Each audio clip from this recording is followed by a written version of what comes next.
Well, that was an interesting start to the stream. Welcome back to Lost Odyssey. Let's hope it continues to work as intended for this. In that I don't want to invest into something as big as in Xbox One X or something like that.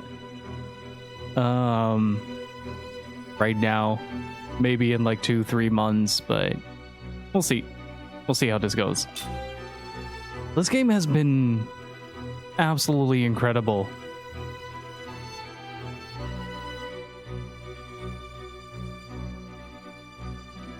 So far, it has been such a emotionally charged experience that it's kind of hard not to want to dive back into it. Like, it's not super uncommon to feel super emotionally drained after playing a bit of Lost Odyssey, and the stories have been so good.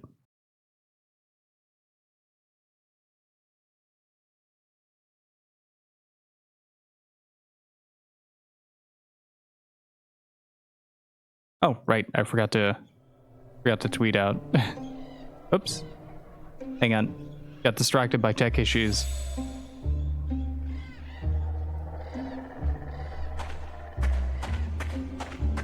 There we go. We should be completely stocked up on the items as well, right? Mana herb, healing medicine, healing herb. There we go. Hey, Cider, how you doing? And thank you for the follow. I appreciate it. Also, Kaim has cat ears. I think it's one of the items, but we're gonna give somebody else cat ears. Maybe Jansen. Yeah, last stream has been very emotionally charged, that's for sure. We finally got Cook as one of the characters. I just realized. No choice. Okay, so I have a legit question. This might be a little bit specific, but what happens if the disc gets booted during disc transition?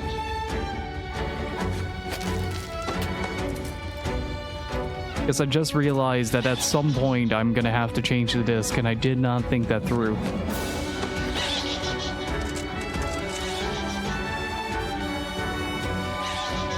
I hope so.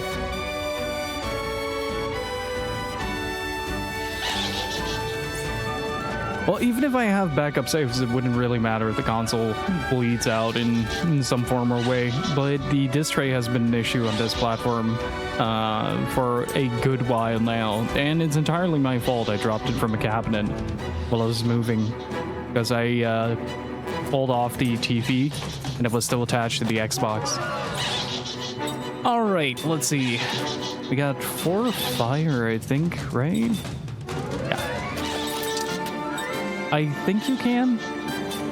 In a worst case scenario, I can always ask you to take one of the Xboxes with you. I don't know if I can transfer 360 to. Oh, that would be fantastic, Gypsy, if you could do that.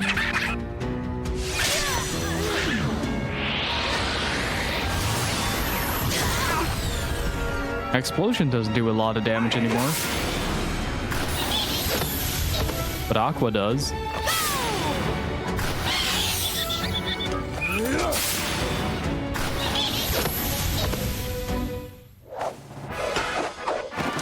Now I kind of wish I did to play this game. It looks like I missed out on a solid experience. That and the original Tales of Vesperia. Ooh, there's the level 3 white magic. Okay, so we now have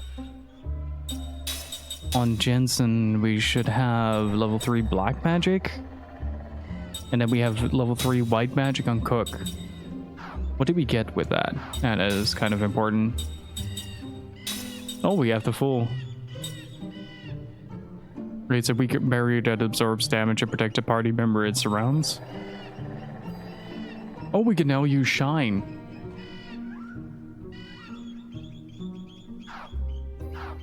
It might be useful in like these big boss fights. Let's see. How are we doing on skill link? 8 out of 15. How much does it cost? Only 10? Really?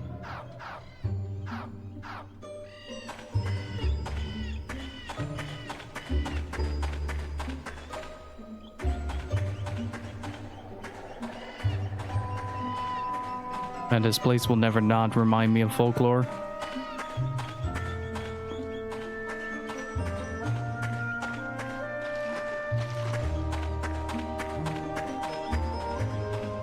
That ripple in the water is really good if you walk through it. Like, it doesn't really affect the water around it, so it's just like a small animation effect if you hit water in any form or way, but it looks so good. Oh wait, it does fully ripple now.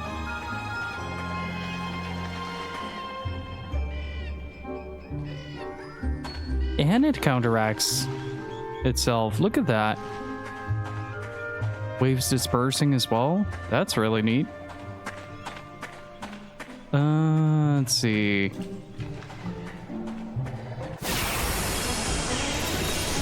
Can you transfer saves from a 360 to a Xbox One X? I reckon the save files would be the same, but whether or not there is a compatibility between the two.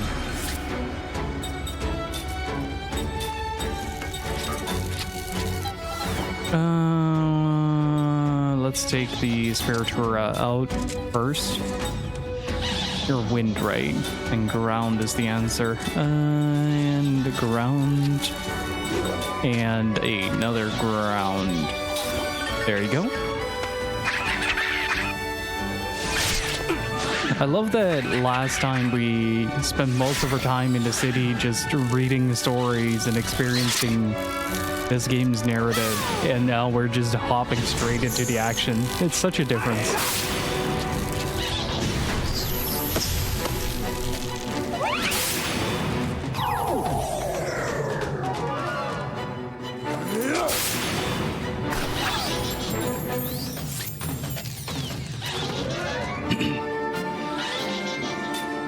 Let's see, we have the Spiritura, and we have potentially 2 huge explosions, so I'm gonna try to defuse those. Let's go with Aqua on both. Oh wait, somewhere along the line I had Jensen attack, I reckon. Whoops.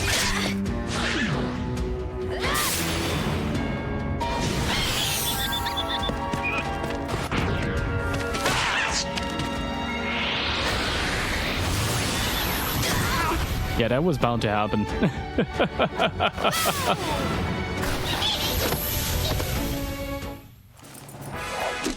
You're no match for me. Lucky 0 magic damage. If I recall correctly, if I remember that from yesterday's stream, that means that we now have a skill that allows us to basically roll a 0 on magic. And so every time we get hit with like a fire or something like that,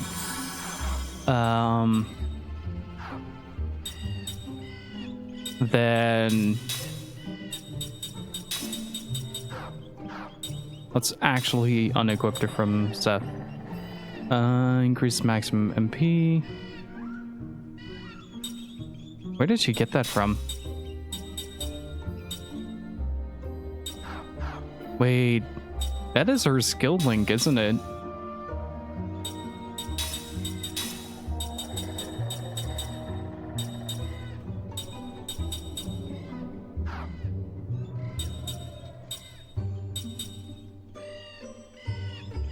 Wait, who learned that then? Was it Kaim? Oh! It's the other way around. Gotcha. So from this game has like 2 major character classes. You have immortals and you have mortals, and immortals don't have the direct innate ability to learn the skills. So throughout the game, you get a bunch of mortal characters to kind of learn that from.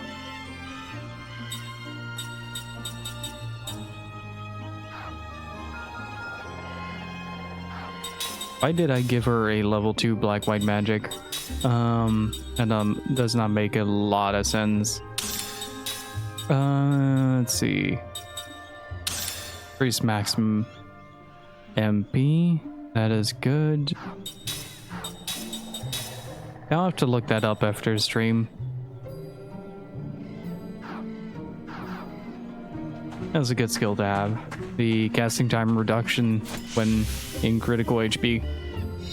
I think critical HP is around the point where the HP bar turns yellow.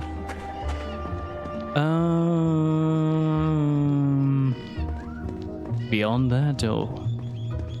Okay, so I have to figure out what to do about those seals. I really like the XP system in this game as well. You basically need 100 XP to level up, but the amount of XP is dictated by how challenging the fight is. So you always have a sense of a difficulty curve throughout the game, and there are ways to mitigate some of it. Like we saw during the fight with the cavalry, that a lot of the... Oh, okay. Save point is enemy now. A level can make a lot of difference during those fights in terms of how much damage you receive, because weapons aren't easily obtainable from what I could tell. I haven't quite figured out yet how to get more weapons, or better weapons. Like, we're about 12 hours in and Klein just got his second weapon, so... What is that? A plant dragon. Okay, flame sphere. So we're taking that out first, but... It might be a very good idea to get Seth back up.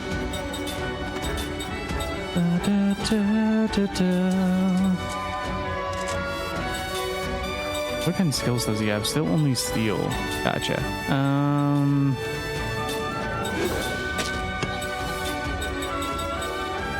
I do want to see what the level 3 does, though. It's not the best cast time. It has a 2B.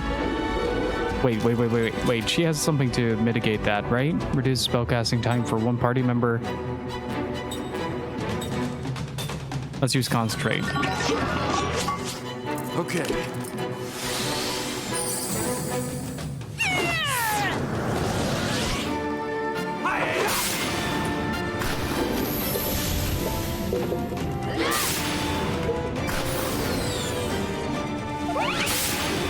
Yeah, flare mining the dragon was the obvious route. Shadow. Oh, that is a really cool effect. That went full monochrome for a second there. That was really neat. You take out the Spitera. You shine. It still sets it as quite a significant turn.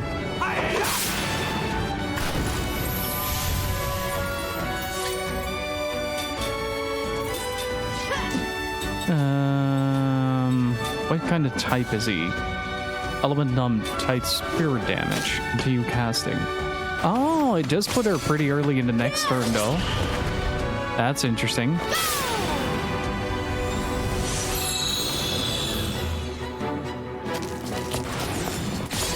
Wait, did I actually successfully blind? Yes. Nice.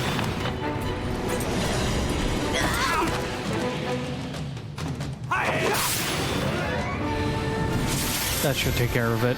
There you go.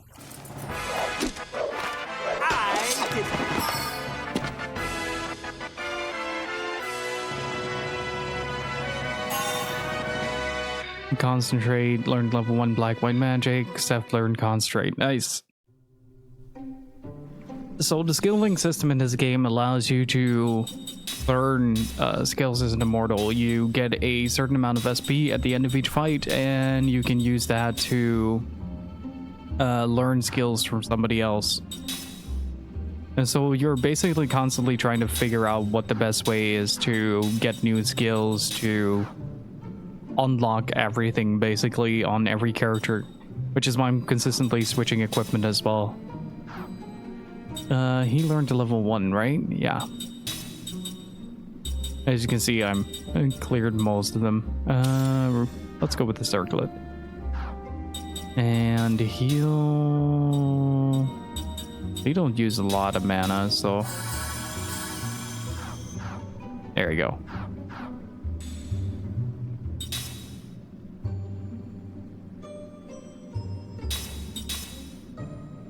If you're immortal, you can copy that floppy. Pretty much. How are you doing, Ray?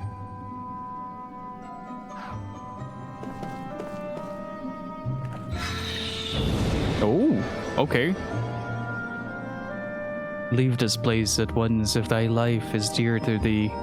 If fury shall befall those who defile this holy shrine.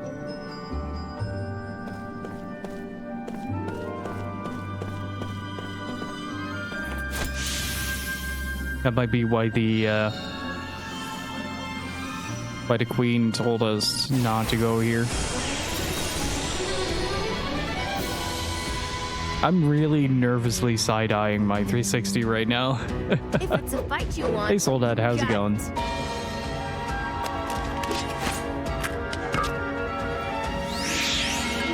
Oh, interesting.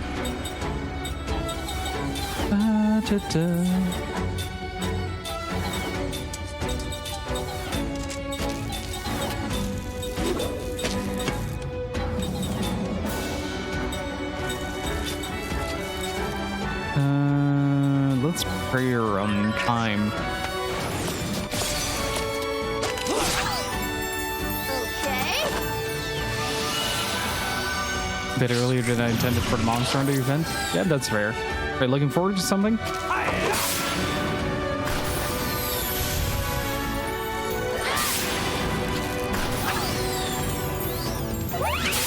Yeah, there's a flare mine charging up there on A1.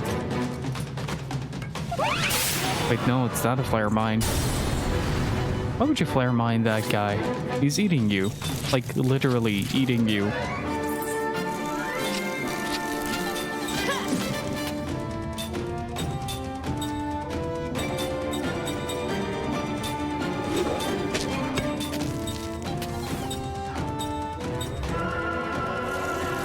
Wait, she doesn't have innate black magic. I just realized.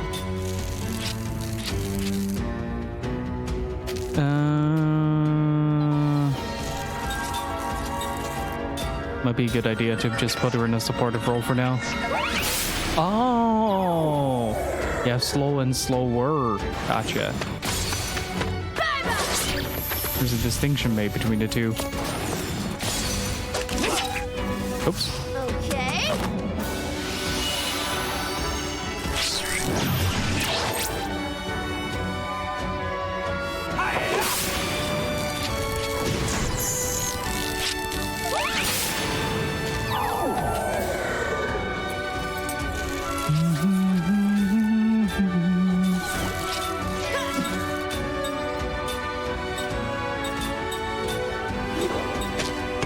But didn't I cast... Oh, wait, I changed a accessory on someone earlier. So Cook doesn't have her innate magic. That sucks. Whoa, that did a lot of damage. There you go. That was very fun.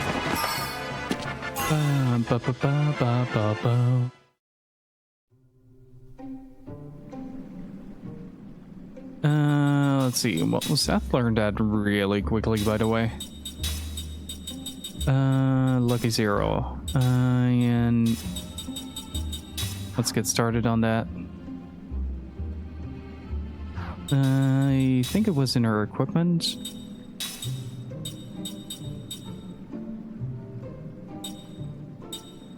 Yeah, I had her have the apprentice so that I had casters that were both offensive and supportive.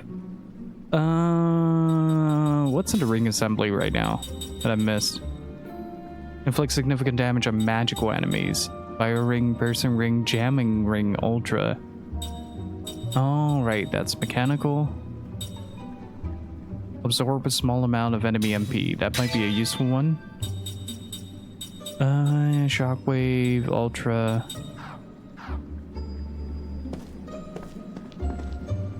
But she has a little bit of Gorilla's energy going on there. Oh, interesting. The other side just went up.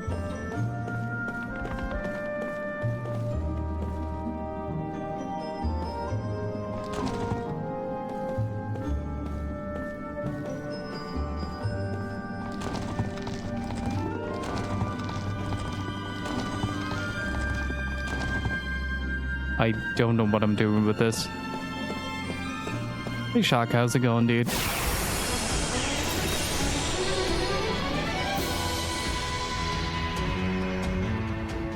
Let's take him down.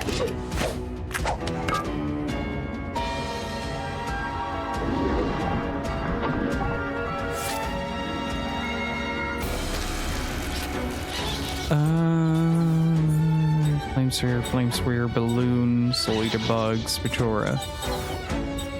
Yeah, I might want to take out the Flame Spheres first, but I might be able to can the Balloon early. Aqua on the Flame Sphere, Aqua on the Flame Sphere. Aqua on the Spechora. Oh no. The Soul Eater is gonna pray that. Calling it right now. No, he didn't. Interesting.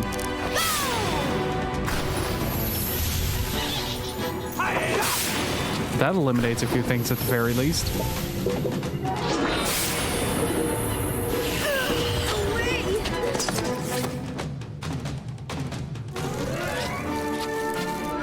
Excuse me, what?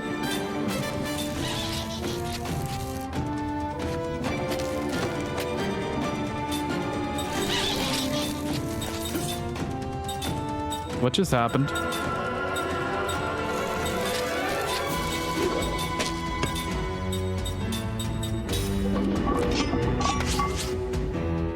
Yeah, of course he's paralyzed.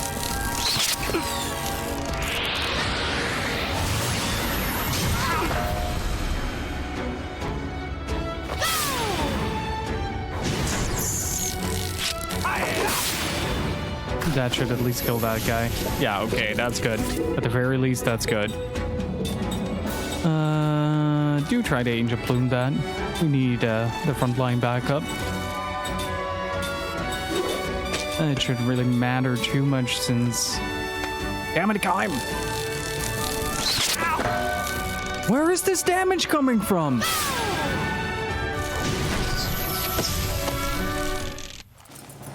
Like taking candy from a baby.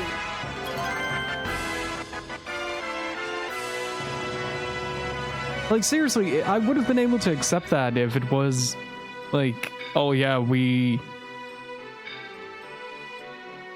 buffed that little insect, but it has never done that much damage. At least not as far as I could tell. That was ridiculous. Look at that. That is one fight. It's absolutely decimating the party.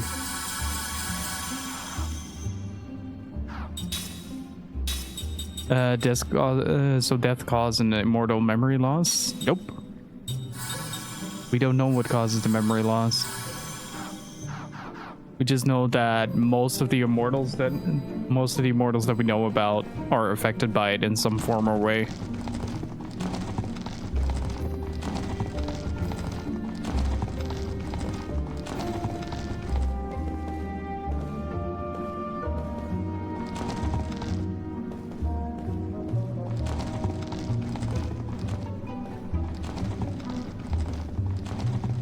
What if we roll that onto the left?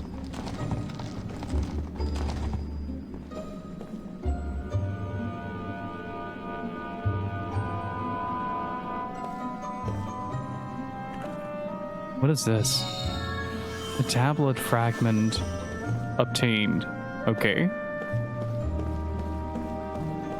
I'm rolling a boulder instead of punching it. We can't be all as manly as Chris Redfield. I can't talk to save a life today. Jesus.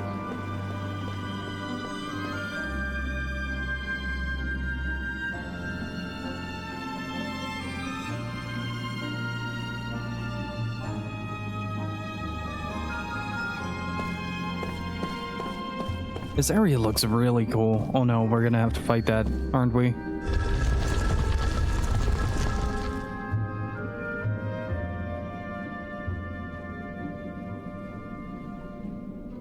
Ah, something just closed. What the heck was that? The door just closed by itself. Is this some of that spirit magic stuff? I still wonder how the kid made it through this though.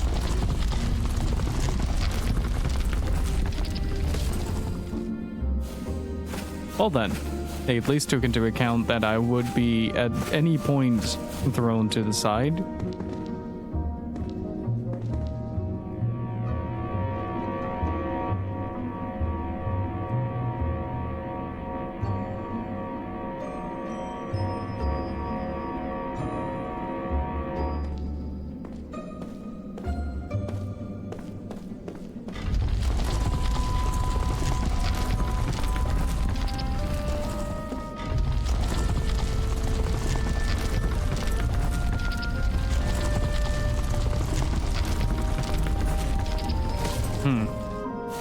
I think I need to run to that first platform that you saw there and then take it from there.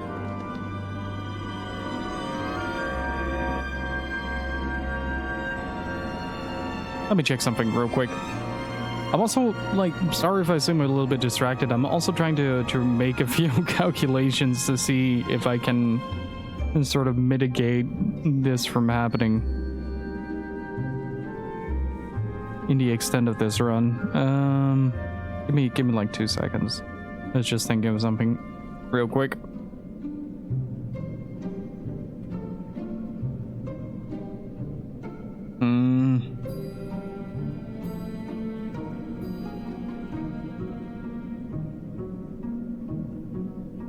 Oh, right, that's why. Okay, got it.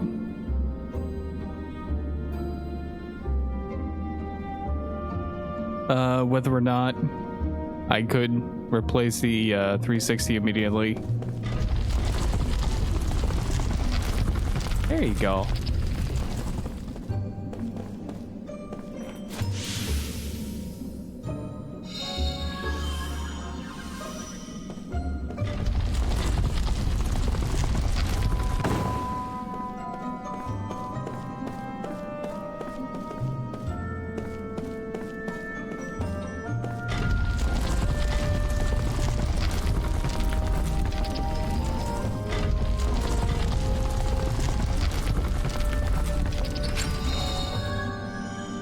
I think I made it through. Lucky Clover, what does that do?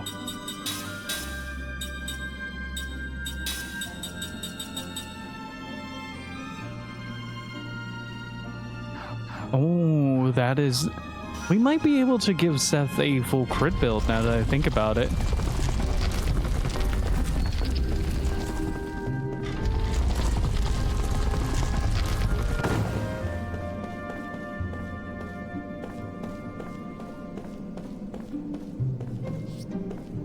What are these though? I don't trust it. Wait, what did I just get? Cure seal.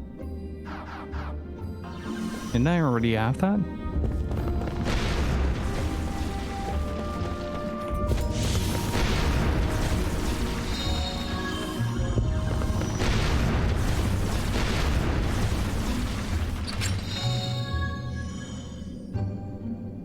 Oh, hey, we can do that into town. I love that he's like looking at it like, don't hit me, don't hit me.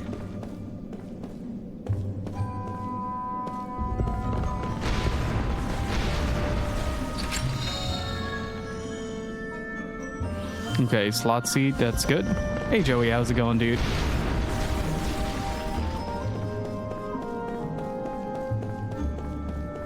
And I get a shout out for my boy Potato Kun, please.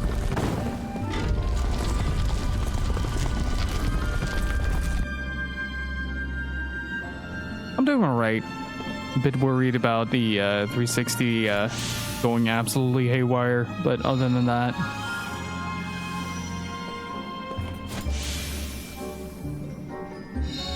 doing pretty dang good.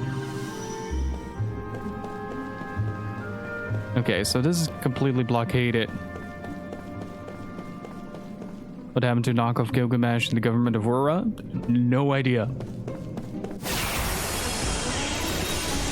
Okay, let's see if this fight is going to destroy us again as well. What?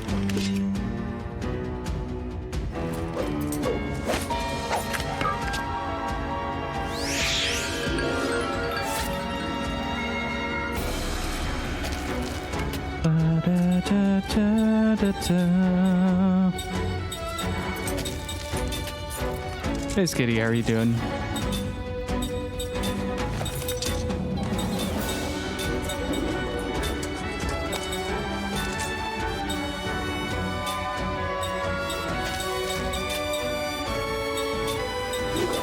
You probably know that better than I do.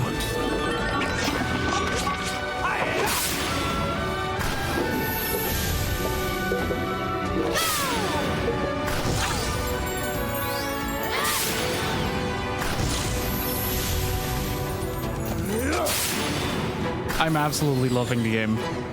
It is incredible so far. Oh, Cook is down.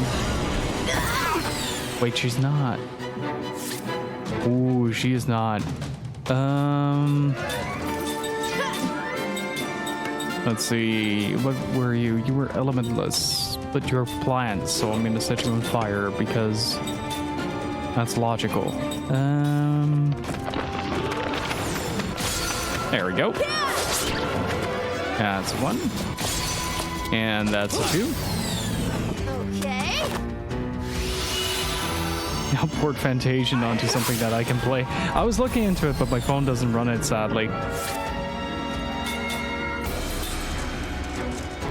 Oh, hey Tark, how you doing? I take it you mean the funeral we had yesterday with Liren?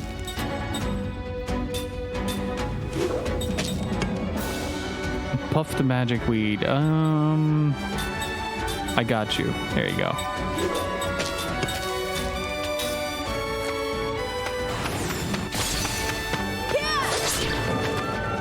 Yeah, it was really well written.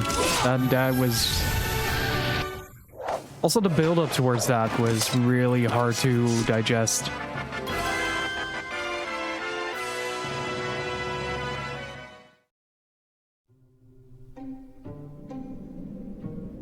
I think the build up to it was harder to digest than the actual death itself.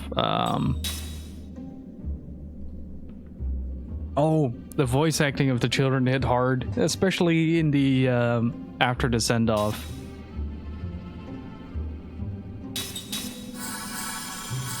But we were absolutely brutalized here by the stories before that. You had the Shushu story, and let's see, which other one was it? Yeah, we had They Live in Shells, then you had The Talkative Mercenary, and Don't Forget Me Now You Hear, and then Letters from a Weakling. Letters from a Weakling was hard to read. Yeah, it sometimes will just boot me out of the game, so...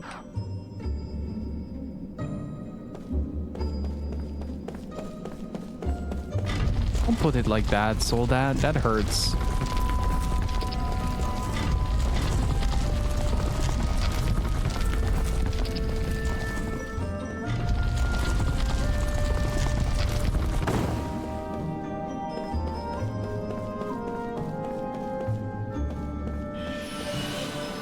Oh, wait a minute. Oh no, this is a hardware issue, not a software. If you need it, I won't play Yield Near anytime soon anyway.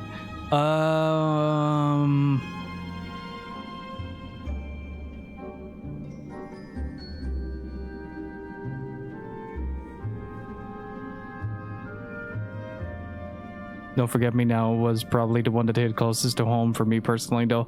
I think a lot of people had a very similar experience with a loved one departing in that fashion. Like, maybe not exactly, but no good. Push, pull, it isn't budging. There aren't any switches or anything to move the door either. Now what? We can just bust through this door somehow then. Wouldn't that work? Jensen, a rock solid door like this? How? Look at the relief on that.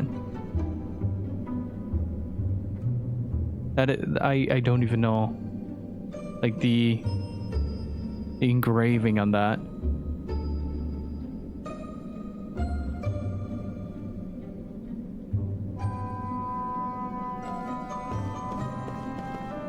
And also the ribbons here might signify a place of death.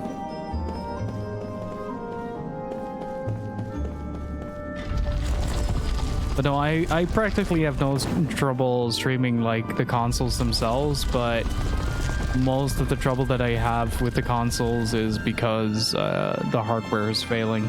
And this one has been pretty fishy in terms of hardware to begin with, but like at the start of the stream we got booted out, for instance.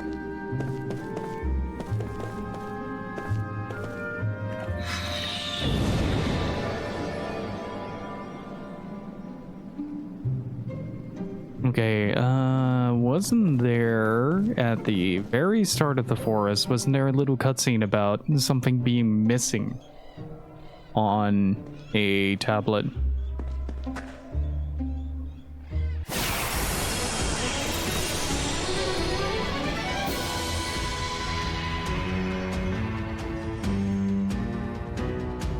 Yeah, I'll probably upgrade to a 1X though, Shark, if that's the case.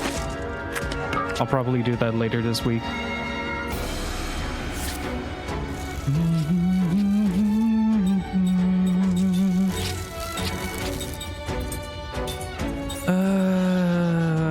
What is a good idea here? I should probably see if I can snag that prey. Yeah, that was my idea as well.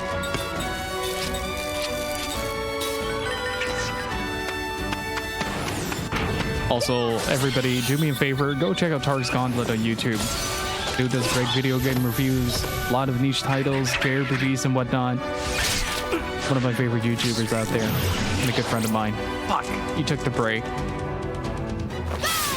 That sucks. At least I heard one of the aquas to the other dude. Oh, no, of course not. Oh, that works.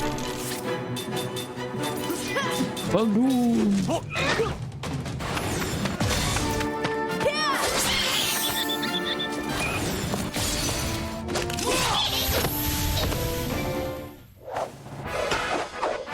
Like taking candy from a baby.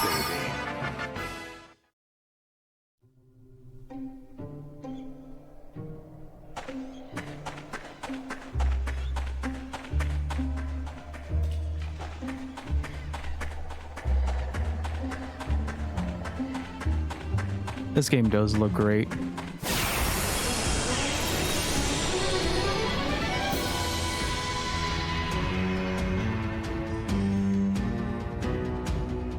This does not look good! I'm really curious to Fantasian as well in that regard.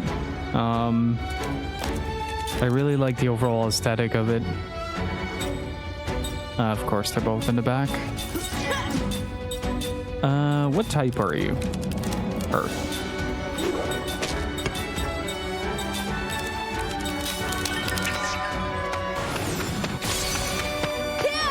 Let's get started on some deforestation, shall we? This fucker has a lot of HP. Good lord.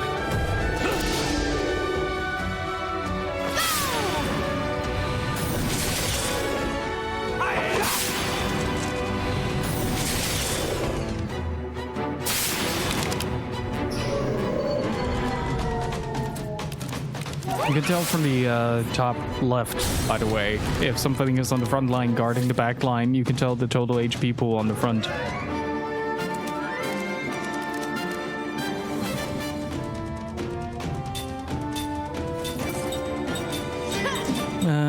am gonna assume that we're gonna burst through this. Yeah, there you go.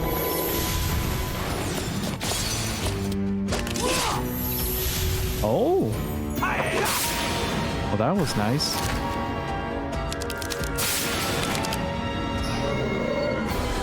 I just love the fact that they bother to make models out of everything in the game. It looks so good.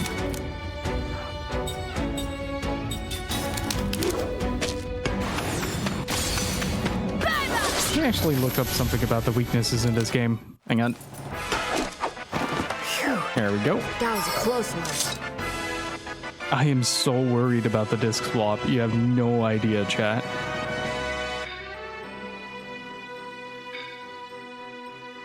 Let me actually look up the manual real quick. If there is anything in regards to...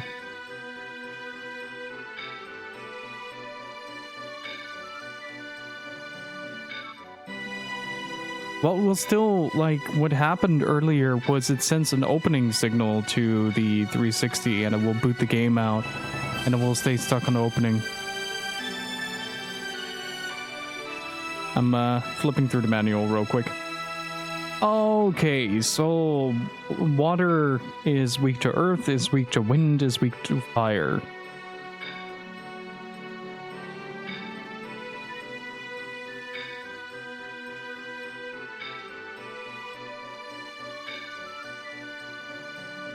It was getting real fussy. Luckily, my PS4 is doing just fine. It had a bit of a struggle with the way it handled Resident Evil 8, but other than that, just need to clean it from dust every once in a while. Strangely enough, like last year I played a lot of games on my PS4, but this year I've been mostly just on the PS2. I think it's here in the top right, if I recall.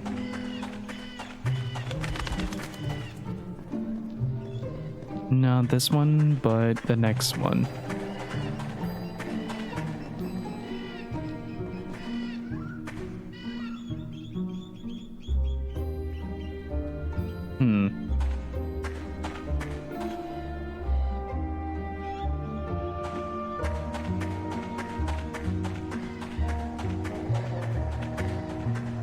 Oh, wait, maybe.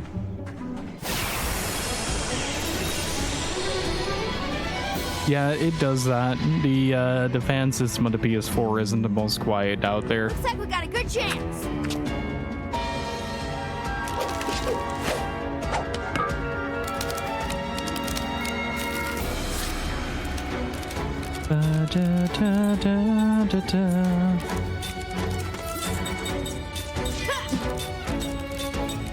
Okay, let's see. You are wind.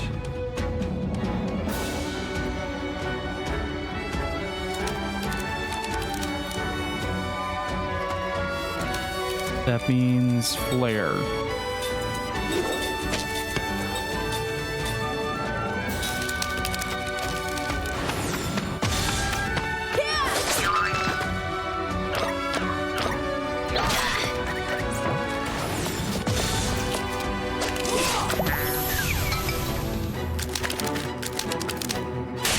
I just opened the manual on the page with the element chart.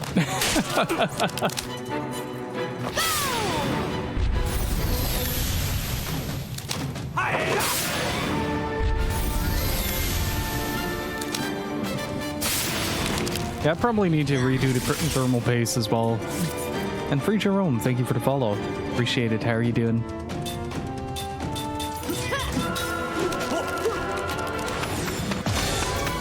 The factory thermal that they use is very bad. But I'm also really terrified of botching something in the PS4. Since I've never opened a Pro before. Well, that wasn't what I was looking for. Maybe. Wait, how much money do I have? Ooh, that has been going up. I can finally afford to heal.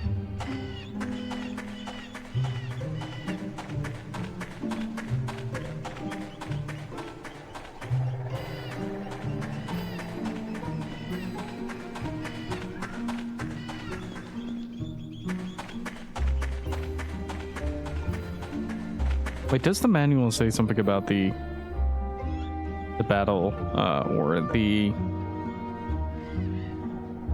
weapon systems? Let's see. Hang on, chat. Consulting manual.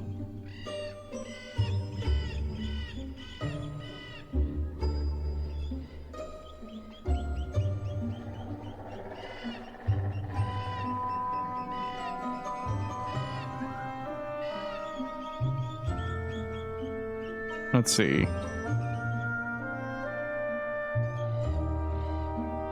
No.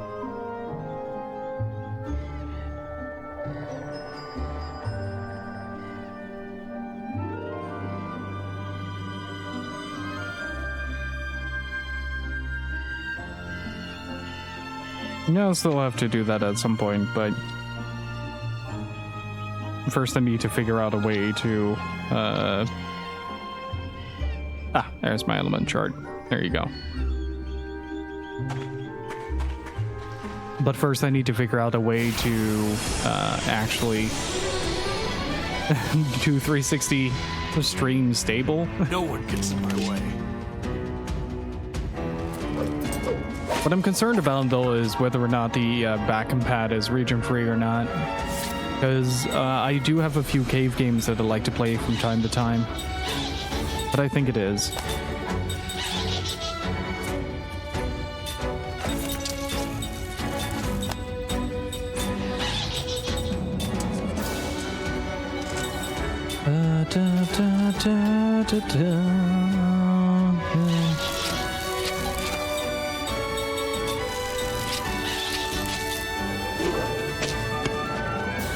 To defeat rushing horsemen. See, not really. We're trying to find the place to put the tablet.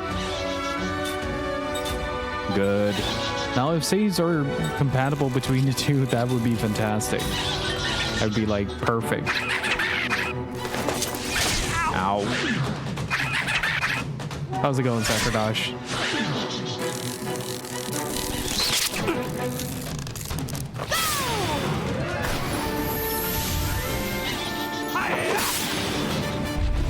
Enjoy my day off. Nice. Oh, damage up shows you that you're using the correct element on the correct enemy. Gotcha. Oh, times magic prowess isn't the best.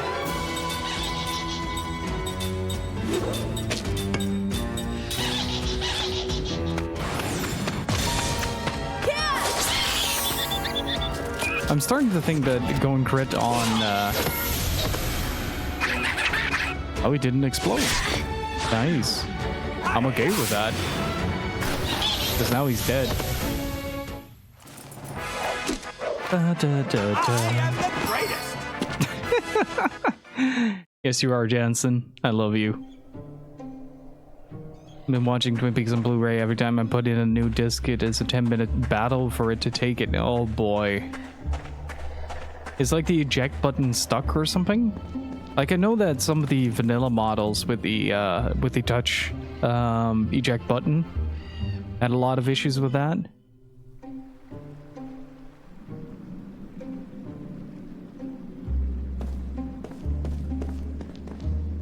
Oh, and Tark, I think I found the game that we should do our collab on. And you're gonna hate me for this, or love me, either way. It's a matter of opposite extremes. Look at the detail on this, though. That is really cool.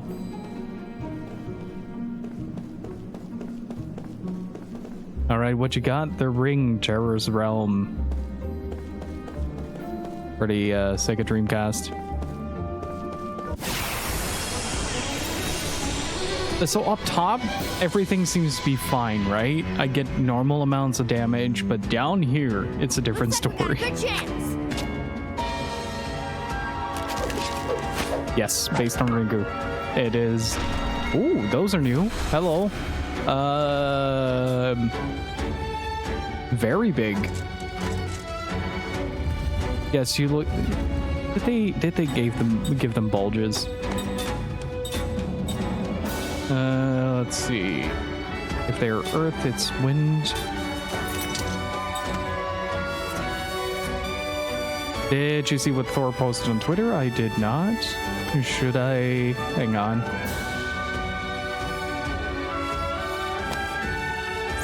Did I like just miss it?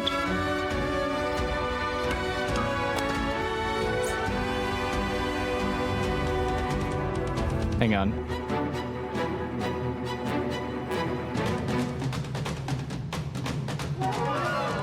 Oh, yeah. Well, there are a few things though.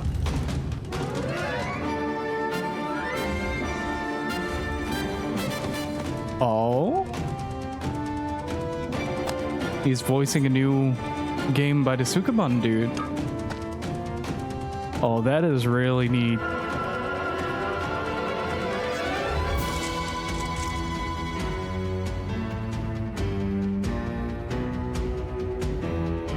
That is really neat. Also, Thor is now...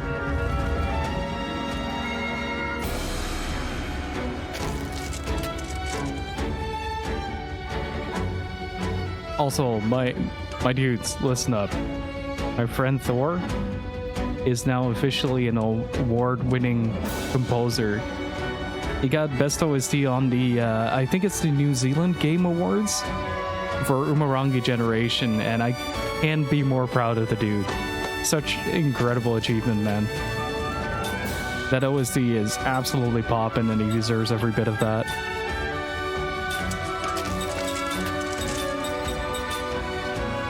Also, the Umurangi Generations, by the sound of it, according to the official Umurangi Generation page, we're getting the OST on vinyl.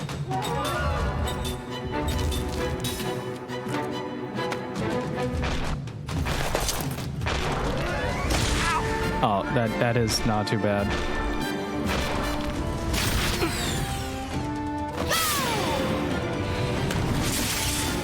Yep. Okay. I'm keeping the elemental chart here for reference, but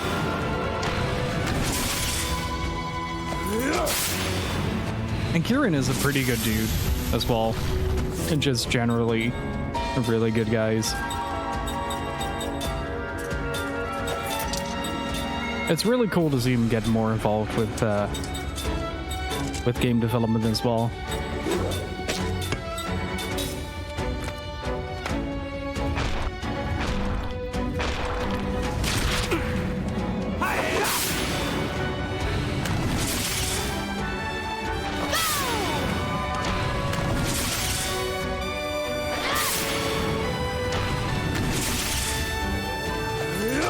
Embrace the wind. Nice. What a waste of time.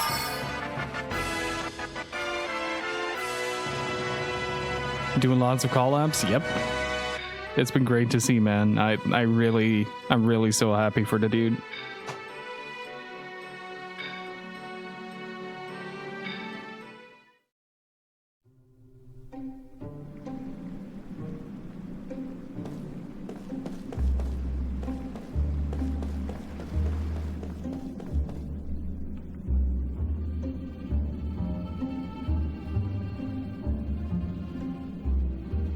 I could use a bigger shell. Don't get started on that story, Ray. That story still pains me to this day.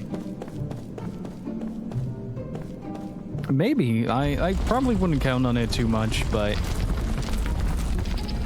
we can always ask. I want to know what happens here. Wait, can I somehow move this?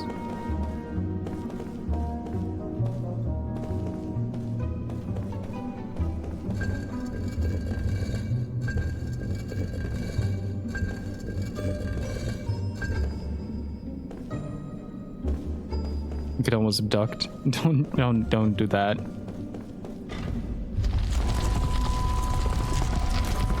Well, that's one way to open the door.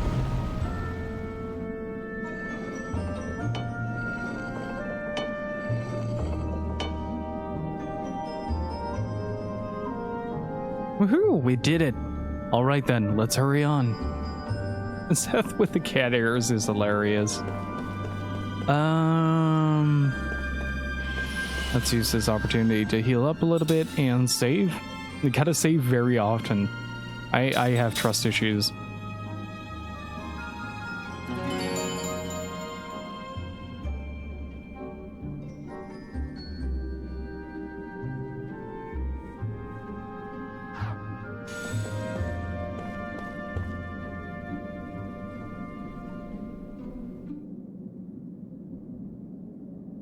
Opening doors with boulders is the proper way to do things a little bit, yeah.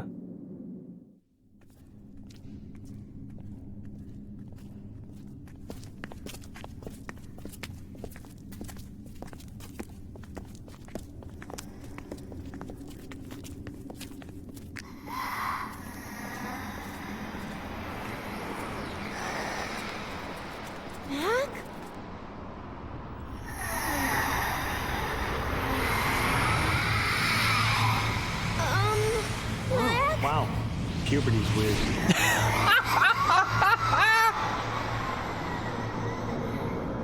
Now I understand why it's a cursed forest.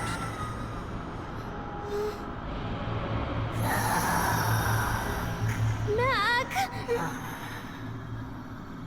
Wait. But he's calling me! Mac is possessed by the forest. If you get too close, he might end up cursed also. I have to save him. No! Bad idea!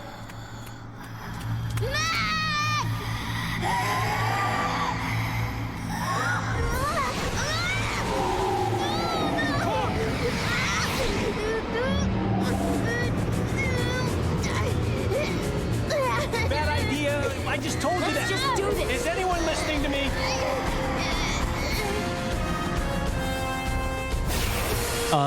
Max started acting all possessed and getting all tentacly, and Jensen replied with, "Man, puberty is weird." Oh man, this battle theme will never get old. Want a piece of me? Okay, so now the question is whether or not we can get Cook out of there. What if I attack the obsidian tentacles? No element on that. That's all barricade.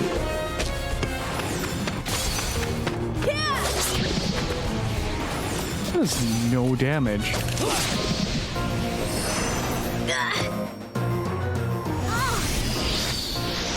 Ah, that's how that works.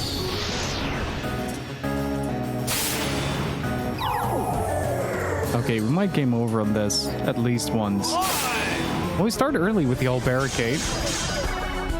That's good.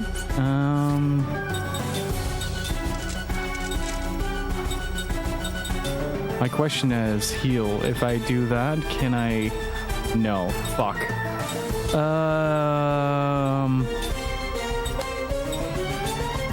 Let's get Cook out of there first.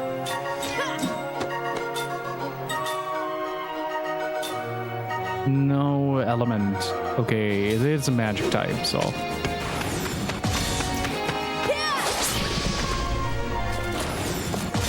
Wait, did I just attack the wrong tentacle?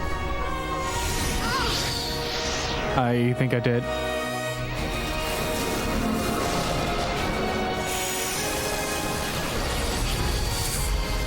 Oh, that is a really good spell animation.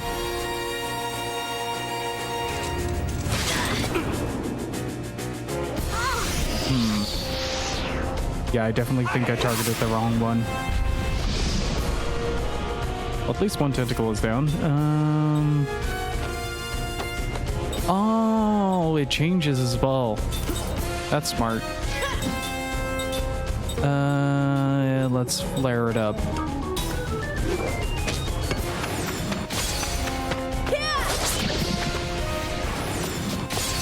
Yeah, at least get Cook out of there.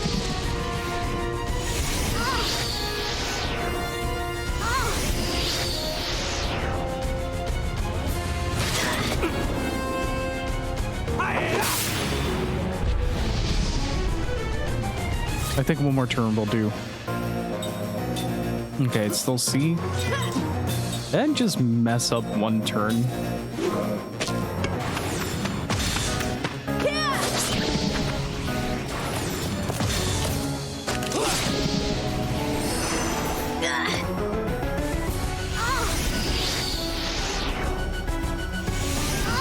This is a really cool boss. Don't do that again.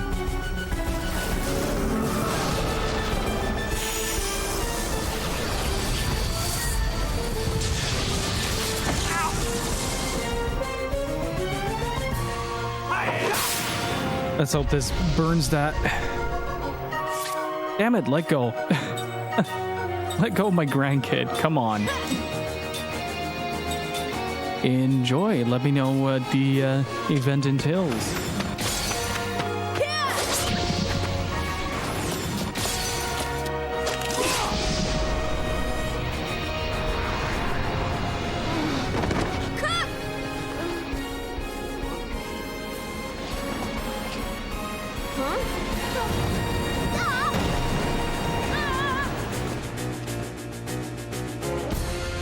Okay, good. I mean, she might still get downed here. She might still get downed here, but Tentacle B. Let's focus on Tentacle B for now. I'm gonna have Jansen do a healing herb on Cook. Then Cook is gonna start. What if I want to try this? I want to concentrate and then do Prism.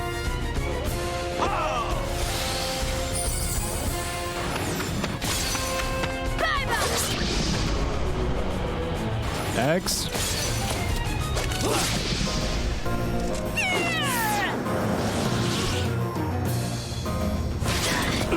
Yeah, that's fine. That's also fine. Oh, Cook doesn't have the protection against that.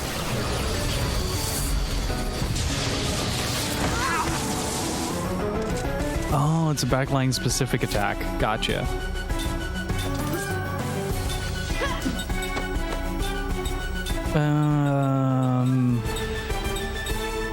I want to see what happens with force. And you Prism.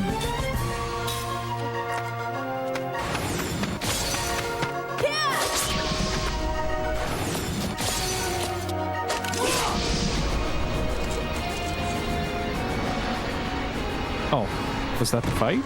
Mac! Not yet.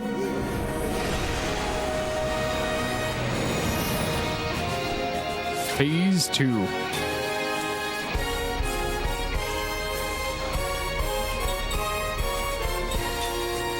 I don't trust this at all. Shit, is Jensen still casting Prism right now? What if we steal?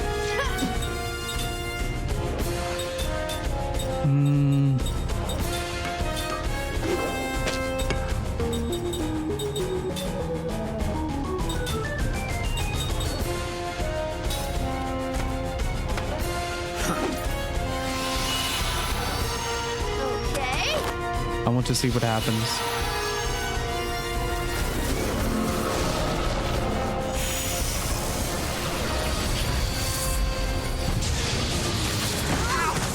And that's fine. Mac's in the way. If we attack, we're gonna hurt him. There's nothing he can do. The forest is controlling him. But we've got to get around him somehow. I wonder if there's a way to neutralize him without hurting him. Guy's nothing but trouble. How about knocking him out? Oh, thank you for the hint on the sleep. Oh, that was a really good heal, actually. Did you know that every single one of these characters has the spell sleep?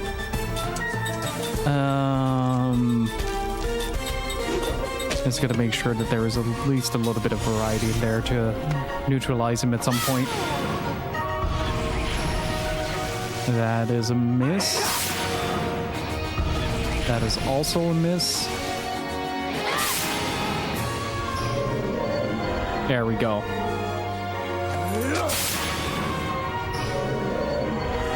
Ah.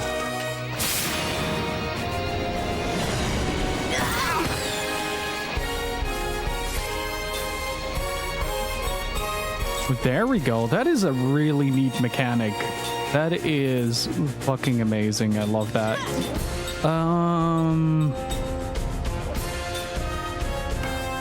Elemental status, none.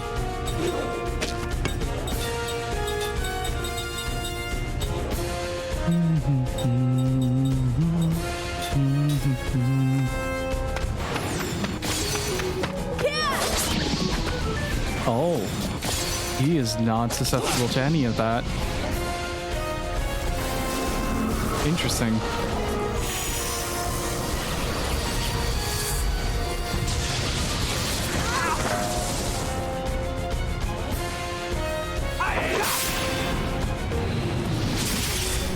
There we go. Okay, we need to use magic on him. That is a very good heal.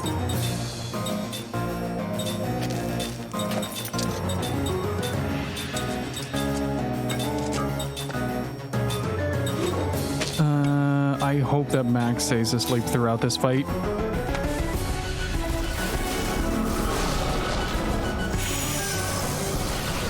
I love that the boss fights themselves haven't been like DPS races or anything, but they always require a semblance of strategy or have unique mechanics to them. The game is pretty obvious about it though, so really like that.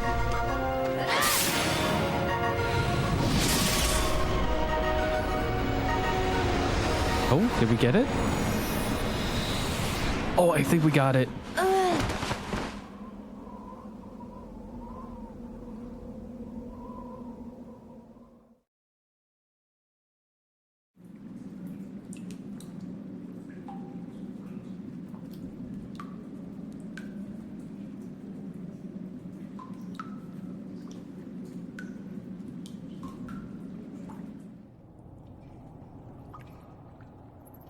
Mac!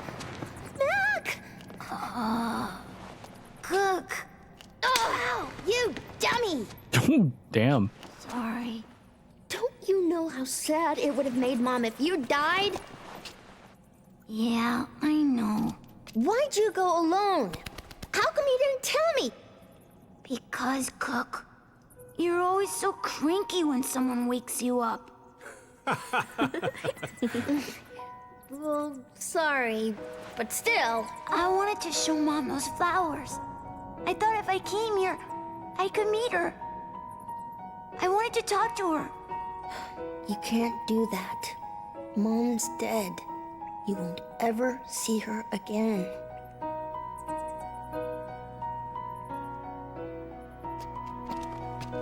Tell me, Kyle, when someone dies, what happens to their soul? Do you know? You lived a long time. Haven't you ever seen anything? No, I haven't. When people die, they just go away. If there's any place a soul would go, it's in your memories. People you remember are with you forever. Lyrim will continue to live on in our memories. And that's a good thing, right? Yeah. Let's return these flowers to where they belong. Oh, man, what is it this time? I don't know. It feels different than the spirit that attacked Mac. Well, not to me. The other one felt evil. But this is different. It's warm, tender. It's almost tranquil. Right. You two get back! Come here.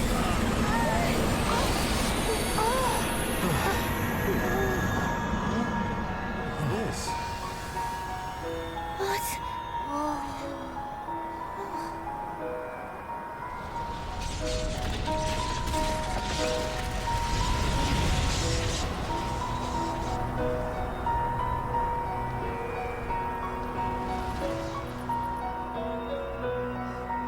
Flowers. What is this?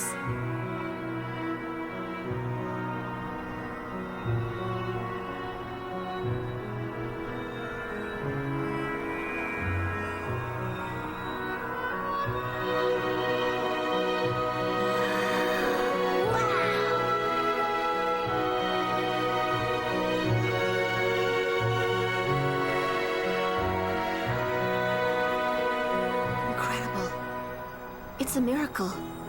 This is a miracle. It's Mom. Yeah, Mom's here. I know she's here. She heard us. She felt us. Mom, look. We're doing fine, Mom.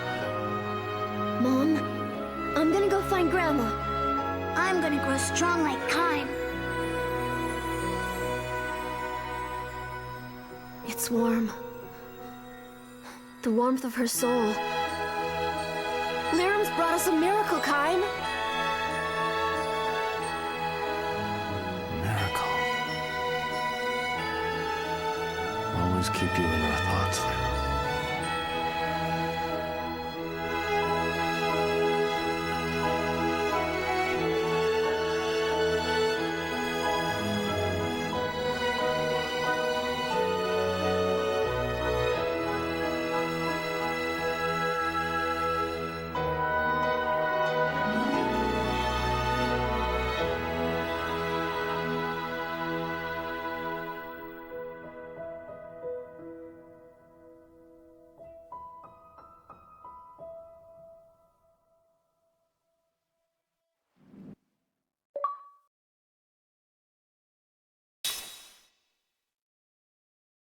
Man, seeing these kids sort of come into their own and learn about death, then understanding death, and then sort of, how do I describe this? Like it's a very endearing process. Like at first it's you get the scene where Liram dies at the bed and it's heartbreaking. But the more it continues, the more it sort of feels like a catalyst for the kids to become their own characters as well. And there is something quite beautiful about that. I really, really enjoy the fact that that this game handles death so well. All right, chat. Wish me luck.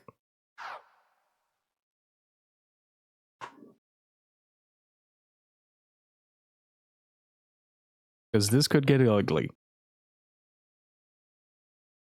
And the voice acting on those kids is so good.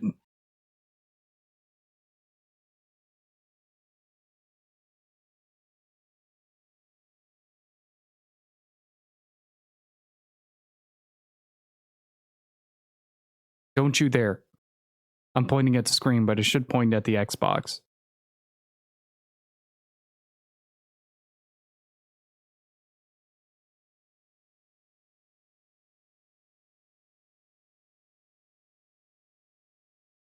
That is not a good noise.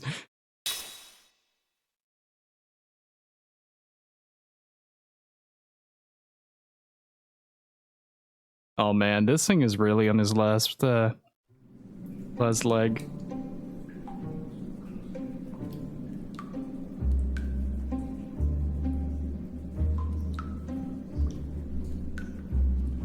It sounds like a very quiet vacuum cleaner.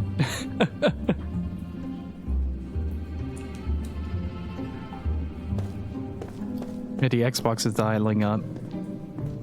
Okay, so far it is okay. We have permission.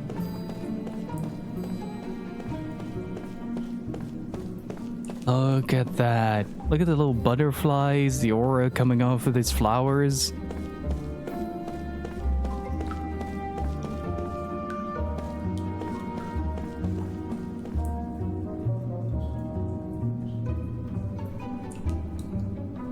That's why I never got to continue playing this. Hey, Smiling Fox, how are you doing? I was about to say, I don't have a laptop hooked up. I might for Knights of the Old Republic 2. Wait. No, it's still doing it. Ignorance is bliss, Gill. Ignorance is bliss. Wait. Hold up. Oh, what? Hey, Gumi, how's it going? Wait, what kind of character are you, though? Can I... That is a little irresponsible, but I'm okay with that.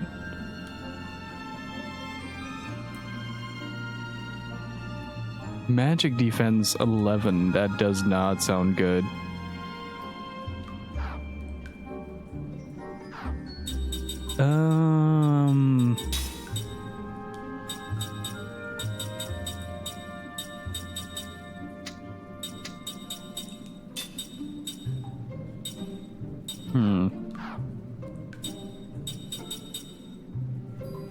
Work and binging near. I'm having a great time with Lost Odyssey.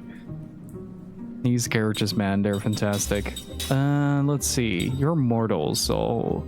Oh no, he is a physical fighter. That means that I get to...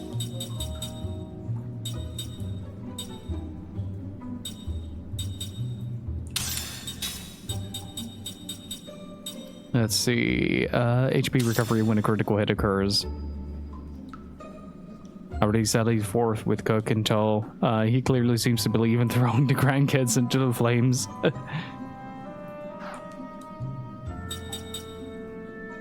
That was a cool fight, though. I really like that. Is there something we can learn from...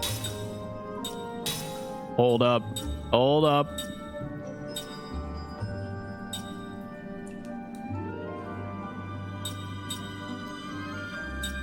Yo, we unlocked spirit magic. Let's fucking go. So far we only had casters and immortals, but this is the first mortal character we have, so I'm pretty excited. Kaima's grandkids? Yeah, Mac and Cook are Kaima's grandkids.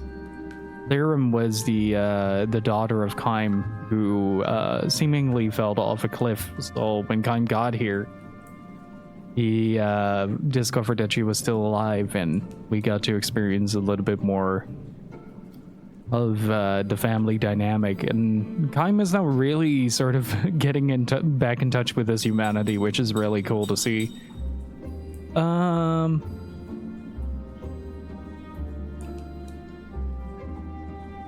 Okay, it's still doing that. I'm probably just gonna have to accept that.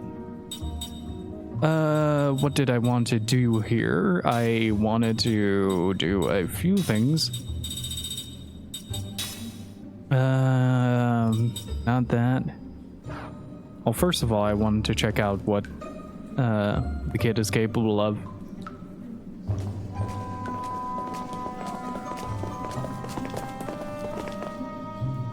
Cook, I feel kind of weird.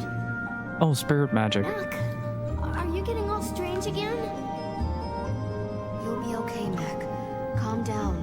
Your power won't do bad things anymore. What? You know about this? It's weird. The strange power is moving inside of me. That's the magic of the Eastern Tribe. Don't worry about it. The Eastern Tribe coexists with the forest. They both respect and fear it. They revere and live so closely with the forest that they gain special powers from it. Isn't the Eastern Tribe the people who started the war 500 years ago? But why me? You were possessed by the Crimson Forest, which still holds the remnants of the Eastern Tribe spirit. Because of that, the power of the Eastern Tribe now resides within you, Mac. Ooh, seems like a mixed blessing to me. That's not true. I'm sure it'll come in handy. You should be thankful, Mac. Good for you, Mac. I wish I could get it. You don't suppose the Crimson Forest would possess me too, would it? Cook's now getting hyped at the idea of just being able to do tree magic. Hey Hope, how's it going? I love the retrograde Tom's sad emote. It's so good. Let me check one thing real quick.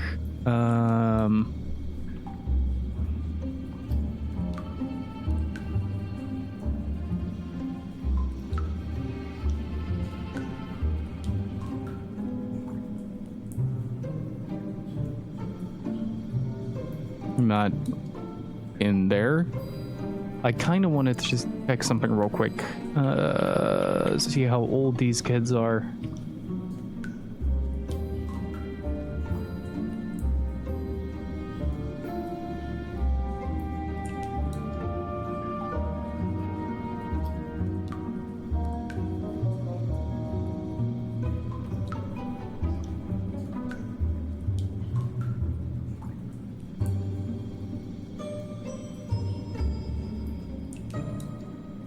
no age record at all. They're just there. Update in 10 hours? Oh, do tell. Do tell. What is the update gonna entail?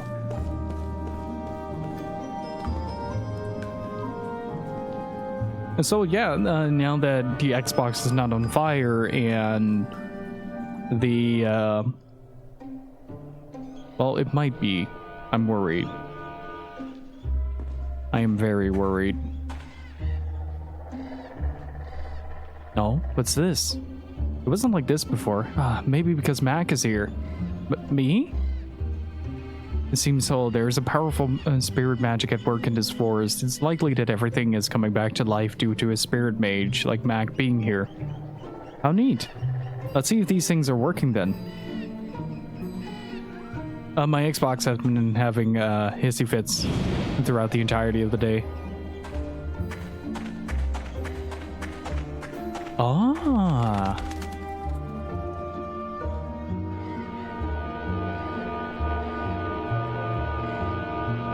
Oh, consider me intrigued.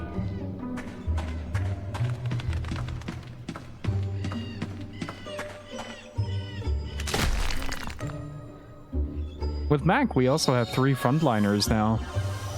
And I have a few seats to deliver, so that's also good.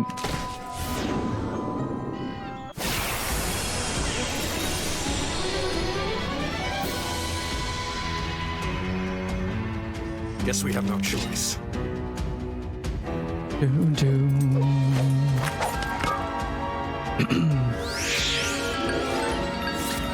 All right, let's see. This entire OST has been absolutely spectacular, so that it's been great.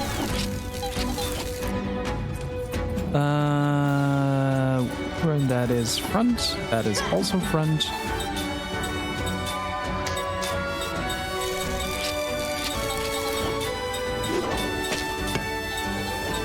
I want to see the idols that he has.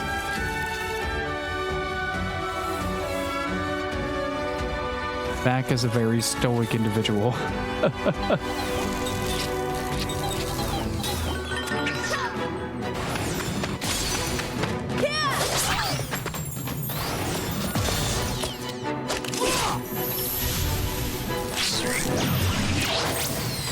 Yeah, it's definitely one of Nobuo Uematsu's finer works. It feels very unrestrained. Mac punches the shit out of things. Okay, I love this guy. He's a good kid. Deserves all the head pats. Wait, we don't get 1 but 3 new monsters to fight? Somebody update me on the event, please.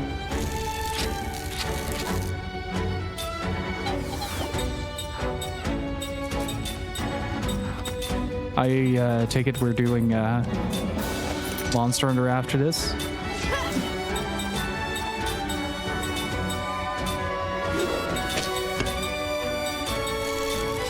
Let's see, skills, power hit. Let's give that a go.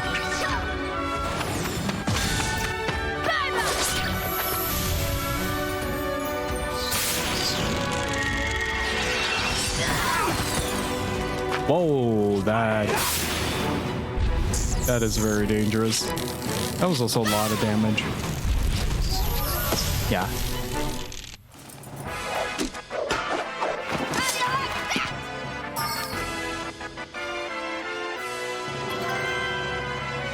Well, that makes sense for him to learn to counter. No way. No way we're getting counter attacks as well. I'm a big fan of characters that have melee. Randomly performs a counter attack against the enemy's regular attacks. Okay. That's going to be pretty huge. What do we have in terms of spirit magic? Shadow inflicts low non-elemental damage on all enemies. Chime wakes up one party member. Binda slightly increases the magical power of one party member, slightly increases the physical power of one party member.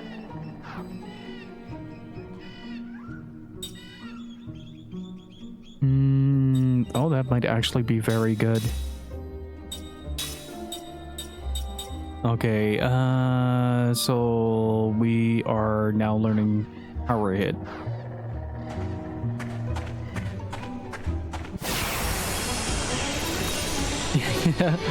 I do, like, I really love Snow as a character, but him bunching big faces was one of my favorite parts of Final Fantasy 13. And they gave so many things faces in that game.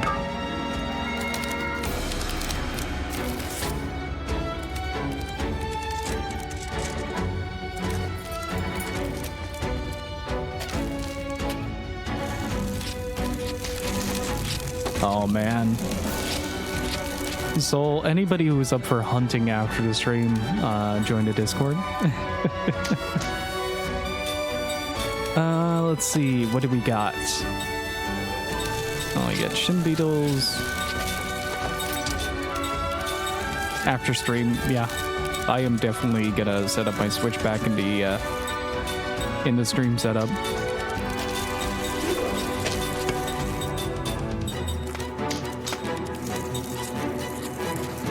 The update isn't until 2 a.m., you know. I don't care.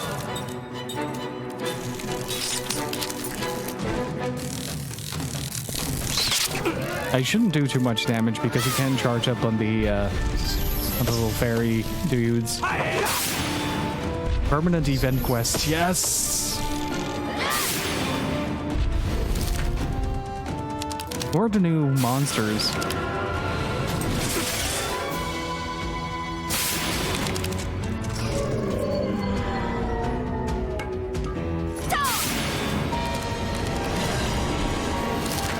I love that little moment where the screen turns monochrome for a second and just kind of phases out of existence. Really cool. That's a nice little touch. I like it. Zephyr.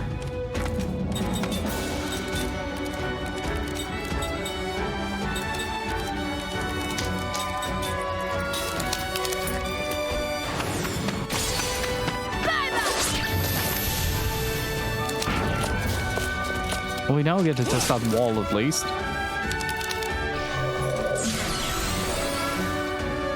Ah, that is actually pretty useful.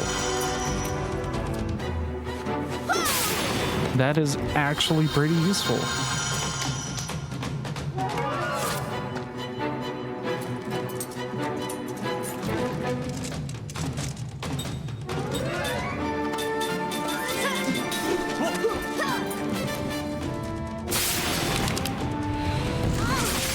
It's a shame I have to work on the video and some other stuff.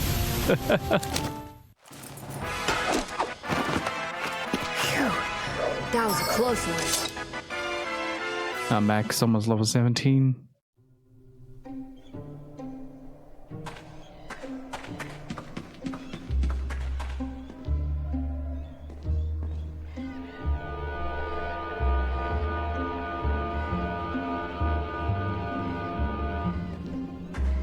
I wonder how much lingering effects we'll see. And all weekend? Nice. I'll try to join you for as much as I can. Oh, right, there was one more to the left there. Hey, Kirby Kodai. How are you doing, dude? This does not look good! I don't know what it looks like. I'm about to get the sneak preview. Ow. No, that's fine.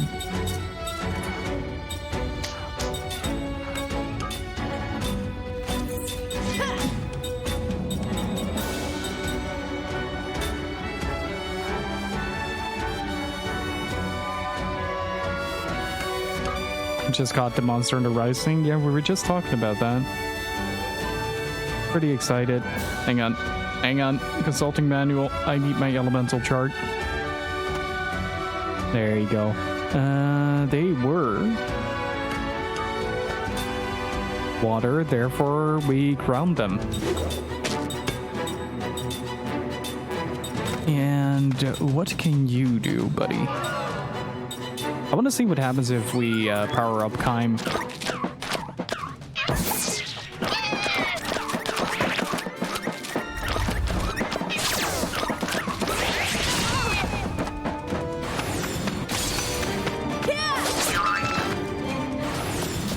There's such a noticeable difference between Caster's HP pool and the rest. Like, Mac is 4 levels lower.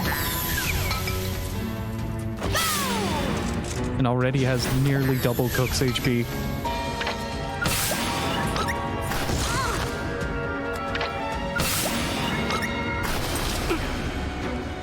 Let's go!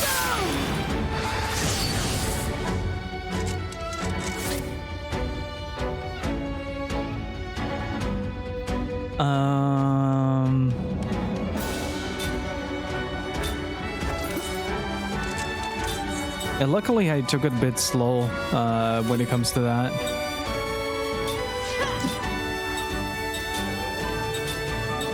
Because, like, I'm not even done with the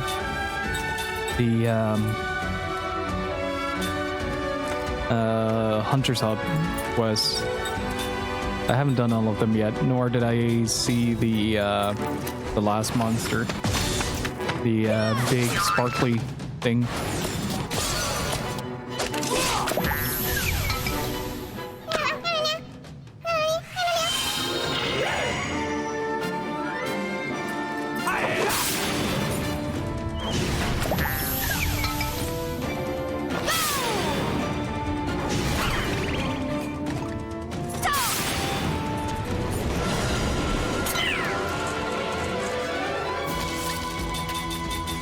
Do we have to kill the cutest forest sprites? Is that a question or a statement?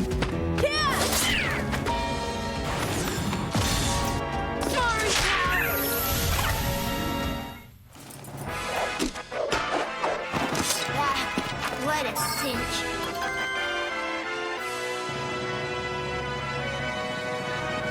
It's a good call to put the 8-packs monsters into the game, though. Kaim learned Power Hit. This is over. This game is done. Let's see.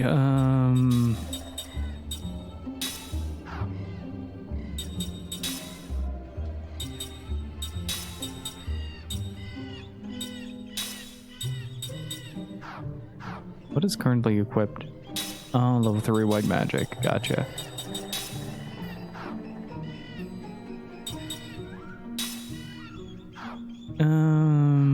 Beyond that, do we have mastered items? Yes, we do. I'm running out of items to equip for these guys, so I probably need to start finding some new ones. Beyond that,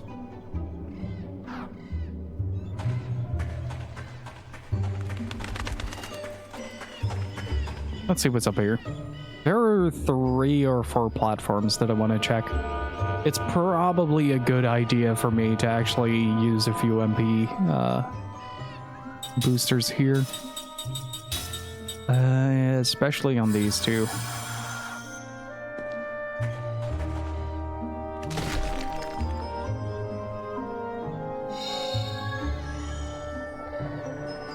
Oh, hello. Did Kaim just get another weapon? Whoa!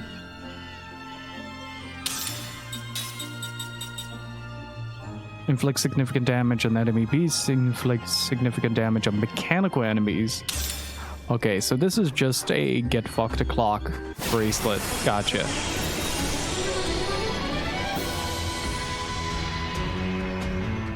This is why I want to explore every nook and cranny as much as I can. Weapons are pretty hard to come by. Like, everybody is still pretty much on their starter weapons except for Kaim. What was it again? Water is earth.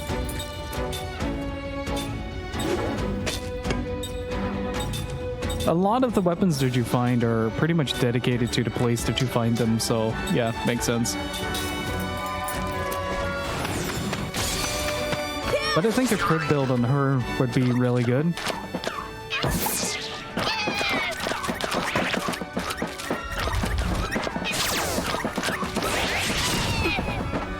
Because the little guy falling flat on his face is great.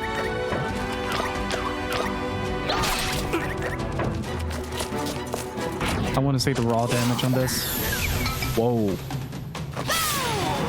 That was unboosted. Without the bruiser plus ring.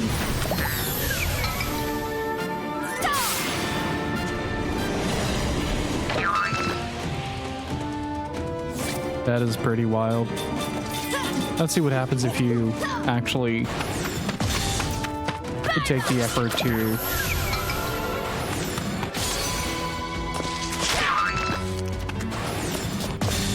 I'm guessing 300 plus. Oh, still 241. That was close.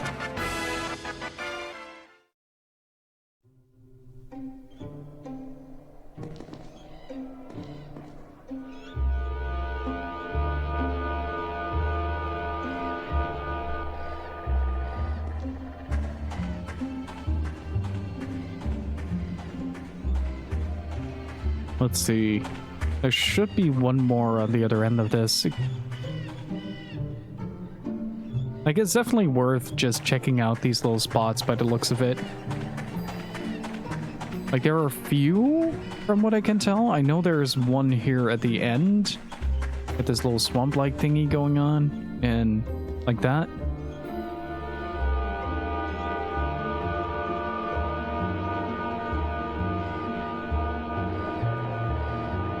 I really hope we get a new weapon on Seth. You can tell that she's kind of... Oh, refresh. That is a spirit attack, I think. Spirit magic. Yep. Of a row of party members. Okay, it's 1G. And so if you would upgrade that, it would probably be a 1C, so end of the first turn.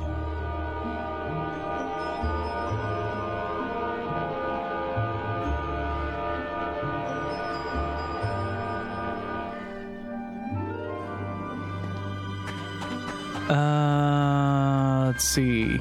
But what if there is more down here? No, I already did that. And there's probably one down there somewhere. Out of my way.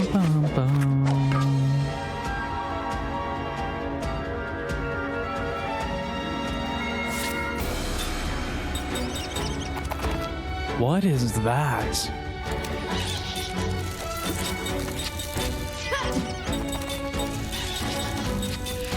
It was water, right? Earth. I really hope this is one of those silver slime kind of deals. This feels like a reference to that. Or metal slimes, yeah.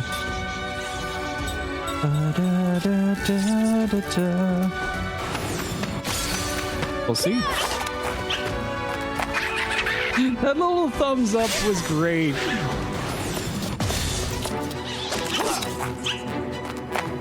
Yeah, he's gonna run. Calling it right now.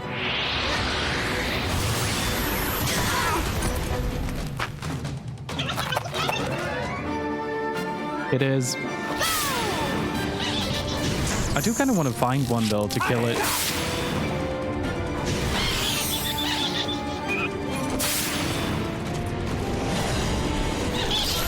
That little moment where everything just goes monochrome for like 2 frames is such a nice touch on this.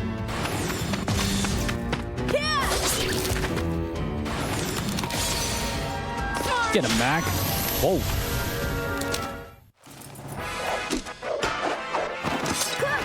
You see what I did? At least he's level 18. Okay, we got Crisis Boost.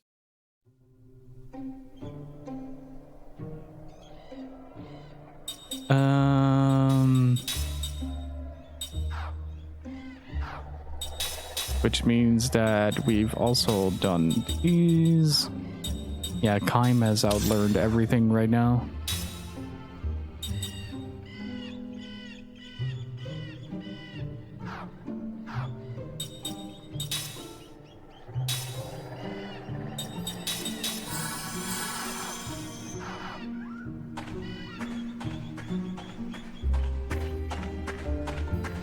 It did little like reality distorting vibe that an attack like that gives. You're like, oh shit, that's gotta hit hard. I was watching A Color from Space the other day, and it did a lot of that as well, where it just went insane on lighting and everything.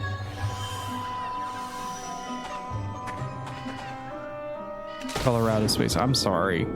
It was Nicolas Cage and it is Alpacas. It was pretty great. I really liked the visual design of that movie. Don't let him get away! What was really funny though was we used it as a palate cleanser after watching Mortal Kombat, which I did not enjoy all that much. But it turned out to be very good. Like I liked it a lot. I want to see what we can do if we just ground the guy. Wait, no, it's Flare. See, this is why I have the list up.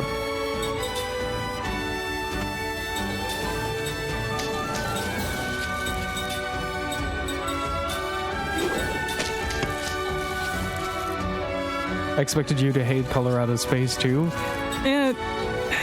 Again, like I said, the concept of color out of space is impossible to capture. It's designed that way, and it makes for a very difficult experience to capture on film. So while there was a lot wrong with some of the things they did, I did find that overall the film was very well constructed. Or at least better than I thought. With Mortal Kombat, it was more like, I expect annihilation and I was still disappointed.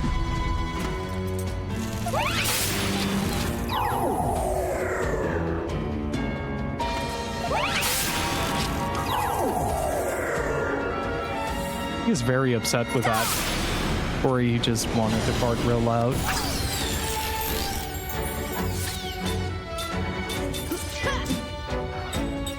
I don't remember what I sent you, Hope, but I remember that I was very upset after after I finished watching the movie. Hang on. Hang on.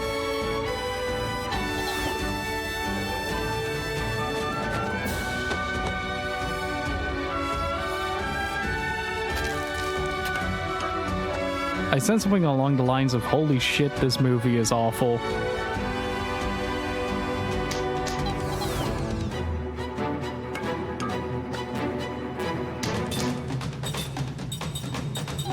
And don't get me wrong, like, I did have a good time with it, but my criticism mostly stems from the editing and the storytelling. Holy shit. I have never seen a movie go so out of its way to be so unappealing on the storytelling and editing perspective. Like, I felt like I had a stroke during some of these fights.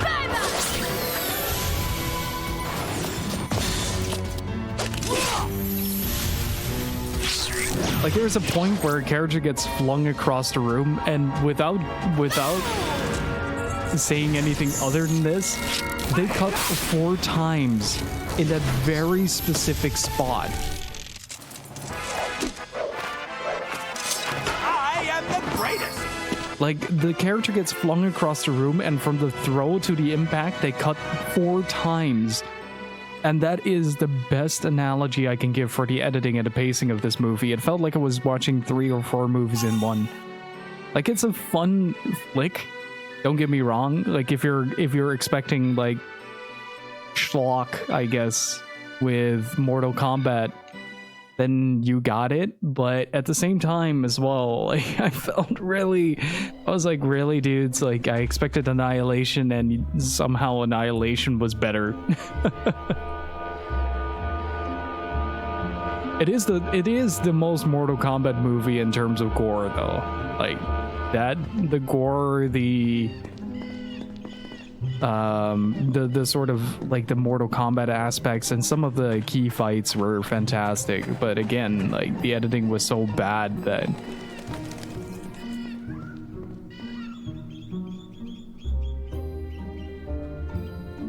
I just couldn't.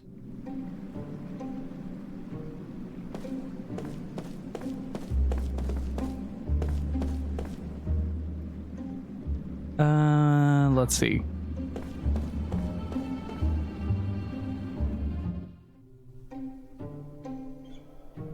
It sounds like an episode of DBZ. Yeah, kind of. Like, the Namek arc of DBZ is a good example of how this movie went. They took a lot of time, and then the climactic fight lasts like 3 episodes. It's kind of like that. I feel like this would have been fantastic, like absolutely phenomenal, if they did a similar thing to what the Snyder Cut did and released it in like parts or something like that, where the sequences are a bit more divided and they give a little bit more time to develop everything. Would get rid of the rushed feeling, as well as let the cinematography and the characters breathe a little bit. But all in all, if you're looking for Mortal Kombat and if you're looking for fantastic special effects, go check out the new Mortal Kombat movie. Some of the scenes are incredibly well choreographed.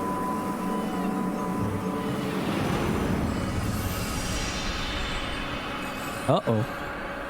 Alright, before we do this, I am gonna take a very short break because I really have to use the bathroom, so be right back.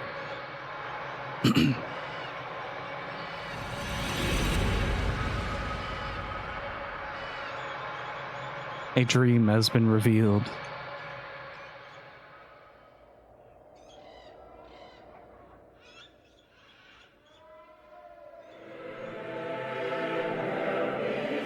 This happened a long time ago, on a small island which has been since perished.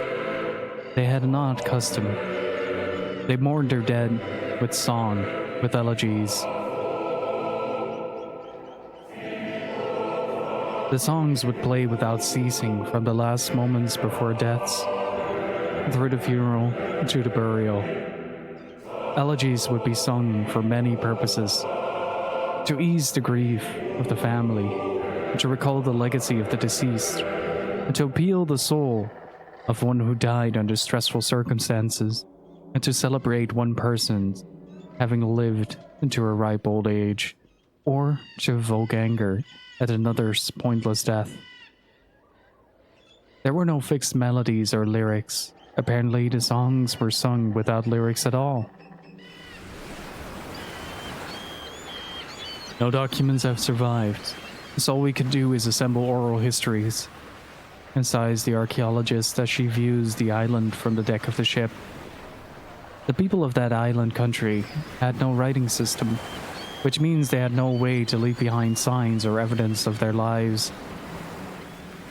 I wish we could at least interview a few survivors, but there weren't any. Every single person was killed. The research team's archaeologist is a young woman in her 20s. Her country is the one that destroyed the island. It happened while her ancestors, 7 generations back, were still young people. I hate to badmouth my own country, he says with a shrug, but they really didn't have to go that far.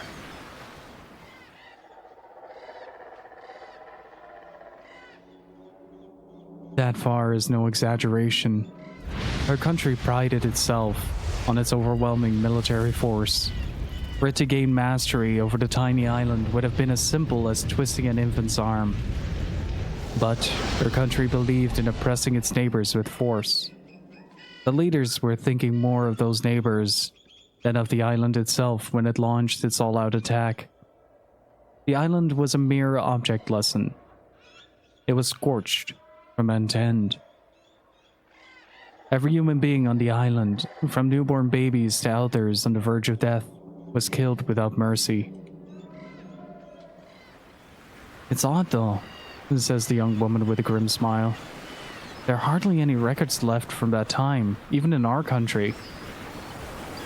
I suppose what they did was so terrible they didn't want their descendants to know about it. Her remarks prompts some older scholars on board to clear their throats, at the sound of which she snaps her mouth shut. Sorry, she whispers. You're not much older than I am. You probably don't want to hear about all that old stuff anyway. I do, though. What interest can a sailor like you have in these boring academic matters? Time only shakes his head in silence. Suddenly, things become very busy on deck.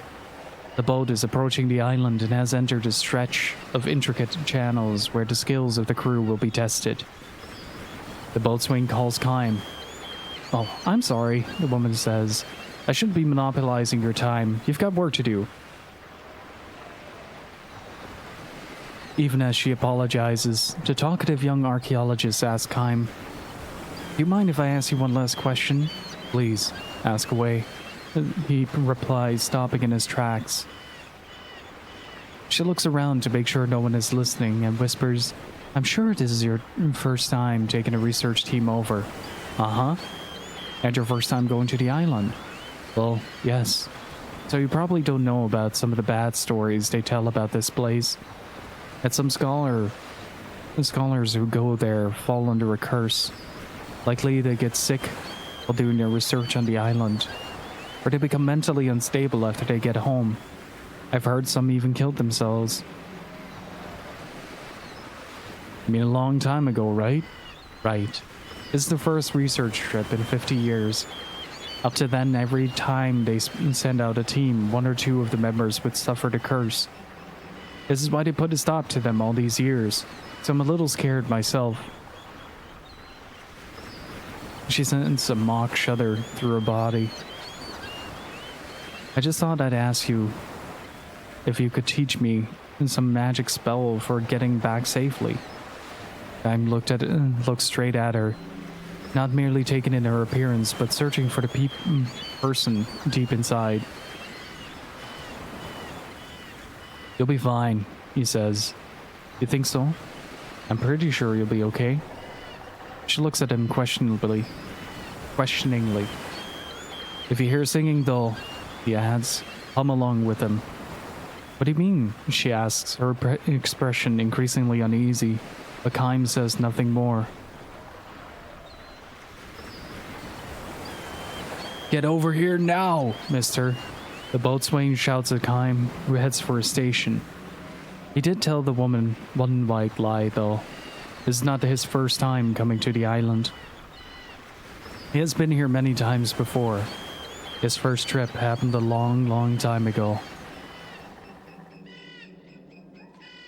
As the archaeologist says, the island's elegies had no fixed melody or lyrics. They were all sung extemporaneously and never repeated. 100 deaths required 100 elegies, nor did mourners agree in advance on the nature of their elegy before they started singing. At first, each would sing his or her own song, expressing his or her own feelings about the deceased. Eventually, the jumble of songs would come together into a single melody without any one singer taking the lead. In the culture of this island that had no writing, there was, of course, no musical notation. There were no instruments for accompaniment either.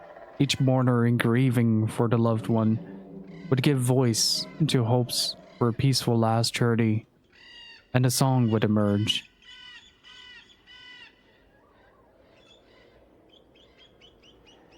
Time's travels first brought him here, but the island was at peace, which is to say, centuries ago. He happened to arrive just after the death of a village elder. For 3 days and nights, an elegy was sung around the clock. The island's people's songs, which shook the darkness and reverberated all across the clear blue daytime sky, left its mark with a certain ennobling comfort in the breast of Kaim, a man for whom fate had decreed that no one would ever sing an elegy. To think that such an island had been burned to the ground. The people fled in all directions at once and were murdered one at a time. It was an absolute bloodbath. Time knows about the atrocities that accompanied the butchery, the things that were not handed down to the generation of the young archaeologist. Had it wished to, the woman's country could have taken control of the island in a single night, but instead it used its military power to chase down each of the island's inhabitants over a period of several days, as if carefully filling in the blank spaces of a coloring book.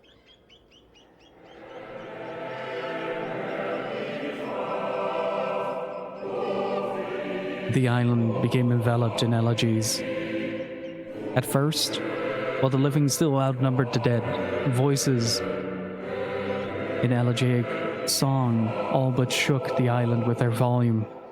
As the days went by, however, and the dead came to outnumber the living, the sobbing voices in song grew ever fainter. But the battle reached its final phase. The few remaining islanders who had been cornered in the island's northern tip fled into a large cave. They resigned themselves to death. All that was left for them to do was pray that they might be allowed to die with some degree of peace. But even this small measure of hope, they were unable to wring from their attackers. The army of the archaeologist's country went for maximum brutality.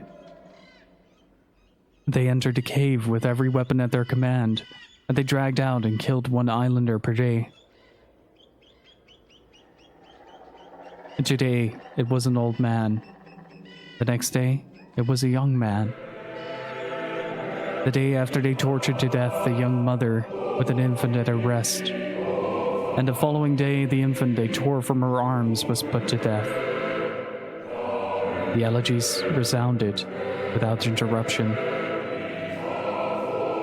The singing voices that escaped from the cave evaded the ears of the soldiers who were carrying on the massacre. Those soldiers with kind hearts collapsed one after another, or they went mad and left the front line. Song was the final weapon of the islanders, who had no other means to fight. They went on singing as they struggled against starvation, thirst, and their own fears. The commanding officer of the anti-insurgency force ordered his men to fill in the mouth of the cave. If they buried the people alive, he thought, the singing would no longer be audible. Nevertheless, vain singing continued. It went on, day after day. Rainy days, clear days, daytime, nighttime, it continued, but no longer without breaks, which gradually increased in length. The singing went beyond being an elegy for a single person and became a song suffused with the sorrow of all the living things on the island. About the time the season ended, the last thin thread of singing died out. The army left the island. Not a single record of these military operations was left. Never again did anyone come to live on the island.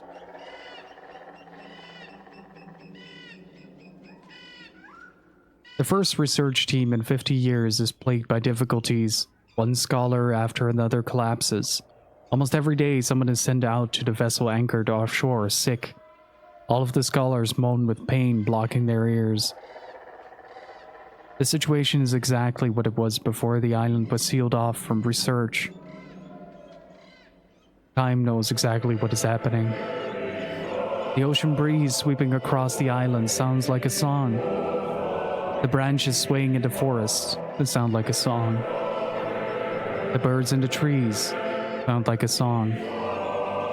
The babbling of the brook sounds like a song. The treading of boots on piled up fallen leaves sound like a song. The crashing and receding of waves on the shore sound like a song. The elegy for the island that people sang with every last bit of life they could dredge up from inside themselves now is being sung by the island itself. Please stop. I beg you, stop. The scholars cried out in their delirium, covering their ears. I don't know what we did. It was our ancestors, not us. The scholars who moan this hear anger and sorrow in the constantly resounding elegy. What they say is true. It is not their fault. But they have been given no knowledge of what happened on this island so long ago. And sometimes not knowing can be a profound sin. They should prick up their ears and listen all the more. That is what Kaim has always done. The elegy being sung by the island is not merely hurling hatred and anger at them. The island is not trying to torture members of the younger generation like them who are without sin. Rather than blocking their ears, they should listen.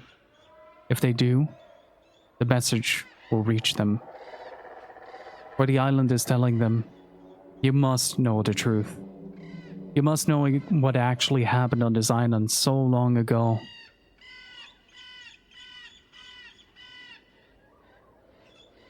The investigation ends much earlier than originally planned.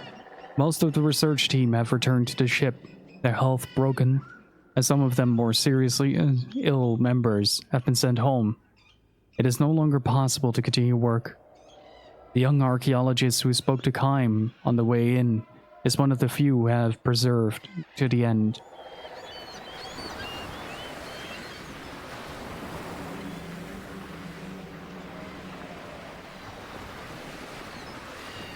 Thanks to you, she says to Kaim. As soon as she climbed from the launch into the ship, she saw Kaim standing on deck and hurried over to him. She looks haggard, but her fatigue is clearly less physical than mental. Still, her eyes harbor a strong-willed gleam. Did you hear the singing? He asks. I did, she says with a nod, looking back at the receding island. It was so sad.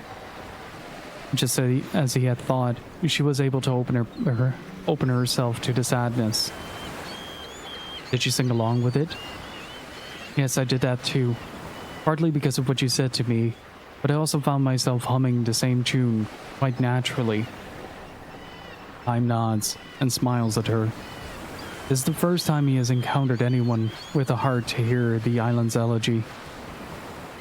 This time when I get home, she says, I want to do some more serious research on the war. It's something I have to do. I almost feel like I don't have a choice in the matter. I'm glad to hear that, he says.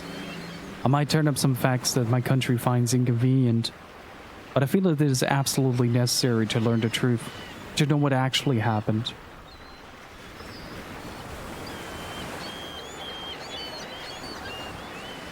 The ship emerges into the open sea. A single white bird flies out from the island as if seeing the ship off on its journey. Tracing a great arc against the blue sky, it releases one high, ringing cry. No longer an elegy. This is the song of joy and forgiveness, signaling the dawn of a new age.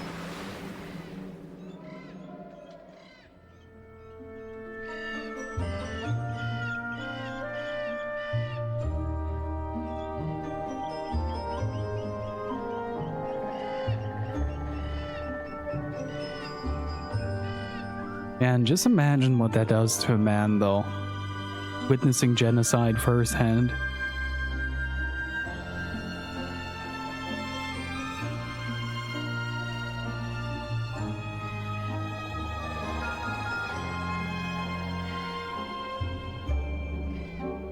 Maybe grabbing some of these prompts for inspiration. It's good inspiration to have. I really recommend reading through all of the 1,000 Years of Dreams. Later that you just forgotten, yeah, it's a harsh. And Dead Basil, I'm playing on an actual 360. How are you doing? And so goes Spartan. How are you doing? I really recommend playing the Trails series from the start, by the way. Snow Crash, how are you doing? L Brown, how are you doing? 1,000 Tears of Dreams. A little bit, yeah.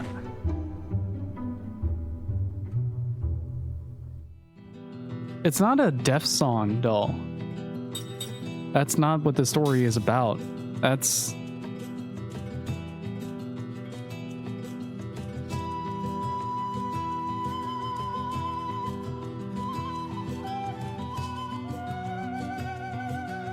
It's about finding the truth within yourself to accept what your country has done. To pass on that story as it actually happened.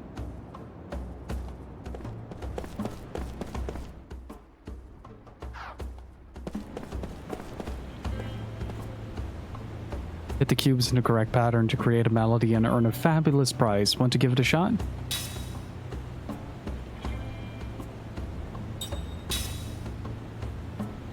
D-A-A-D. Dad. Alright, ready to play the song you choose? Yes. Let's go into formation and begin the performance.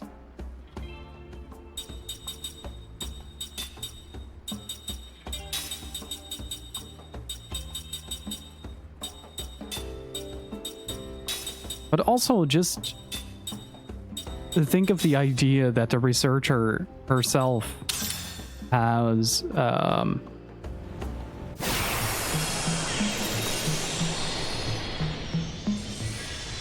to kind of come to that realization that there's more that meets the eye in terms of the events that transpired on that island, and to kind of embrace that sadness and kind of make it your own. That must be really tough. D. A. A. D.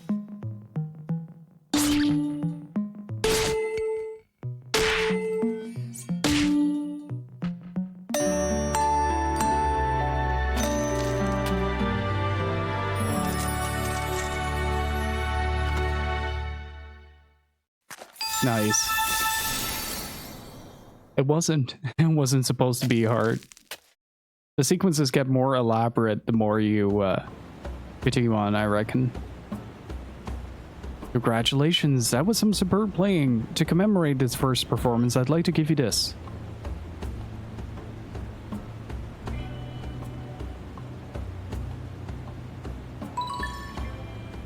Dodger. See you later. Come play again soon, you hear?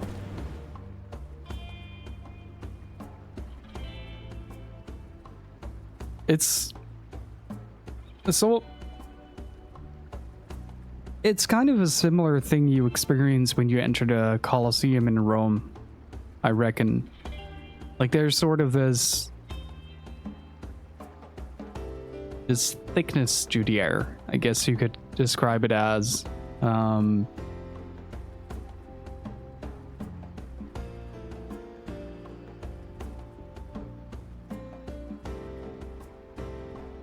Like you can sort of the air becomes tangible. That's what I'm trying to say. Like it's just really different walking into a place like that. The same with the World War II camps. I've been to a few, and it is never a fun experience. You never go there for like a fun excursion or something like that. The minute you step foot in there, it's just silence. Nobody feels like they want to crack a joke or anything. It's just the atmosphere there is so oppressive.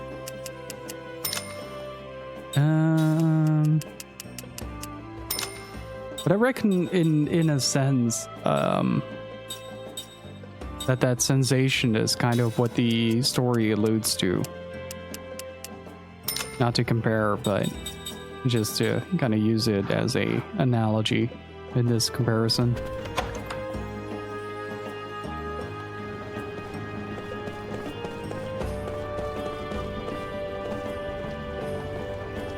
You're making me out to be a fool. How do you know that I'm with General Kakanas? I'm just gonna call him Heihachi from now on. I'm not criticizing you, son. I'd just rather you kept to one side of the street rather than standing pointlessly in the middle blocking the way. There's a fight going on, so you might want to go to some other way. That soldier is an annoying one, but the old guy ain't no saint either. This could take a while.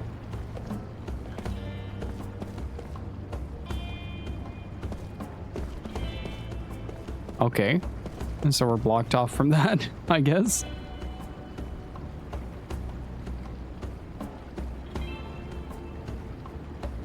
Which just imagine these, like, with hopes that you just forget.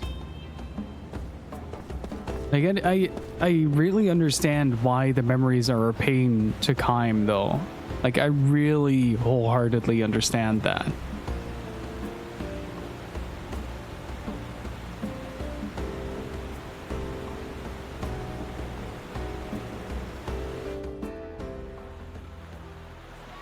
Beloved citizens of Ura, I am Tolton, son of the Uh-oh. late King Zypha. Please heed my words. At this moment, our nation is Oh, if it isn't that little scamp from Ura. It's the council. I wonder what's going on. What would be so important that they'd have to broadcast it around the world? That on the Wall Highlands into such a tragedy. I am overwhelmed with shame at the number of people who died in that battle. Furthermore, I must inform the people that His Excellency, the Venerable Chairman Roxian, who has led the council since our nation became a republic, has passed away due to a sudden illness. His Excellency felt a terrible sense of responsibility. Do you for the understand countless any of this? deaths at the war. There were a lot of words I heard in my history class. That to save Uri, the monarchy must be restored immediately. Therefore, in accordance with His Excellency's dying wish, I hereby declare that henceforth the Republic shall be abolished, and the Council shall be dissolved. Huh, Golden Boy is sure taking a lot of initiative there. It's Gongora's plotting. The boss? I don't get it. They're trying to stop something, right? I, as the first in line to the throne, shall, with honor, bear the crown as 45th King of Ura. Also, Oh, 45. Oh, thanks for clearing it up. I thought you were 44. Incumbent on the ruler of this nation, I shall appoint His Excellency Gongora, a sorcerer of vast experience, as my royal advisor and second in command. Well, it shall be a great honor to accept your Majesty's appointment. He sure knows how to ham it up. What? Did he just say royal advisor? He's kidding, right? It's nothing but government by regent. My beloved citizens, allow me to illustrate one of the reasons that I reached this difficult decision. It's me! Look it! They must be planning to invade Ura. Is that my voice? What is this? How should I know? As you can see, it has been refitted with weapons. Do you understand what this means? Numara, like Kent before it, is bearing its aggressive fangs at our country. In this time of crisis, our country no longer has a standing army to protect us. Our army was swept up in the devastation at the Wall Highlands. It is in times like these when a king who can lead Ura to victory, like my late father, is indispensable. Jansen, what the hell is this? Explain yourself. I'm telling you, I don't know anything. You've been used. Me? By Gongora? You gotta be kidding me. I was just in it for the money. There, see? He let it slip. Yeah, okay. So now you know. But all he asked me to do was keep an eye on you guys. You gotta believe me. Then what was that black pearl all about? Well, look, that was, well... Kaim, that, this guy's bad was, news. We should get rid of him. We need to deal with him before we look for Sarah. Gongora might even be listening in on this conversation. Hey, wait a minute, okay? You don't know the whole story. Let me It just... doesn't matter. Kaim? Let him hear us. Let him see us. Let him shudder as we close in on him.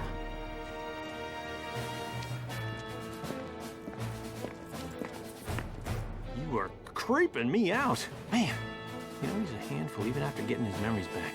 Where did I put that pearl? Well, it's actually on the ship.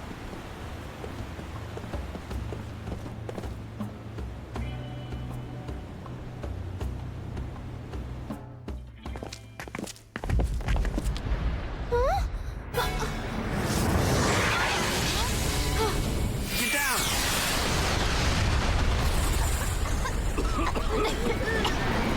They wasted no time on this. You all right? Yeah. Fire! Astutely observed, Mac.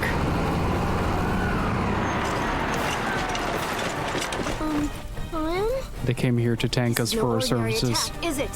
What? What's an ordinary attack? Cook, Mac, now's the chance for you to slip into the smoke and run. What? No way. Move! If you stay here, you'll be in our way. That's not true. We're in this together. Let's go. Don't worry, we'll be fine. I say we surprise him by running away. You, shut up. What?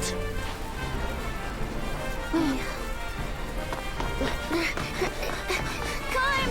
See you later!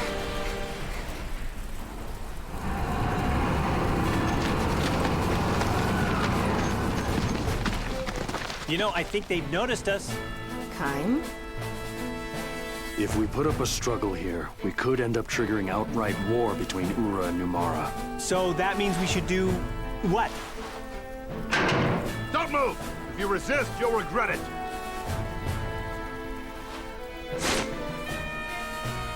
So we let ourselves get caught. That's brilliant. We should let them know fighting won't solve anything. Then we'll need the power of the Queen. Power of the Queen. Good idea. You know, me and the Queen are tight. Yeah, we go way back. No problem. Fucking Jensen. You're wise to surrender, spies. We're not spies. We want to speak to the proper authorities.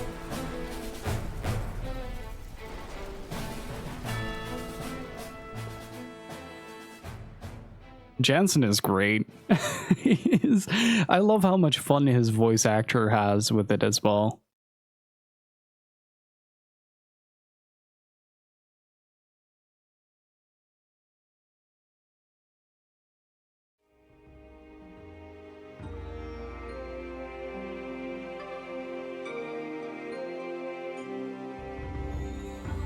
If you're not spies, then what is the meaning of this? What is the meaning of what? For ordinary travelers, you've certainly managed to get involved in some extraordinary events. I apologize for pretending to be something I'm not. I just want you to hear me out. Oh, I'll hear you out. You're going to tell me what Ura is plotting. Well, see, now there's no surprise. They were going to throw you a birthday party. Where's the Queen? That's gotta hurt. Who do you think you're talking to? Idiot. What's that look for?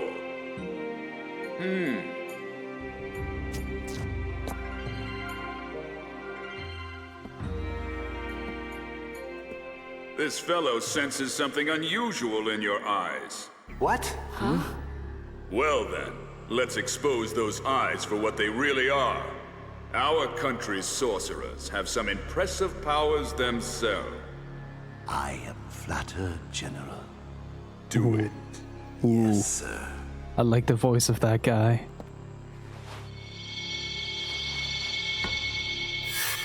Oh boy! Whoa! Oh.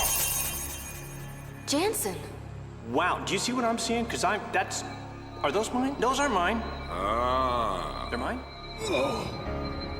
These are without doubt crystals of magic energy.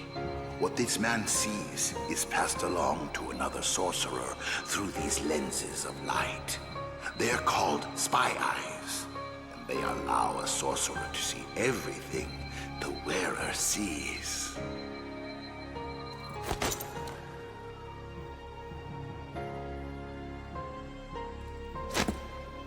Awfully elaborate stunt to pull. Even anything for a spy. Hey, you know, I am not that smart. I mean, I'm not saying I'm dumb. I didn't know. Excuse me, General, but this man is most likely... I think Aihachi got 2% more vascular in that scene. The person in which spy eyes are implanted would not be aware of them. I could tell that much when I remove them. This is high-level magic, far beyond the capabilities of someone such as myself. Even with your power, you could not do it?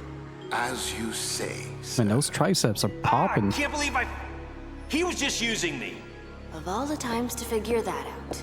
I am gonna make that greedy, senile, flea-infested bastard pay. Huh, you won't have time for that, spies. Kill them. Well, all right then. There was just no getting through to that guy. We don't have much of a choice.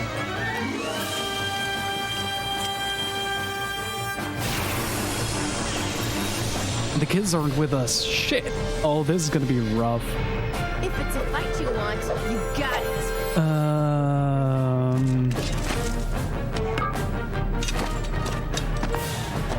Oh, these fights have been really hard to get through.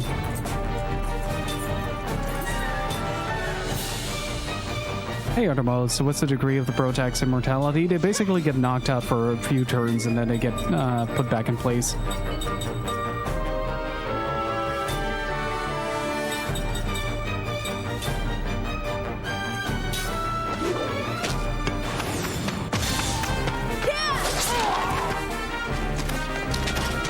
How much? Ow. Don't have like a sneaky archer barrage this time around, please.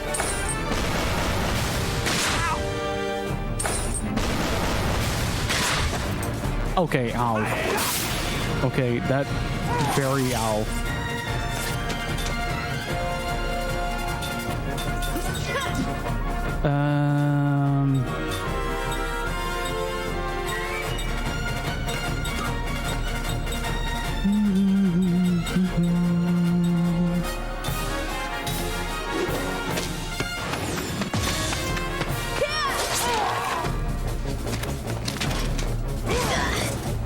That's fine.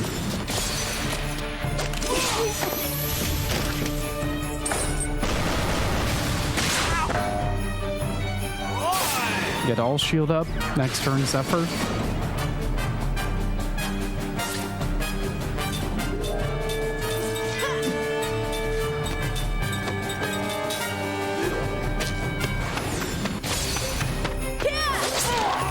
I reckon they just heal really fast.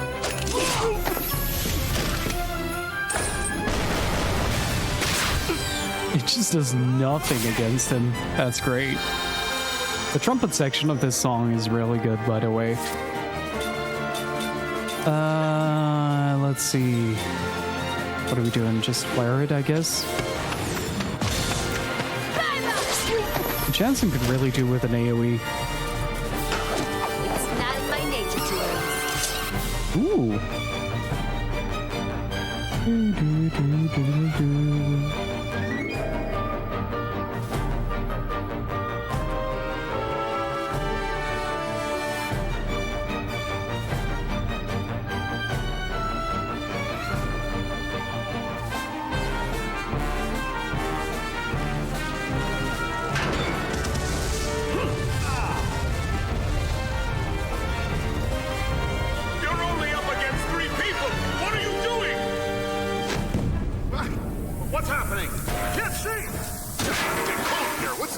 Please tell me the kids are up to something.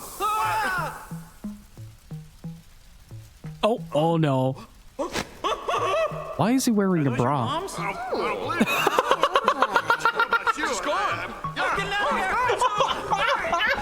come back here!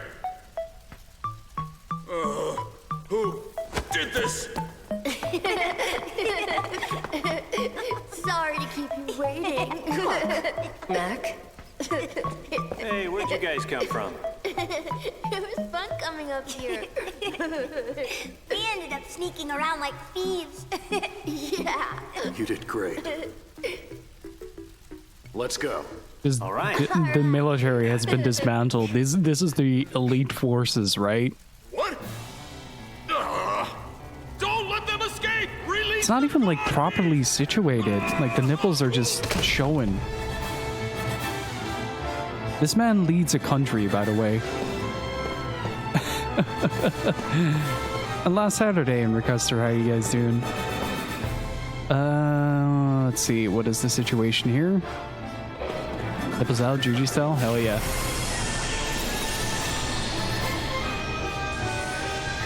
I was not ready for freaking Jensen to go, are those your moms? I really wonder how much of that was in the actual script and how much of that is ad-lib though.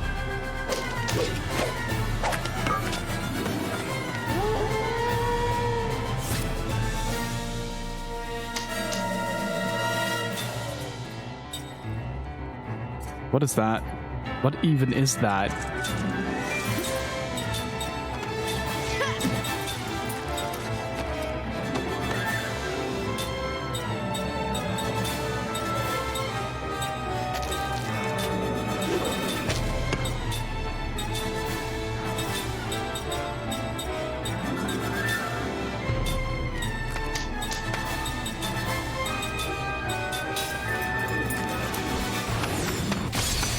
The game needs some humor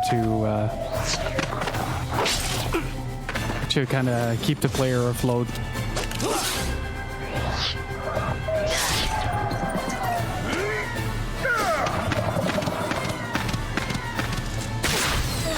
Holy shit, Matt got destroyed.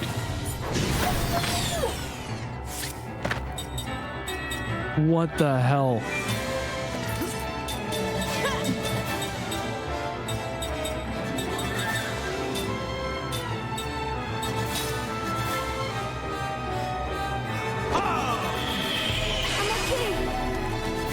Okay, at least he has some HP to back him up. Alright, he's frontlining, of course. Makes sense that he gets absolutely decimated then.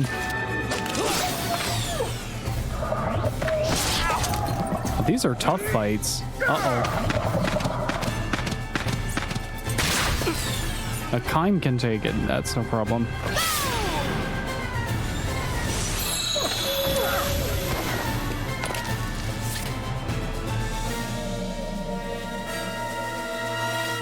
Is there any particular reason this game didn't sell too well? It's not very accessible and wasn't well marketed, at least in Europe. And by not well marketed, I mean not marketed at all. Oh shit, I didn't equip that. Remind me to equip power hit after this.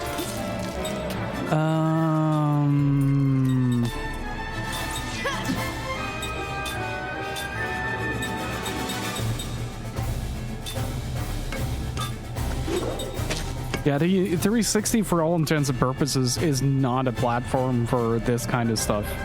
Usually that is.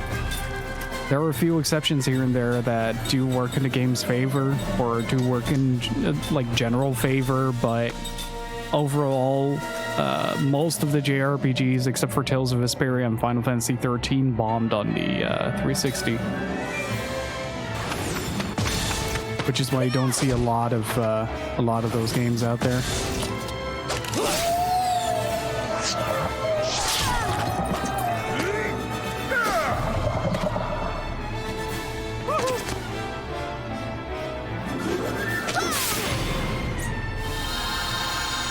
Yeah, there was a time where action-based RPGs were like the new hot thing, but I don't know. Like, I do prefer me a saucy turn-based RPG. I'm primarily looking for a good story anyway, so. He's confused. This is gonna go well.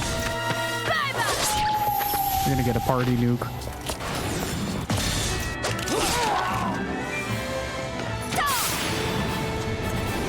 Oh? Well, that worked. I need to see what power hit does on Kime. Level 3 spirit magic. Oh? This dude is just chasing me down. What a guy. I don't think we need that for now. Might be a good idea to just go with power hits.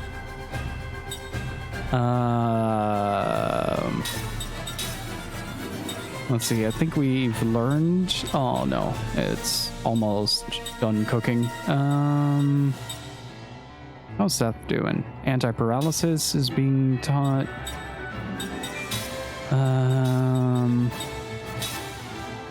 I think combo might be a very useful one.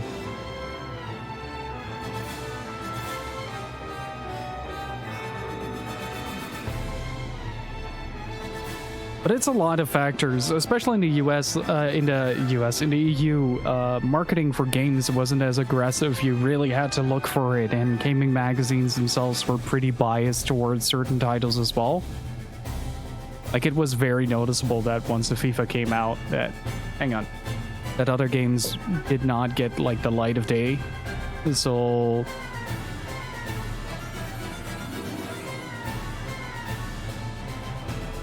if I recall, this made the store fronts in stores like GameStop.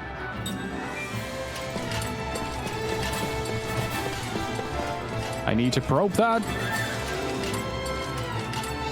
Thank you for waiting very patiently for this animation to finish. Thank you again. I really appreciate it. No.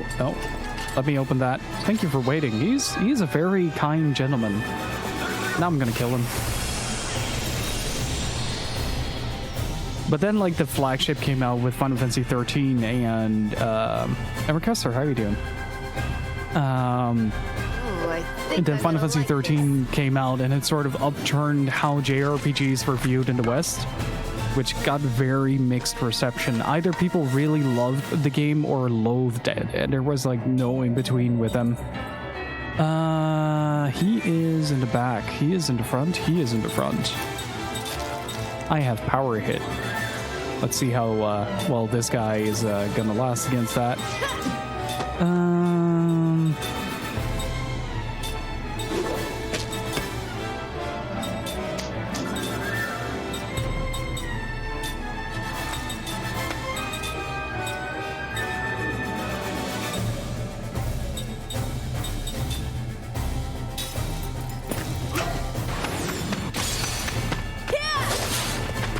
Oh, that was a miss. Luckily, no order. Not that it would do too much damage, but still.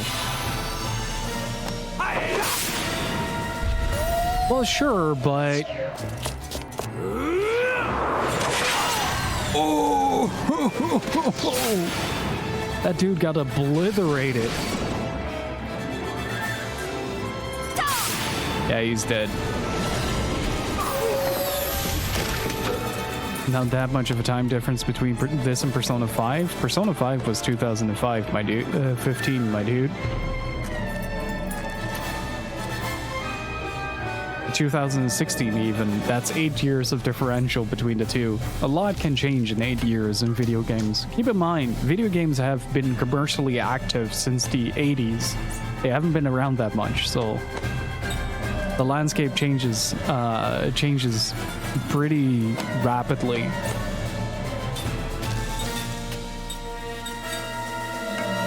Like, I know video games have been around for a much longer time, since the late 50s with Pong 58, I think. Then Space War was like the first generally accessible video game. But it was around the late 70s, early 80s when they started moving towards home console releases, and it started to gain some popularity. And it allowed them to be a bit more commercially active on that front.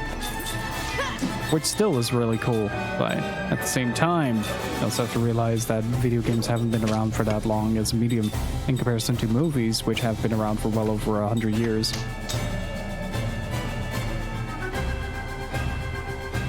I just mean that if someone can buy a JRPG during Persona 5, you'd think they could have also bought this. That's true.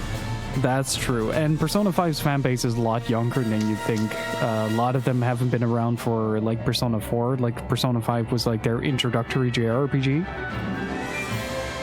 And I do think that the JRPGs themselves are now becoming more readily available than ever, in the sense that we're now finally getting some ground with them as a more accessible genre for a lot of people.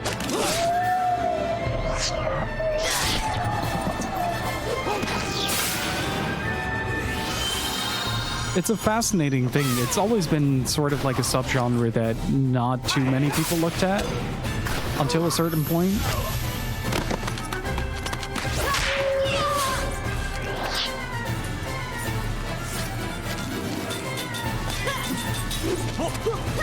Let's see how this goes.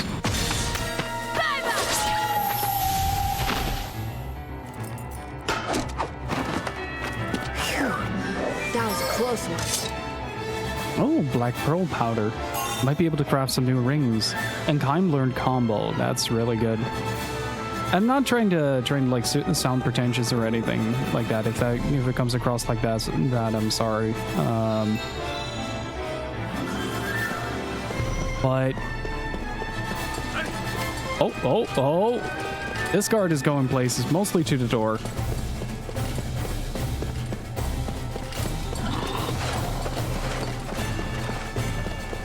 Dun. Wait, how am I supposed to get there? I want to get there. Let me get there.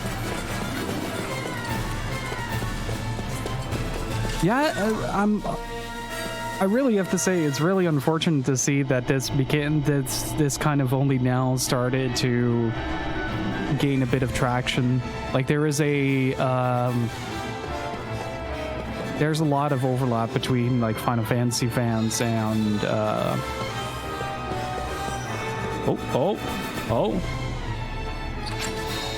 and this game, of course, but it also wasn't really clear that Sakaguchi worked on this or Uematsu when it came out. Like, it wasn't marketed as that. It was marketed as the new Final Fantasy, which it isn't. It's its own entity.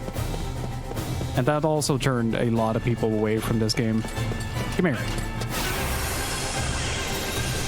And no, Chems, I don't have FIFA.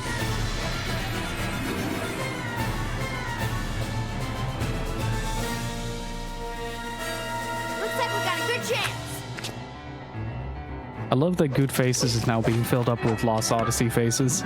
It's great. But it's really interesting. Like, RPGs in general have been very divided on how they have been approached by the people that consume them. Like, for instance, the Netherlands was very much a PC country when it comes to RPGs, so we were mostly exposed to things like Baldur's Gate and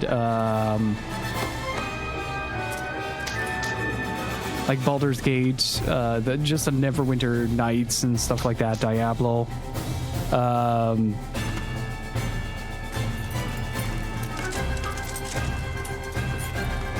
Like that kind of stuff. We were mostly exposed to very different types of RPGs, and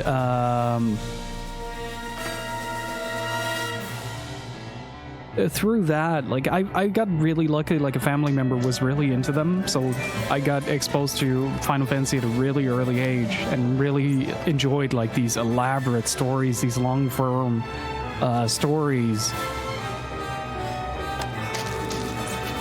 that would really envelop me. And still to this day, like, that's one of my favorite things about JRPGs, is that they really are capable of for a very long time of kind of letting you peek into the world that they take place in and like join them on the journey. It is kind of a genre in and of its own, and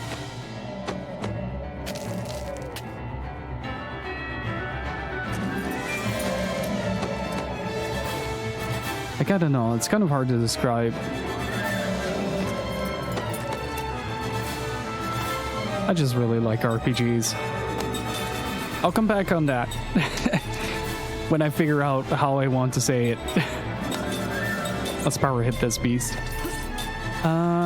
It's probably a good idea to get the guard beast down first here, because if the order attack hits with the guard beast, it is significantly boosts the damage that thing does.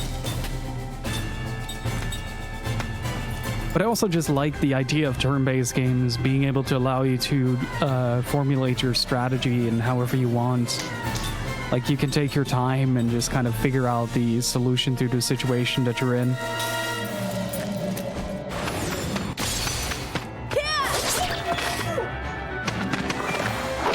Well, they are a very big commitment, Artemis. That's probably why a lot of people didn't really like them way back when.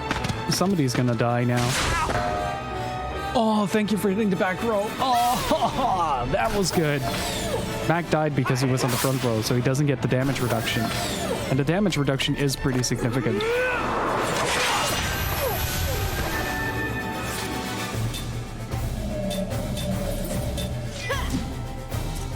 But like, to give you guys an idea, I grew up with a lot of stuff like the Gold Box D&D games, Might and Magic, the original ones, Mandate of Heaven being one of my favorite ones in that series.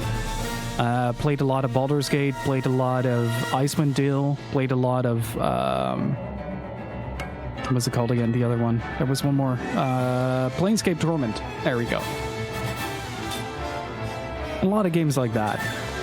And then I got introduced to Final Fantasy VI on the SNES, which was Final Fantasy IV, and yeah, then I got super into that. I do have to say that Pokemon probably played a pretty large role in how much I enjoy the sort of Japanese way of storytelling.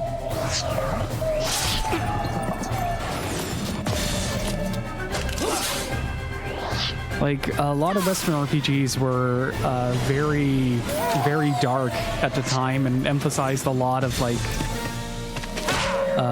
the grim reality of combat, I guess. Holy shit. Whereas a lot of JRPGs at the time were very fantastical and over the top, and I really like that. Let's get Mac back up on his feet, because that hurt.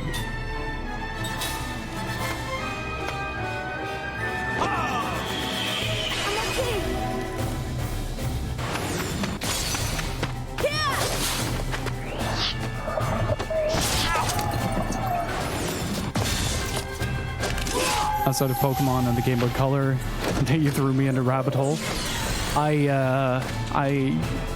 Yeah, that happened.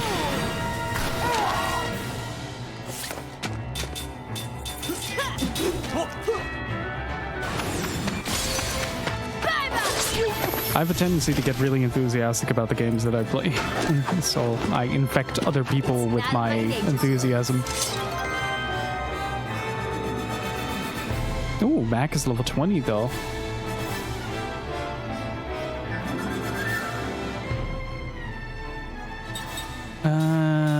Let's do a bit of healing on this.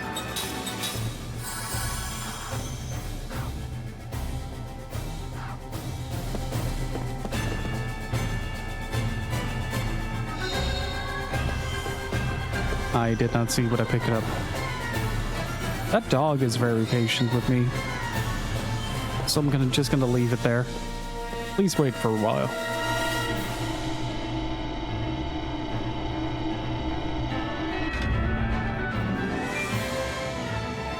Oh, that's adorable. Hang on, chat. Hang on, chat. You gotta see this real quick. I have a tab open on one of the monitors with Twitter, and this just popped up. That is adorable. Gotta show you guys that. Please support Gravity Rush. Freaking Gorky 17 though, wasn't that the answer to the East European answer to Fallout?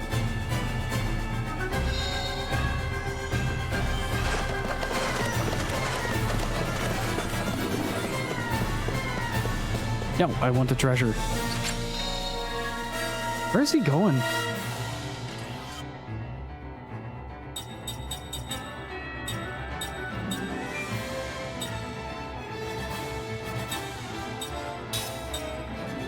I think that is the one that allows me to learn level 3. Yeah, okay.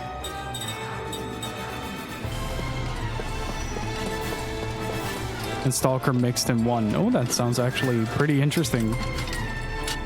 I think I have it on Steam. I don't know how that release is, but I have it. Don't know if we're better for it. I don't know if we're worse for it.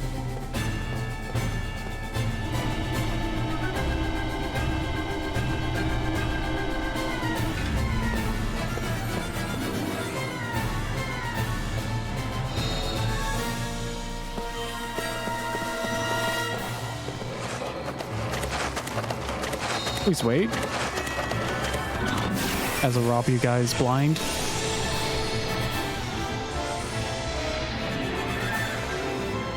Looks like we got a good chance.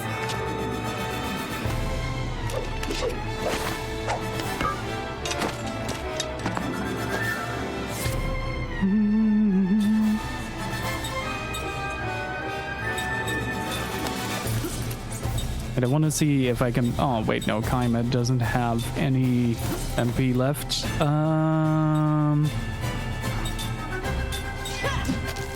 Gotta be very careful for Mac, though. The third age is pretty good. Like, I really encourage everybody to try out Lord of the Rings The Third Age. It's such a fun little game, especially if you're a big fan of Lord of the Rings.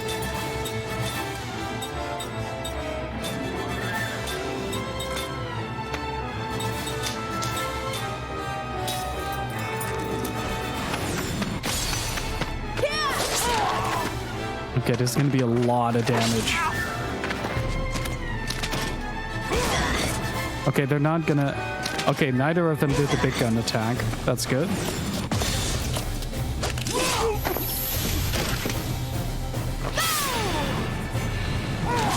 EDF would be great for the Switch.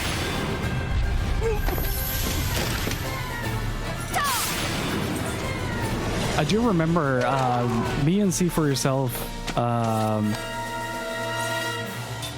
used to play that when we were younger, and we always got stuck on the Balrog. Every single time we played through the game, we got stuck on that.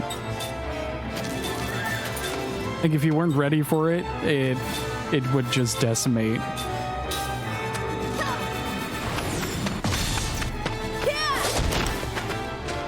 Well, that was a good sound for the guard. A dull thud.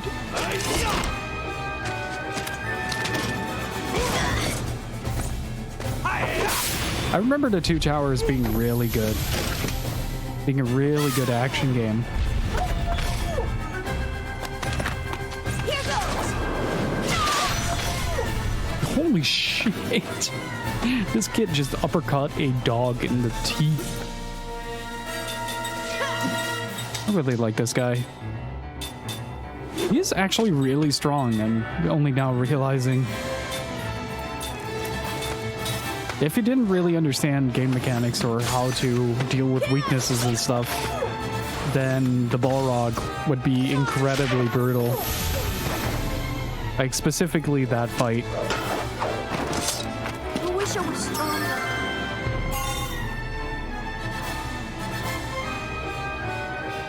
Mental stability 1, Jensen learned absorb transfer. Okay, I gotta check that, but first I gotta run away from this little guy. Oh, never mind. Guess we're doing this. Da-da-da-da. Oh, do not underestimate me. Managed to break the game and I still feel so proud of it. What was that noise? Oh, it's that thing. Okay, gotcha. We're taking that thing down, though.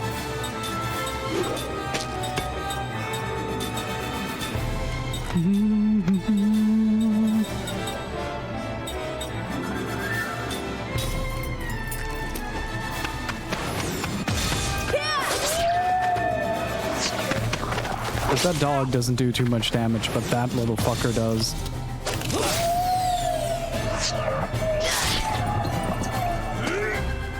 Uh-oh.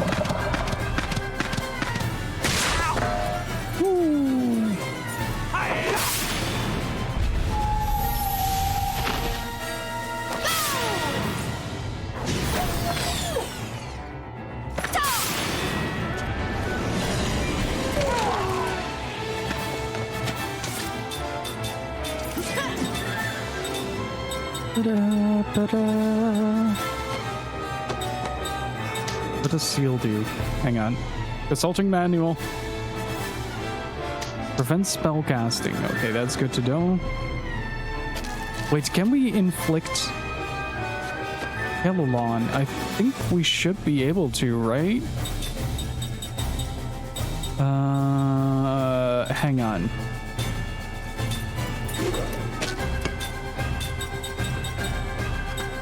Yep. There it is. One try that in the cart. Oh, it's a party spell. No. I was hoping. Imagine if you could Kelolon an enemy, right? If you could Kelolon a boss in this game, they would do 1 damage for each physical attack. Oh, whoops. That would be absolutely busted. I like it.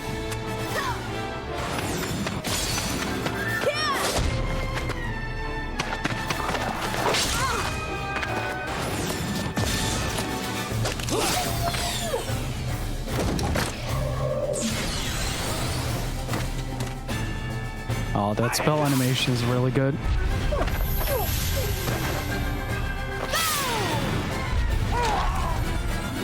Here goes!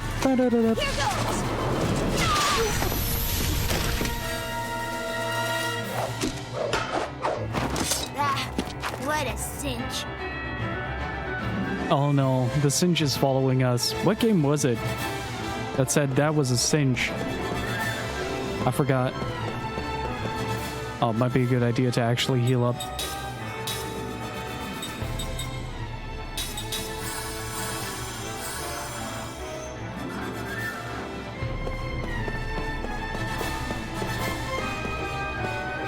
Wasn't it Shadow Heart? Rogue Galaxy, yeah.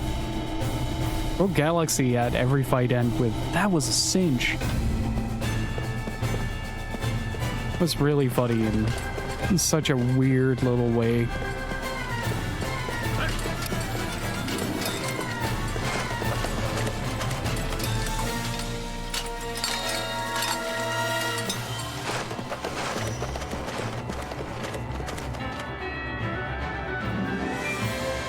What are you doing? We're gonna get caught.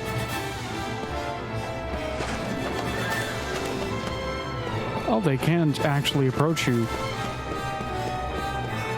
in certain spots. It turns into a horse. I will never get over the fact that a dude just turns into a horse, and we're expected to be okay with that. That was not cool. That was not okay. I didn't like that one bit, that I had to be okay with that. I'm probe this. Oh, that's good.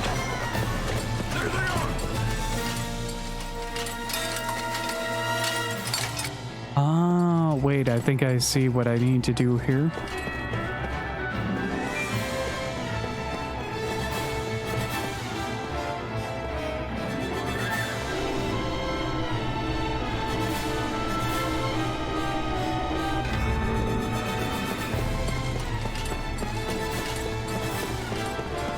I think we're gonna get the same message on every single door here. Yeah. For some reason, I'm reminded of Psy Girls with this segment. I can't really explain why.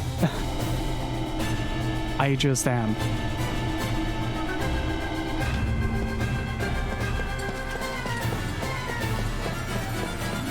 Yeah, this is blocked. Oh, that's what I need to do. Gotcha.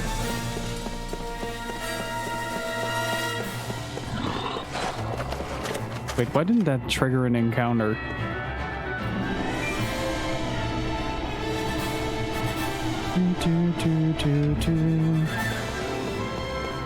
Yeah, woo the guards. Imagine if Kaim had to do that.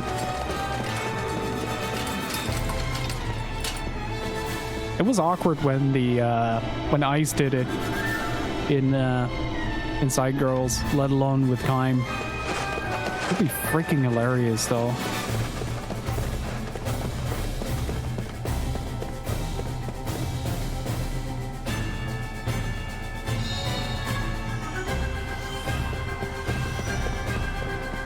Fine, I'll fight. Jansen could do it. Yeah, he charmed the pants off the queen. It didn't quite turn out the way he thought it would, but... It's now or never!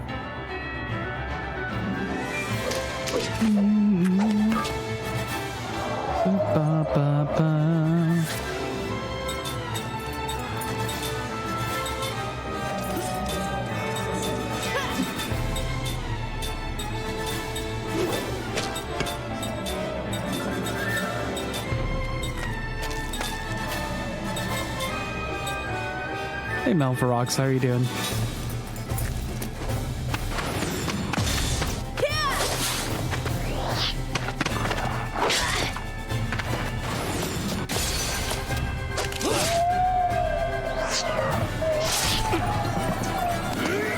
Uh-oh. Don't be Mac, don't be Mac, don't be Mac, don't...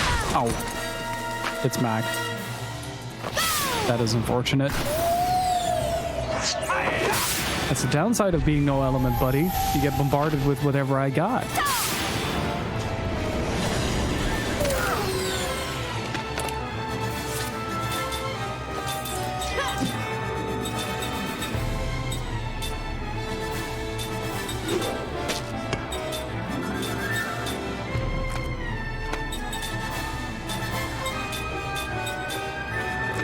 Yeah, I'll leave it at that.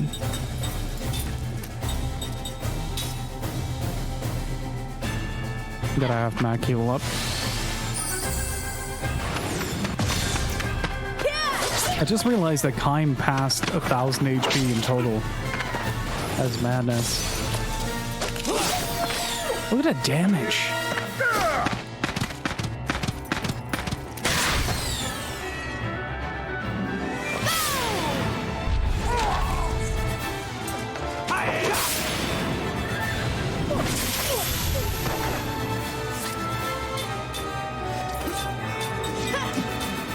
For me, it's passing the 1000 HP for the first time in a game, and then it's passing level 40, because then I feel like everything is legit.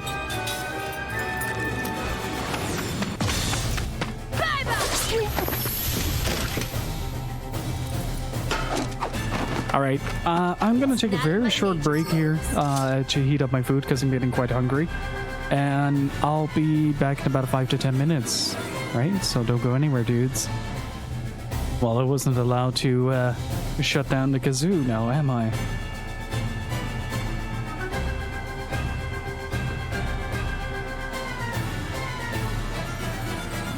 That's the fun part of this song. I can just sit there, listen to the kazoo, and then switch back.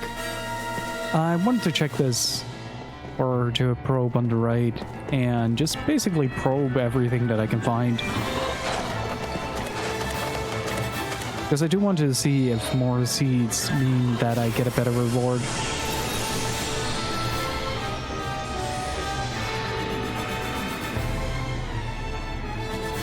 Out of my way.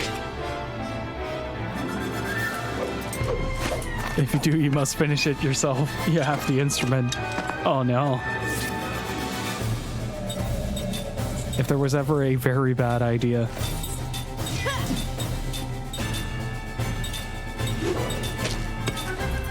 Every single one of these is 1A, so that's not going to get a bit any better unless I have a 1S spell, which I don't.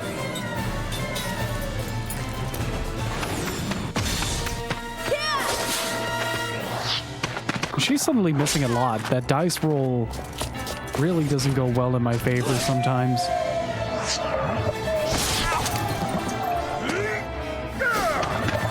Uh-oh.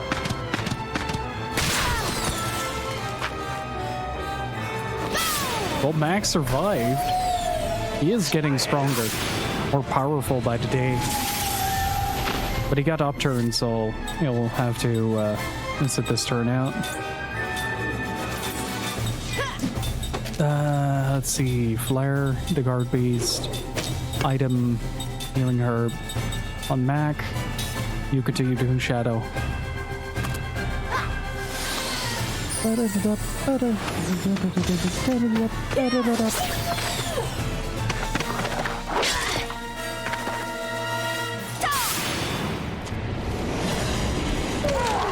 I really love that spell animation. It's so good. Oh, dang.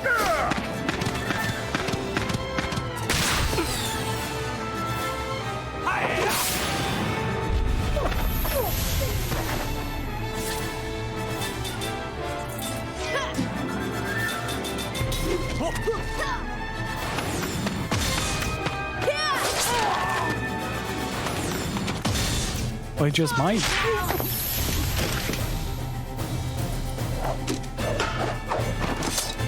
wonder if Mom would be proud of me.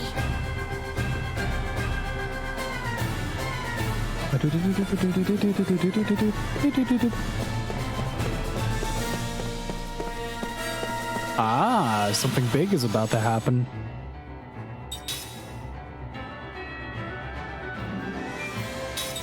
Luckily, I can always grind up here, considering the fact that there is a healing spot, so that's no problem.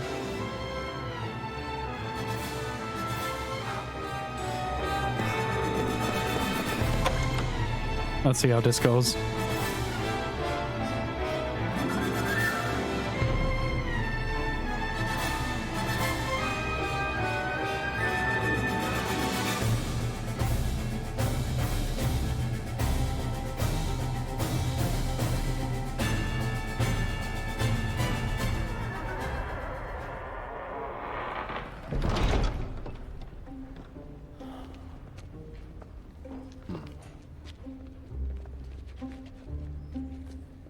Whew. Yeah, this is much better. Time to relax. You all right? Yeah, somehow. Mac!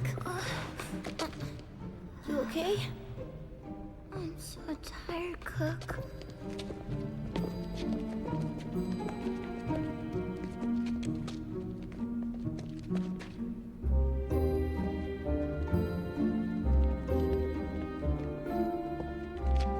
Looks good.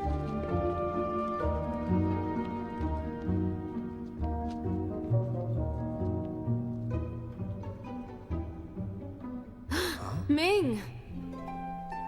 Aunt Ming! Ming! Jensen? Please, don't get up. Why have you come? Oh, you're all... I still remember me? I'm wonder Seth Balmore. why she has boob veins. Marganar. We're comrades. Remember? Comrades? What do you mean by that? Here, let me help you.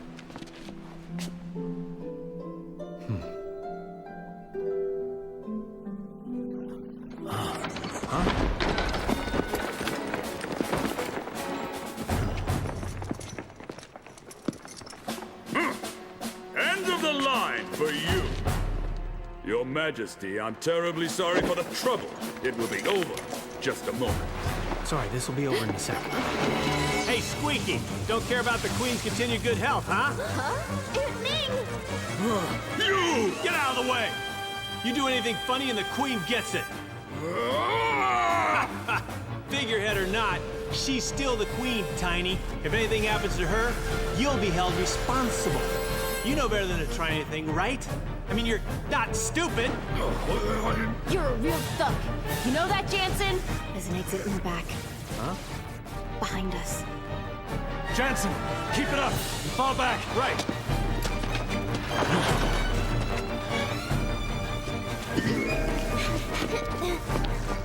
Don't move. Don't move. Don't you dare move. Come on, kids. Hurry. Get it? Don't move from that spot. You swine!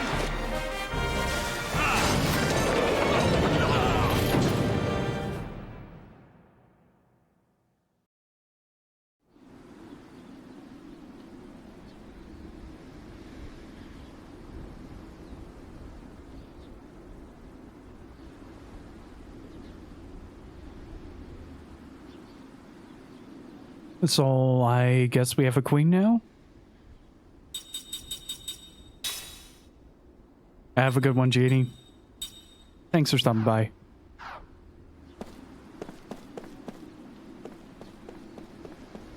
Oh, that is a really nice zoom out. I like it. Wait, can I probe the vase? No, we're fugitive, but I gotta probe the vase.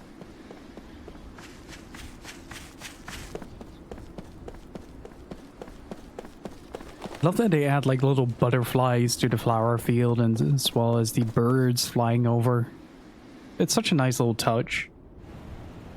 Hey, stop goofing around. They're gonna catch up to us.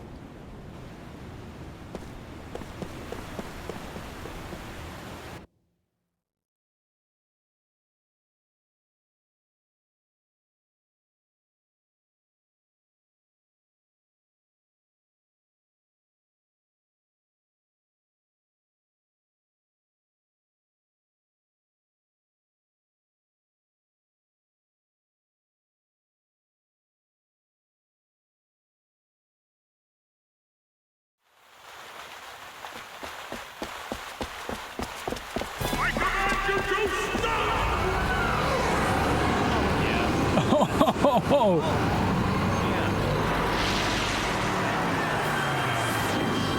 This guy's annoying.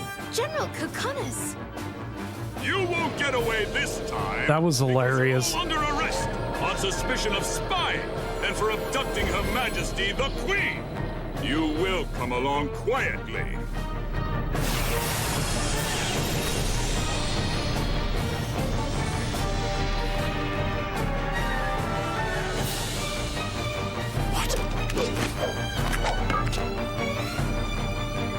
It's a literal tank.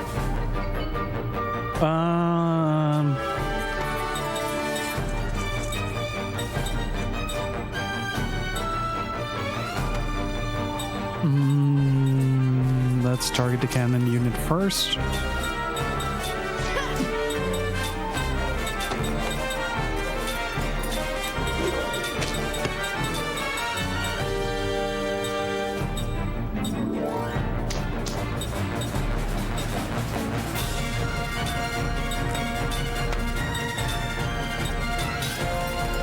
Let's see how this goes. Uh-oh.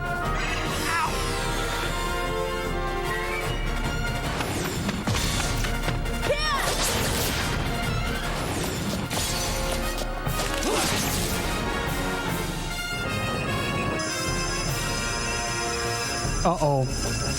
Well, that's really good. Oh, that doesn't do that much.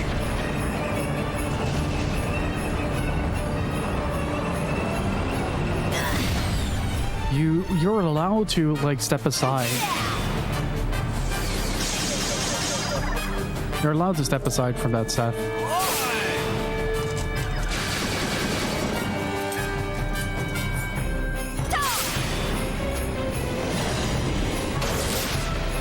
A decent damage overall.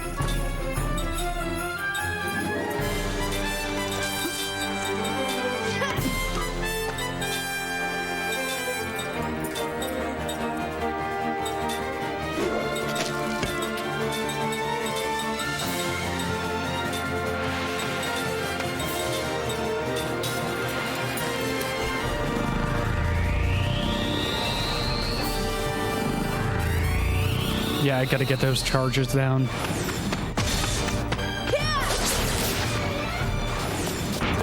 Oops.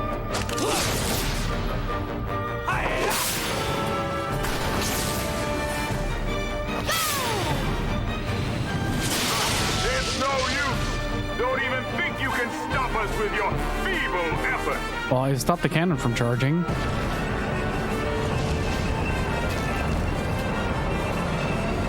Uh-oh.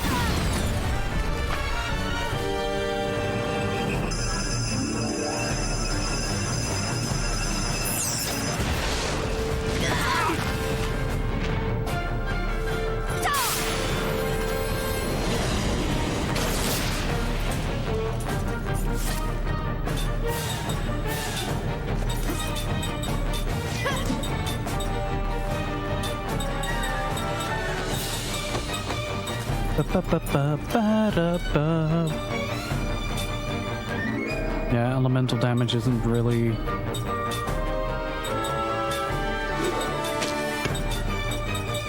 It's because I'm shutting down the main attacks.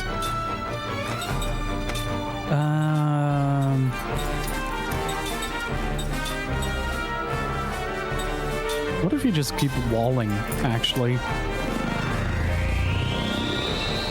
See what I mean? There's a meter on the top left. It shows tank power.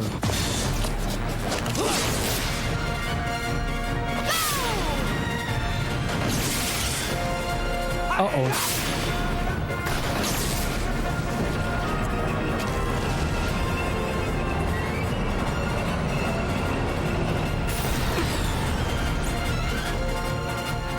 Has been nullified. What?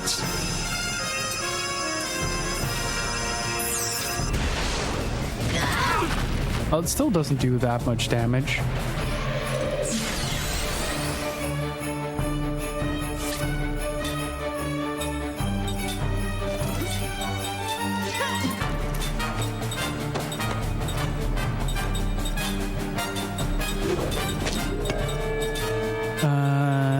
Let's flare that tank unit.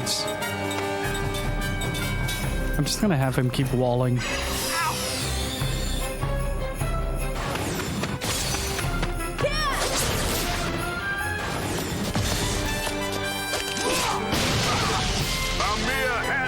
There we go. Consider yourselves lucky.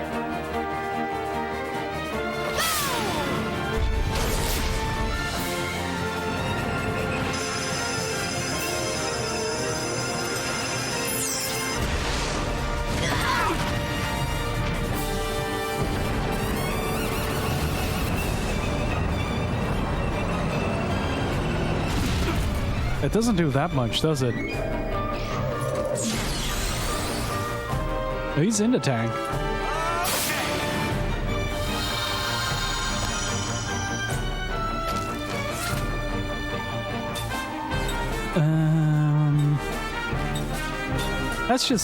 Let's just diffuse this entire thing for what it is and just get it over with. Refresh that. I'm just gonna keep putting up walls here. That secures my back row at least.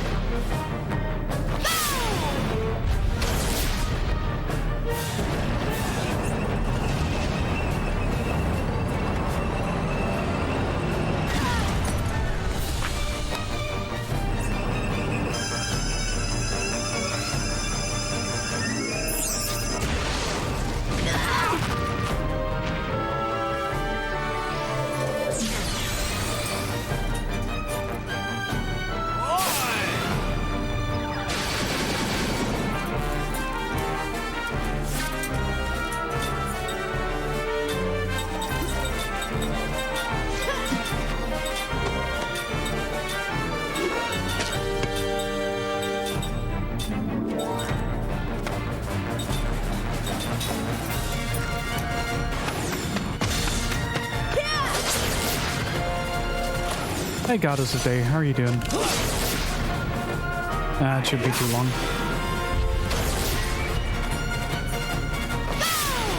That cannon should be going down soon.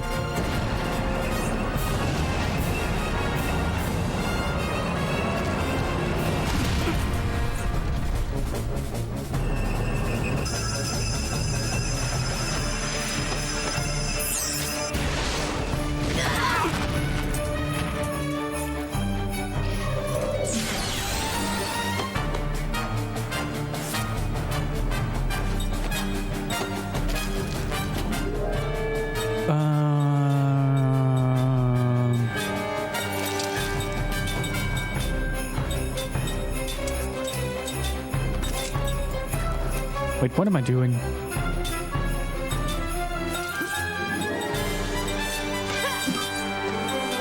Ba, ba, ba, ba, ba.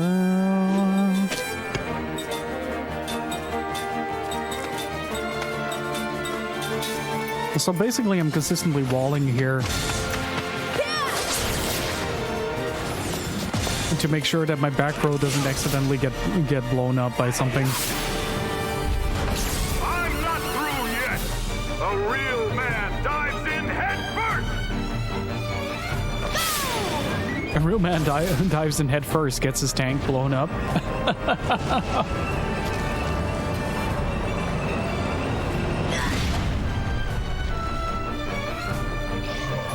Oh no, you reduced my wall. Here, have a wall.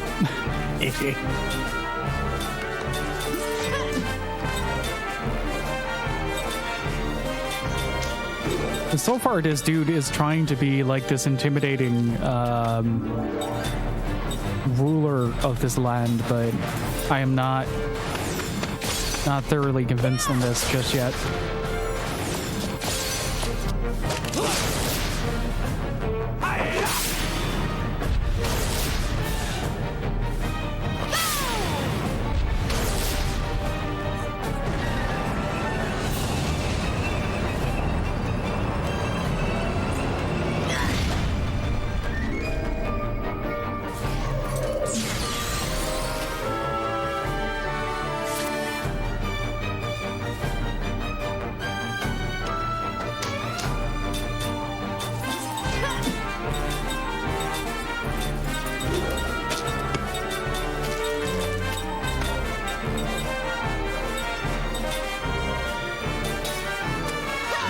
I want to see this boy uppercut the tank.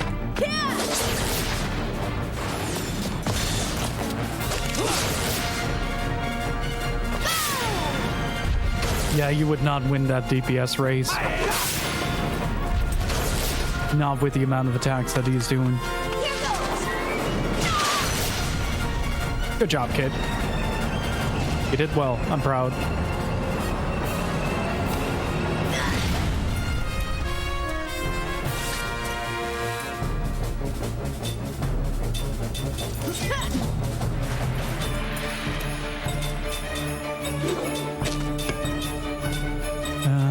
Let's see, what does spirit magic give?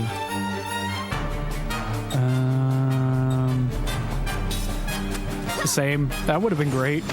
Oh, there's always this turn.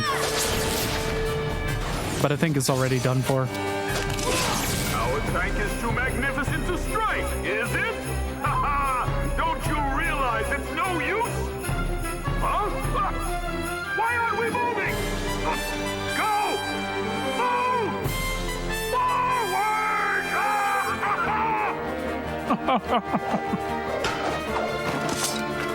What a waste of time.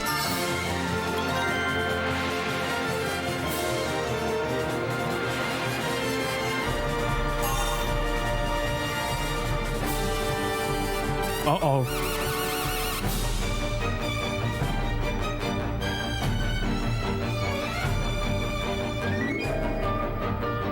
Yeah, we killed a boss with a hit parade in Dragon Quest XI.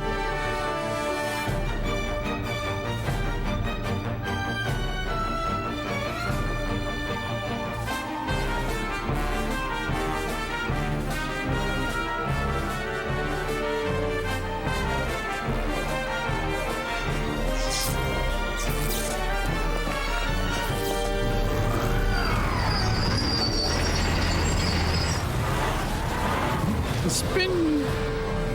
Yes! Alright! Ha! You had that coming. Why don't you just go back to bed and start the day over?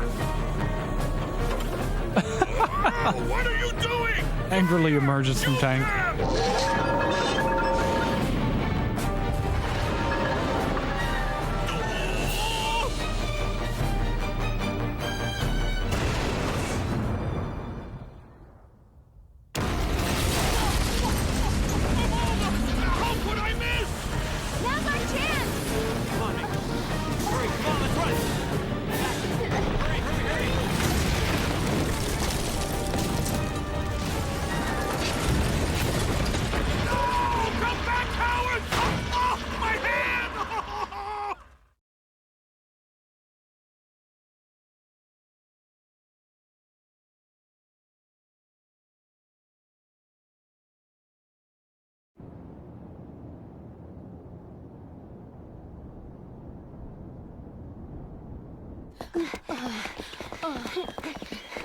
Wait.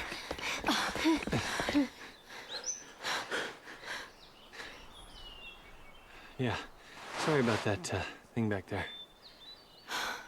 Don't be. Well, I didn't want to pull a stunt like that, but listen, did I hurt you? I'm sorry if I did. I didn't mean it. It's fine. Everyone is safe now after all. Well, you know, I should really be thanking you for helping us escape. Well, since these children were there.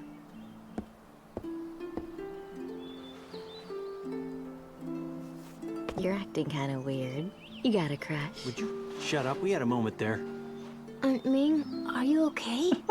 Yes. Seth being genuinely Mac? appalled. Why are you two? Did something happen to your mother? She's passed on. Please don't let your spirits fall. I'll always be with you. Thank you, Aunt Ming.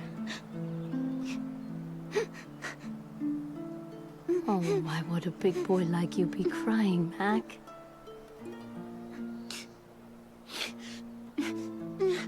He's going to change from here on out.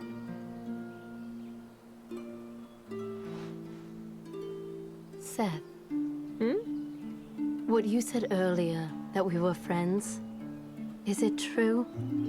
Yeah, but this isn't the best place to stop and talk about it. We need to get out of town. What will you do, Your Highness? You said earlier you couldn't leave because you were the queen. I'll go with you. It seems I must.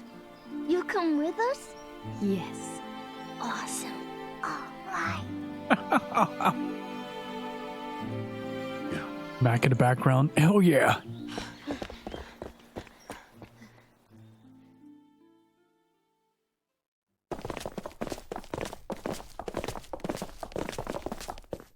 Hold on. We're being pursued by both Numara and Gongora. We should probably find a ride. Ride? Where? How? Let's go to the harbor. I've got an idea. Please tell me we're taking that entire boat. Composite magic. Some spells can be combined together to form what is known as composite magic. To cast a composite magic, you must be able to use both of the spells that compose it. Ming is sort of the caretaker of Kaim's daughter.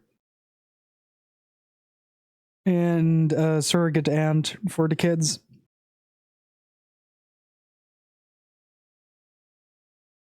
Use the spellbook on the menu to check the spells required for composite magic. Any composite magic from which you lack the required spells will not be displayed. You can only use composite magic spells for which you have the required skill level. You're kidding, right?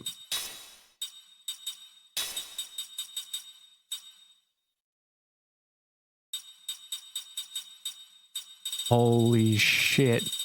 Oh, this is gonna be great.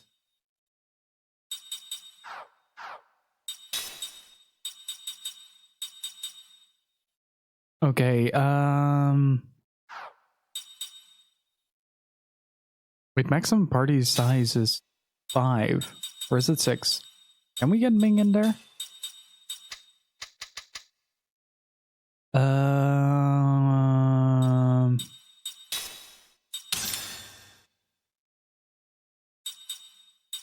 I do hope that everybody outside the party levels as well. Let's see. What that does mean... Wait a second. Oh, she is gonna be strong.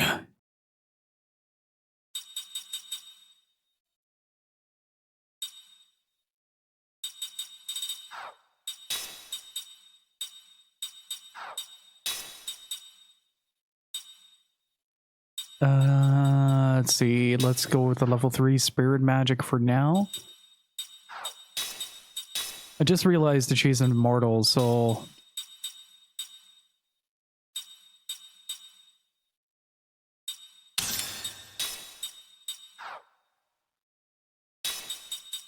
I gotta remember to put the composite.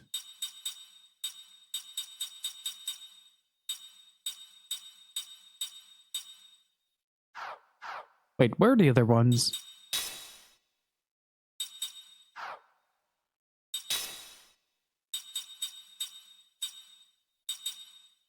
Jesus Christ, I can hear my 360 over this.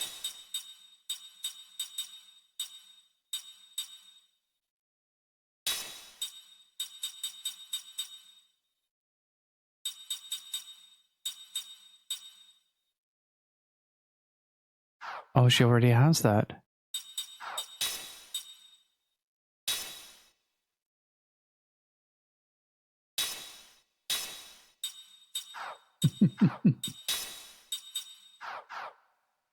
Oh, this is gonna be good.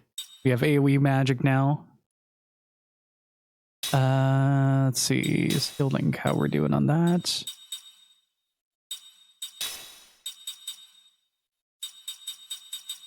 Wall might be really good in the long run, though. Let's get to Jansen. Absorb transfer.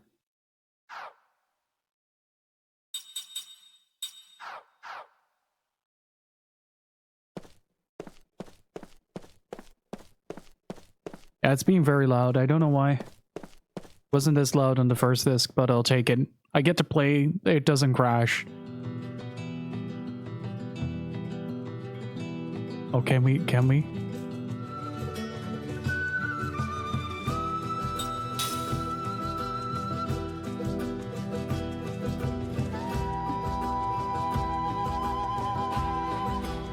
I know the 360 had a feature to install the data on disk. Maybe doing that for the next time would help. Maybe.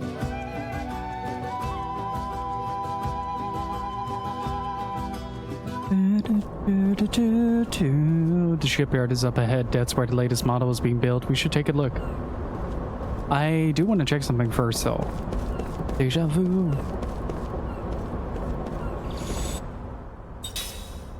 All first save, of course. That might be a good idea to begin with.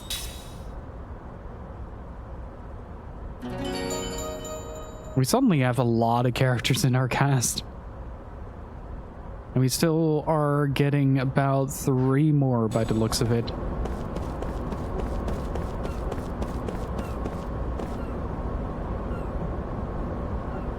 Oh man, I can't go give seed.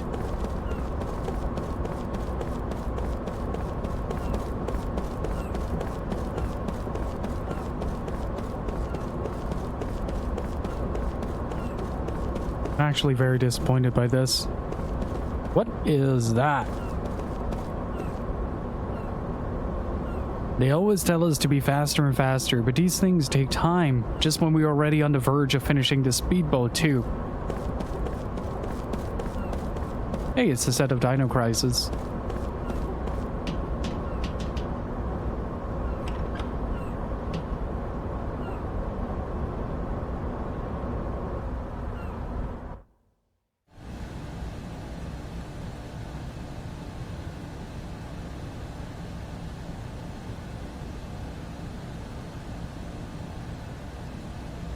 We're in luck. They're just starting the final adjustments, which means that they'll be fitting the engine next. We're getting a boat. We're getting a boat. Wow, this is a serious engine. Hey, what's up? Hey, how's it going? Eh? Hey, that engine. Where'd you get it? Oh, this. Let's see, when was that? A while back, an unbelievably huge fish washed up on shore. This was in its belly. We checked it out and realized it could deliver incredible output, so we fixed it and installed it in the boat. Did the repairs work? Like a charm. That boat was built to be General Kakanis' command vessel. Installing it is all that's left to do. I see. Thanks. Don't mention it. A huge fish, huh? You know, a while back, Is there something you remember? I really depended on it. Depend on what? The fish or the engine? The engine. It's from back when I was a pirate. Huh? Seth, you were a pirate? Cook has just adopted a new mom. Yep, that's right. Wow! Amazing! That is so cool! Huh? Oh yeah, I've always loved women who are pirates and swordswomen and stuff. I read books about them for like ever. It is so exciting to meet a real woman pirate. I mean, to make a long story short, She wants to be your apprentice. Yeah. What he said. Could I? Oh! Coming off a little strong there, Cook. So, Seth, Mistress Seth, please, please let me be your apprentice.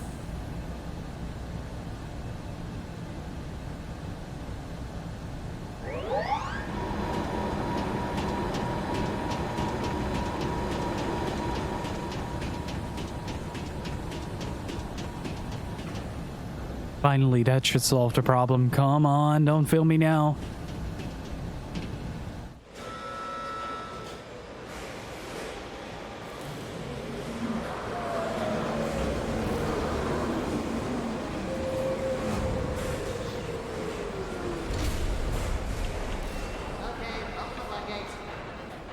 Inform General Kakanis that the engine installation is complete.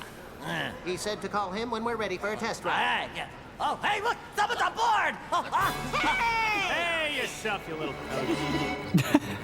What are you doing there? Get off! Go! Get word to General Kakanis! Hurry! Yes, sir!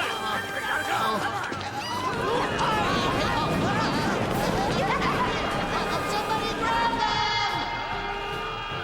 Attention, General Kakanis. Your ship is leaving. Thank you. Ah, all right. Should be easy. Oh, wow. A lot of buttons there. Gonna need a manual. I think I'm... Out of the way, amateur.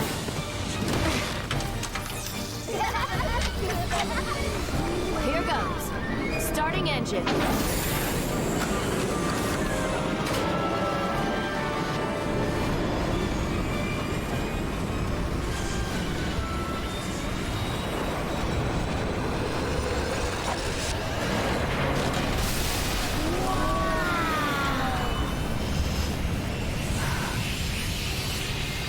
Cast off.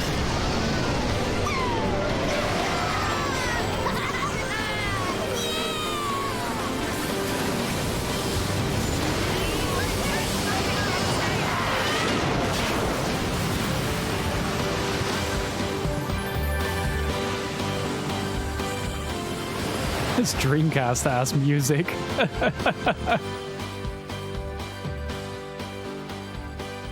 This might be the best boat acquisition I've ever seen in my life.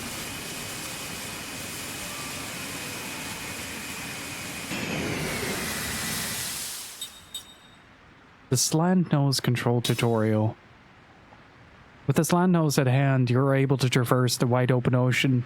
Move the left stick in any direction to set the slant nose in motion.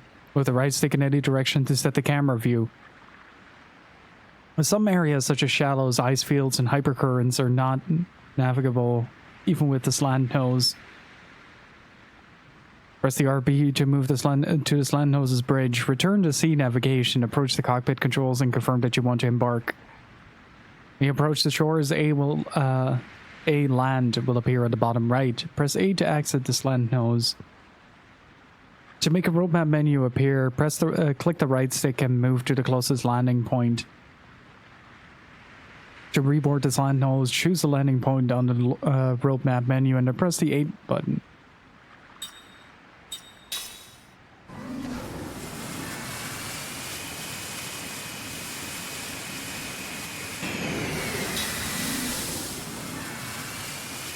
Oh my god, this freedom.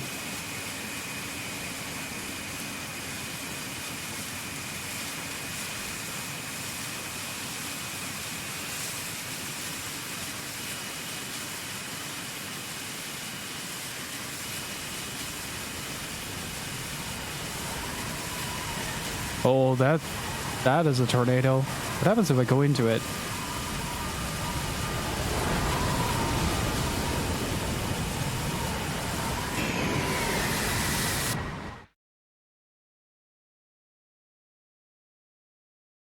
Fair enough. About what I expected.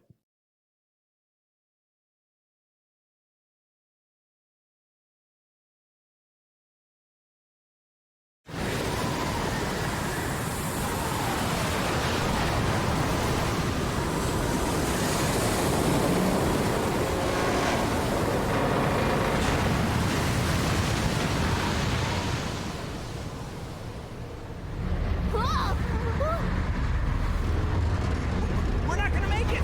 Turn back! The waves are gonna smash us to pieces! Oh, Jansen taking his opportunity well, I'd see. Waste no time.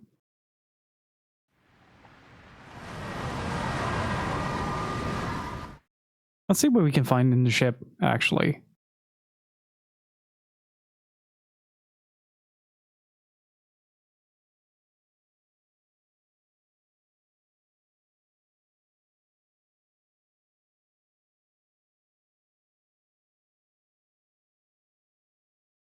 Man, this noise the 360 is making is concerning.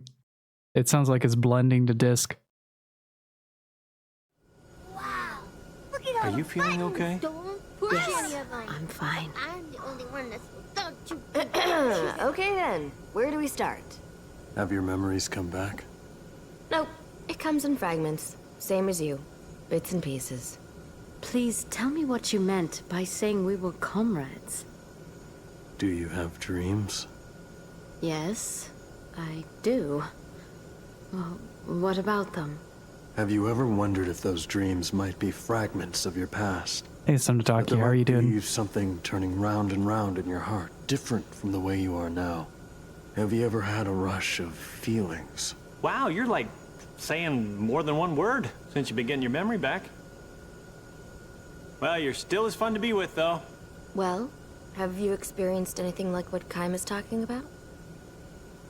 I'm not sure. You know that you're called the 1,000-year-old queen, right?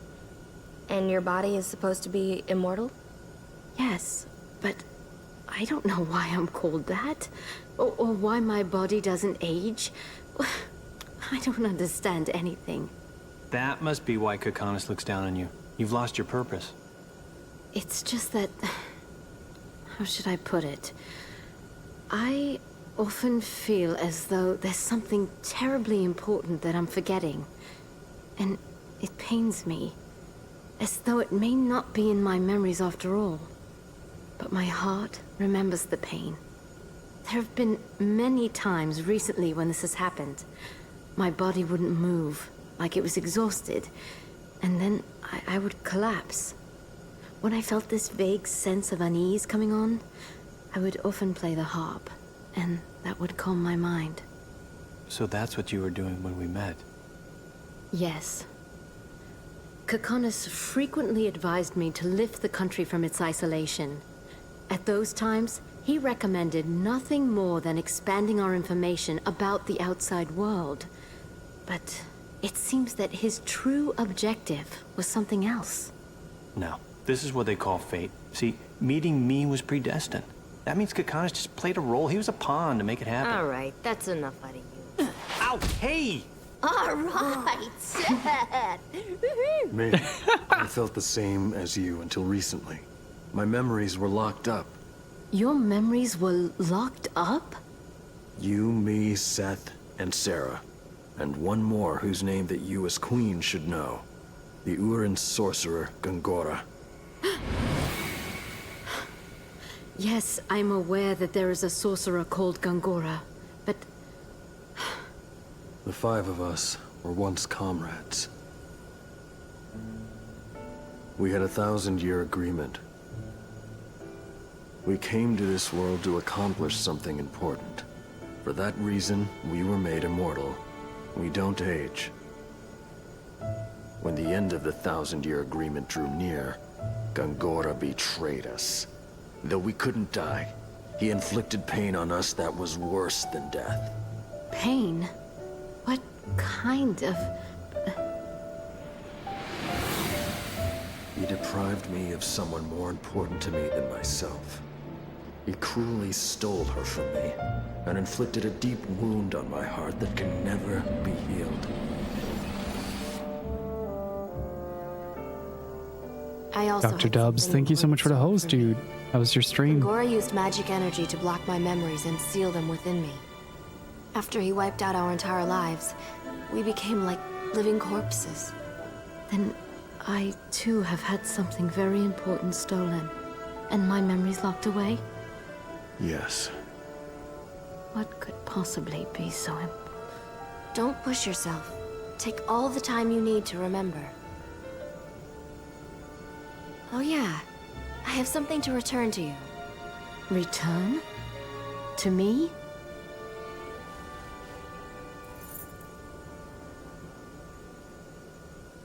This really saved me. I met you before, didn't I? Yeah, 200 years ago. I borrowed this from you back then.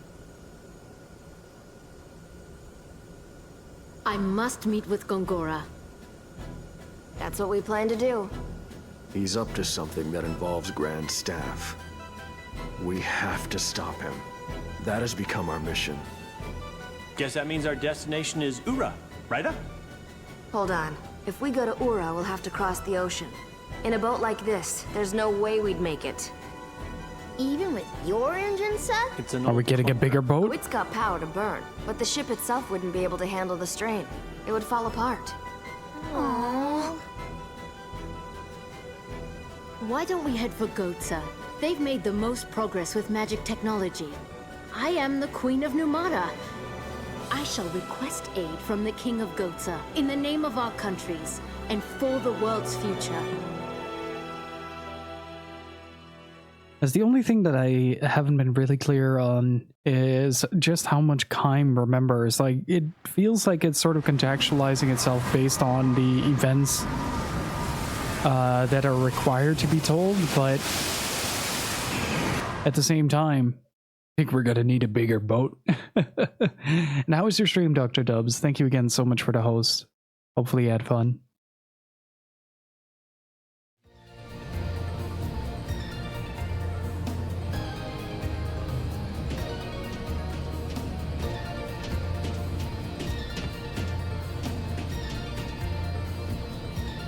I can't do it. I can't remember. Look at Seth. He's having a lot of fun there. You want to know how to steer this ship? Yeah, I'm good. I bet General Testosterone is throwing a big hissy fit right now. I bet he's stomping.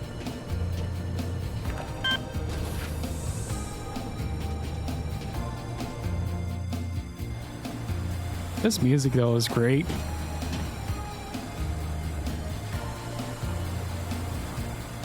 What kind of a person was your mom's mom like? Hey, does this make us pirates too? I love it when we can actually, even though it's limited, we can still somewhat explore.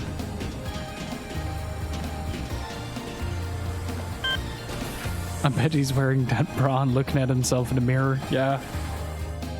Probably getting off on it too.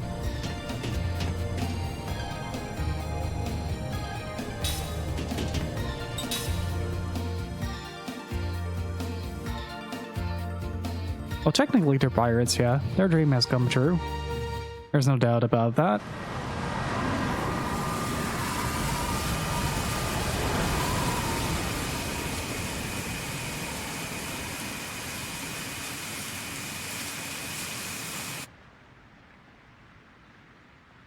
Let's see. Oh.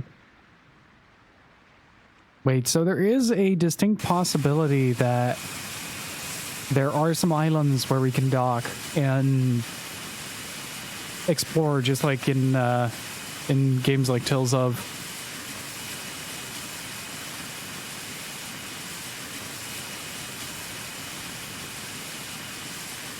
I want to see if we can do that. The ship's controls are weird though. They should have just attached the camera to auto-follow the back. Like I can now just go to the left and the camera would just not give a shit.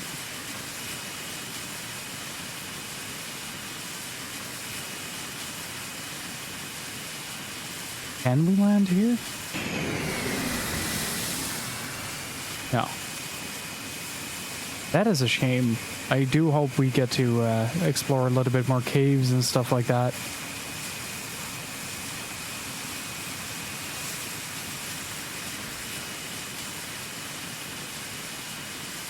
Oh. I love how the engine shutting down is just this incredibly loud noise by comparison. It's pretty great.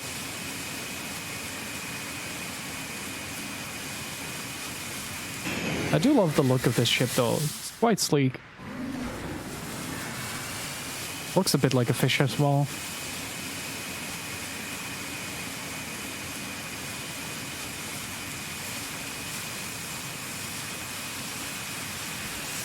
It's trying to imitate your 360. Hey, I'm genuinely worried over here that it might blow up.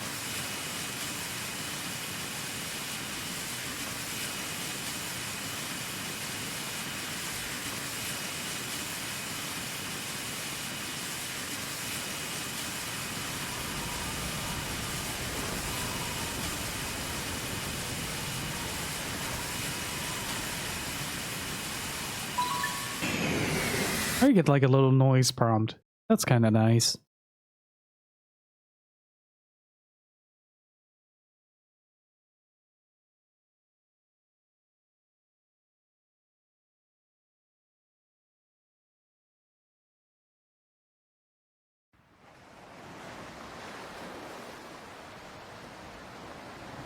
Land at last! Dry land. No more worrying about sinking on that stupid ship.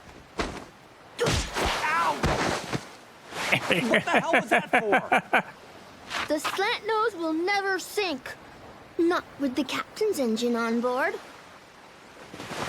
You think you're so cool now that you're a pirate? Actually, yeah, kind of. Well, I'm gonna teach you a thing or two about the pirate code. And what code would that be? What code? Well, that would be a secret pirate code that we would do if we had the time. Good little kid. Hey, Grandpa! Wow, you have Cook is such a and what a kick! Boy, she's strong. That Cook. Ha ha. I have no idea what you've just said. Well, what I'm saying is that Cook is as cute as a button. She's just, oh, you must be proud. You lying creep. Hey, Rito, how's it Hurts going? when you get kicked, you know? But he insulted the captain. Isn't that right, Captain? Captain?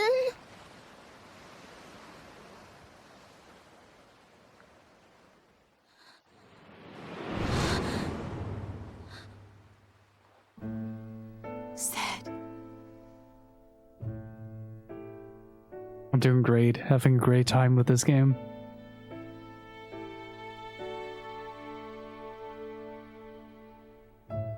Oh!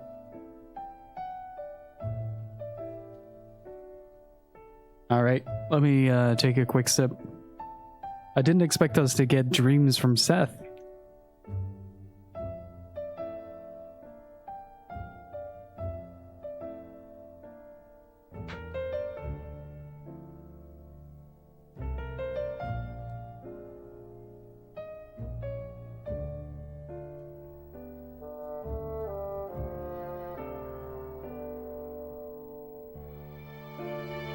O wondrous beast Anira, proud descendant of the White Winged clan, you alone were my irreplaceable companion. Would it anger you to hear me call us two of a kind? We're not, in fact, a perfect combination. You and I, bound together by a single thread. That gossamer thread we know as loneliness. Anira, I owe my life to you. Not, of course, that you saved my life in the ordinary sense of the word. Mine is not a life that can be lost under any circumstances. It is an irrevocable burden. I will not die. I cannot die. And therefore my life was not for you to save. Oh, Anira. What you saved, I now see, was not my life, but my heart. Back then, long centuries ago, I was a pirate. The only woman pirate on the open seas. Seth Balmore. That name was known to all who plied to sea, and some spoke my name in fear and trembling, whilst others voiced it with the deepest admirations. Some even called me the Righteous Buccaneer, nor were they far wrong, I'd say. The pirate ships I commanded had rules, and rules that were clear and strict. We targeted only one kind of vessel.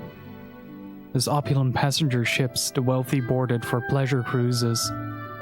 We would put a bit of a scare into the passengers, of course, maybe rough them up a little, but killing was strictly forbidden.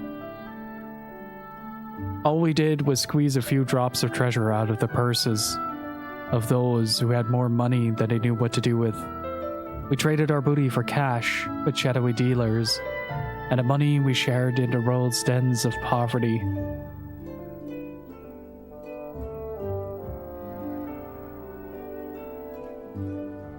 I would cringe at being called a champion of justice, but we prided ourselves on being far more than villains.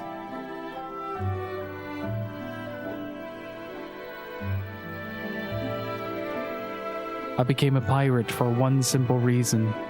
I hated the law, and I hated even more those who flaunted the law for their own self-aggrandizement. In a word, I wanted to live a life of freedom.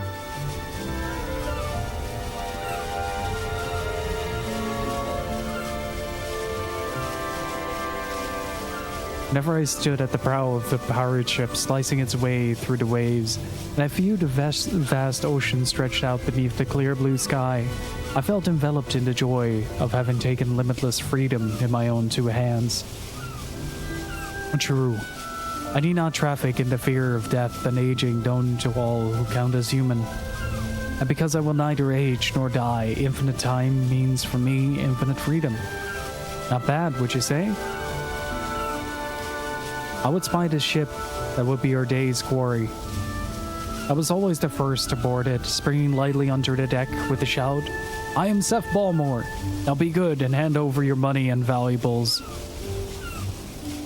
Then, taking the booty we'd snatched, my men and I would raise a cry of victory and leapt back into our ships. I was absolutely free. Nothing stood in my way. Eternal life overflowing with freedom. Not bad, wouldn't you say?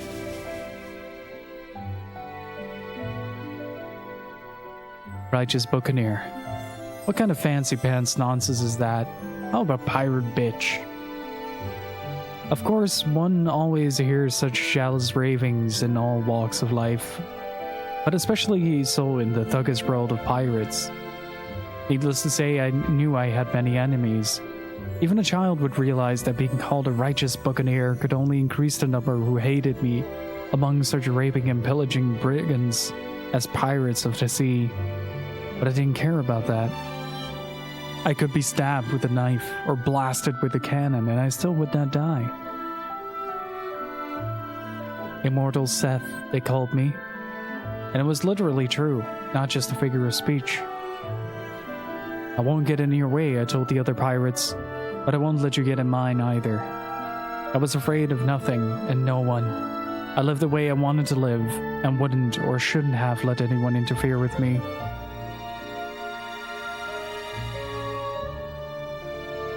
I went wrong only once, but that was all it took. In a moment of carelessness, I let them capture me. Of course, that alone was nothing for me to be afraid of.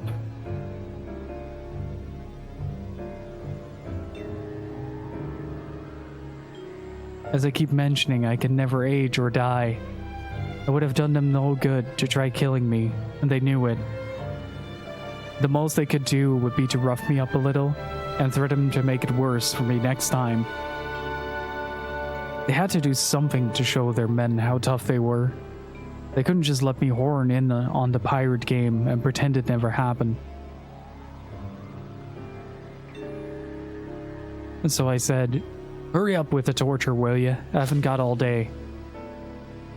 We're in a cave on a deserted island. I was in handcuffs and leg irons, surrounded by half a dozen of huge men, all well-known pirate captains. One of them was holding a long, thick chain. I get sick to my stomach just looking at your sweaty faces. Come on, hurry up and beat me with the chain. Or would you rather strangle me? Whichever you choose, hurry up and get it over with. The man laughed out loud. Hurry up and get it over with, said the leader. Too bad for you, Seth. But this punishment is not the kind that can be hurried. I'm just sorry we can't stay with you to the end. Yeah, chimed in another man. Unlike a monster like you, we humans don't have all the time in the world. Okay, men, let's make it fast to wait the lady wants. Licking his lips, the man with the chain approached me, and two others grabbed my arms from the sides. They were not going to use the chain as an instrument of torture, but to rob me of my liberty. They chained me to a giant boulder in the cave. They were laughing so hard they could hardly contain themselves. Just what you need, eh, Seth? It's the end of the road for you. We can't shoot you, we can't stab you to death, so we'll just lock you up. Never come back to this island again. Even a half-baked pirate like you knows this place is not on any sea lanes. No fishing boats even. And right about now, your men have gone off looking for the wrong island. We're the only ones who know we brought you here. Not even our crews know we're here. Nobody's coming to save you, that's for sure. You'll be in here forever. Can't move a muscle, can't even die. All by yourself. For the rest of eternity. With that, the man walked out of the cave, leaving me there with a single lantern. Cowards! I screamed. Don't run off like that! Don't do this to me!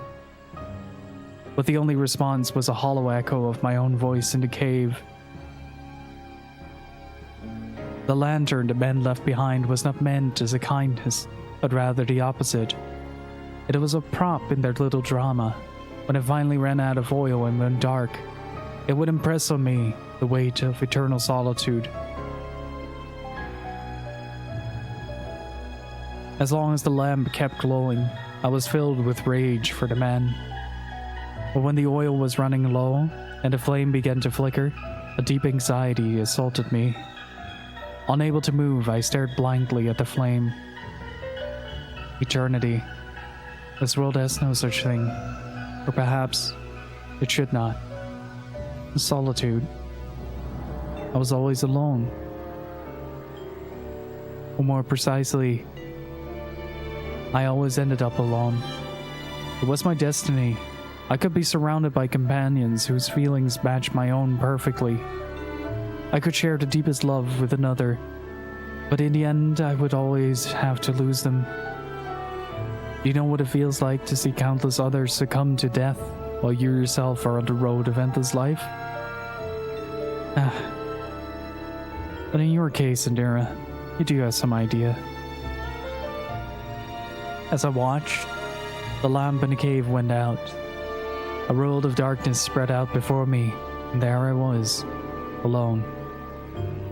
No more would I taste the sorrow of parting, but neither would I be able to taste the joy of meeting, eternally, without end, alone.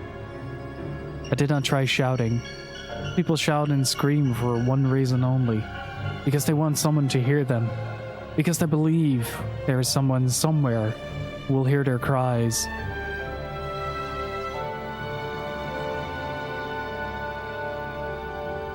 I did, however, shed tears, which is not to say I wept. There is no way that the immortal woman, pirate, and Seth Balmore would ever break down and cry. A tiny tremor went through the darkness. That is all it was. And then I noticed, oh, tears are coming out of me. Really, that is all it was. The hours passed, or perhaps it was days. In the darkness, I lost track of the flow of time. There was something else I lost track of. If all there was left for me to do was to stay by myself, struggling against eternal solitude, incapable even of rotting away, then what was the purpose of my living in the world? Perhaps the man who trapped me here had been right. Unable to either age or die, perhaps I was some kind of monster. And why was such a monster living in this world? What was I supposed to do here? I did not know the answer to that.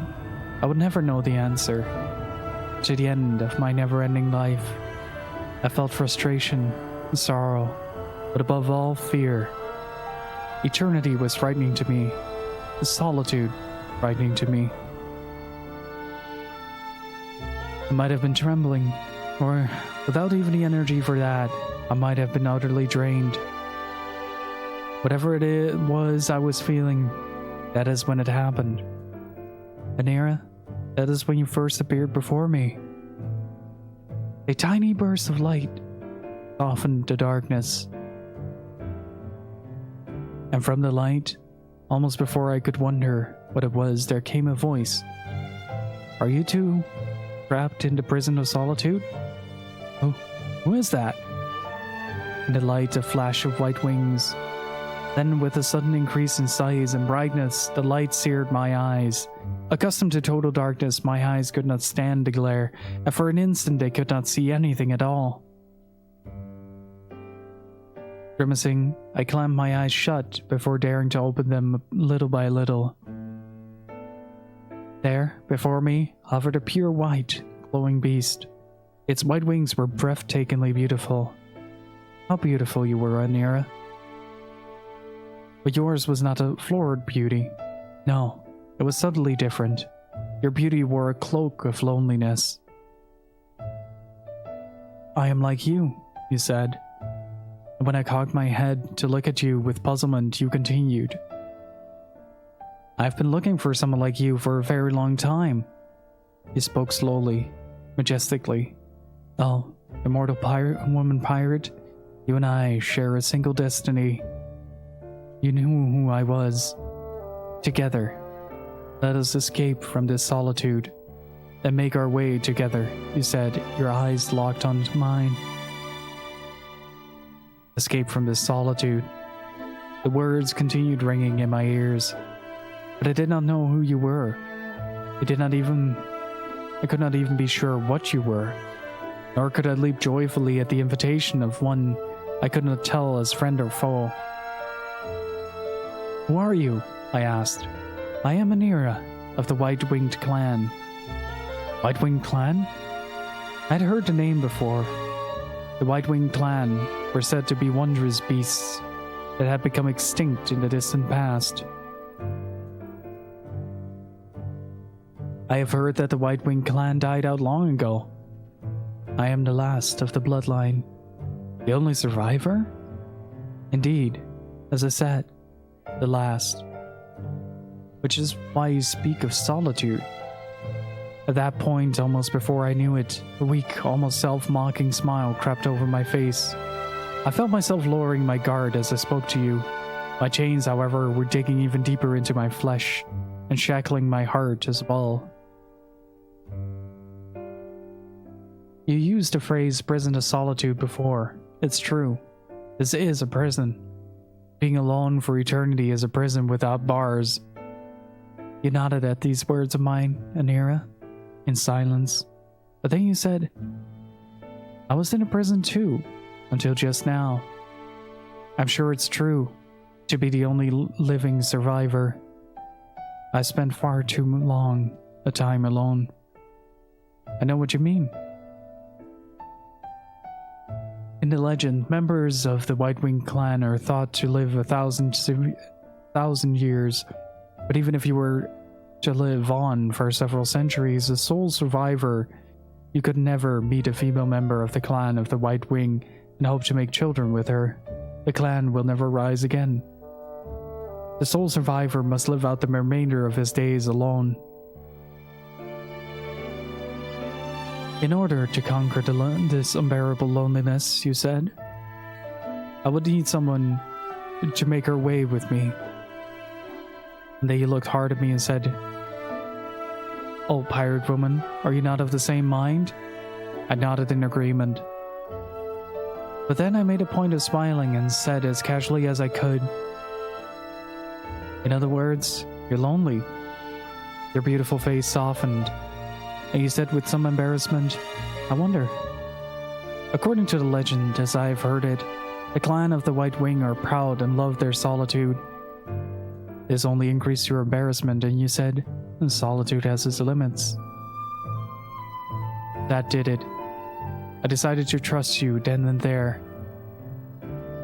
Well, if that's how you feel, you should come right out and say it. I want company. Company? Alright. A companion. A companion? Exactly. So it's decided. I'll team up with you. That ended all hesitation. Just as you saw in me, one to make your way together with. I put my full trust in you. Let's go wild on the high seas, I cried. Isn't that what make your way together means? You mean that I should become a pirate? You don't like the idea? You paused for the space of one breath and chuckled softly. I've always wanted to give it a try. No sooner were the words out of your mouth than you leaped at me. With one bite, you cut through the thick chain that held me down. Oh, wondrous beast Anira, proud descendant of the White Wing clan. This was how you and I first met. In the 900 years since then, we raged over the open seas, more wildly than I ever had before. When I stood at the prow of our pirate ship in search of prey, you were always there besides me. We became irreplaceable partners, friends, companions, family.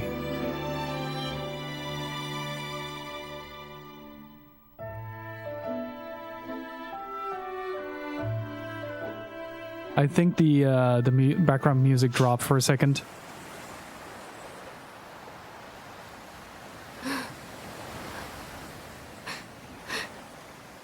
Seth? Cook? You're crying. Oh, the magic engine is made out of Anira. A long time ago. You mean when you were a pirate? And remembering made you cry?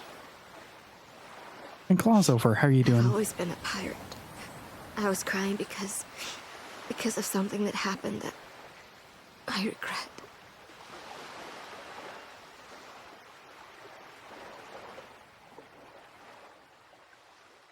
Yeah, the music kind of killed the story, not gonna lie. The music glitching out.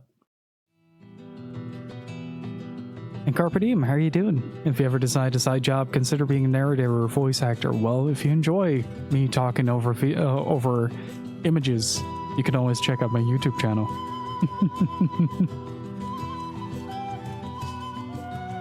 Got a bunch of cool stuff for Monster Hunter and Card Fight.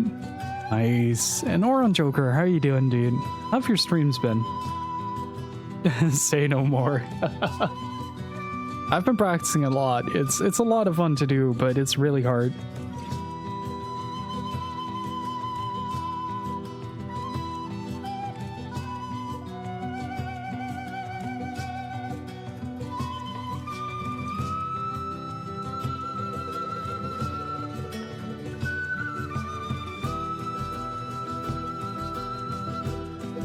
But yeah, just kind of imagine the... Like, we don't know how long she had been chained up there.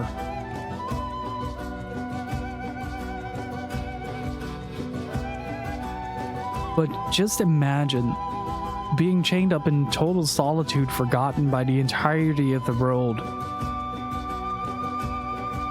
Unable to die.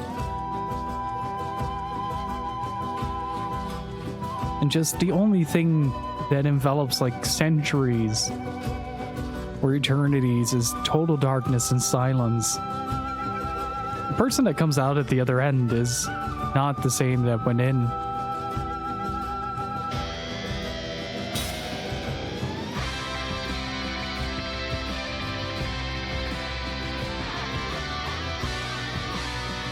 and hope you're doing well, Carpe Diem. And good to hear your streams are going well.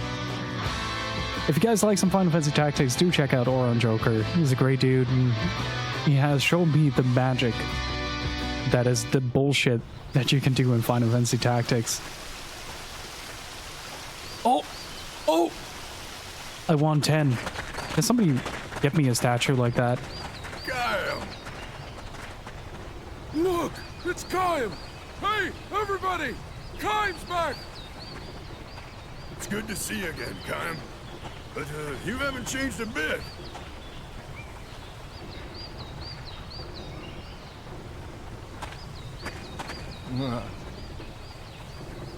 You've only just returned. Isn't there that much of a hurry? Is there? I think the innkeeper's got quite a meal waiting for you later. Oh, I love the look of this village. My god. This looks cozy as hell.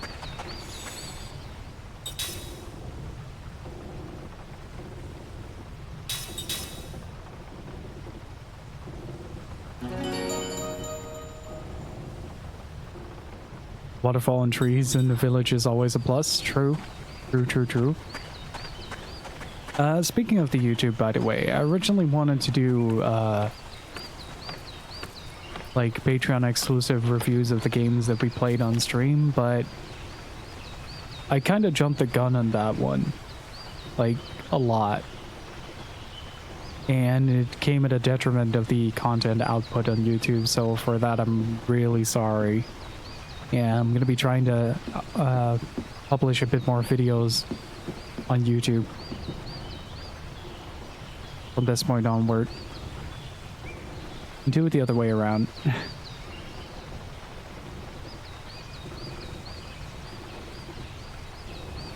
I can look at this for hours. What an incredible vista.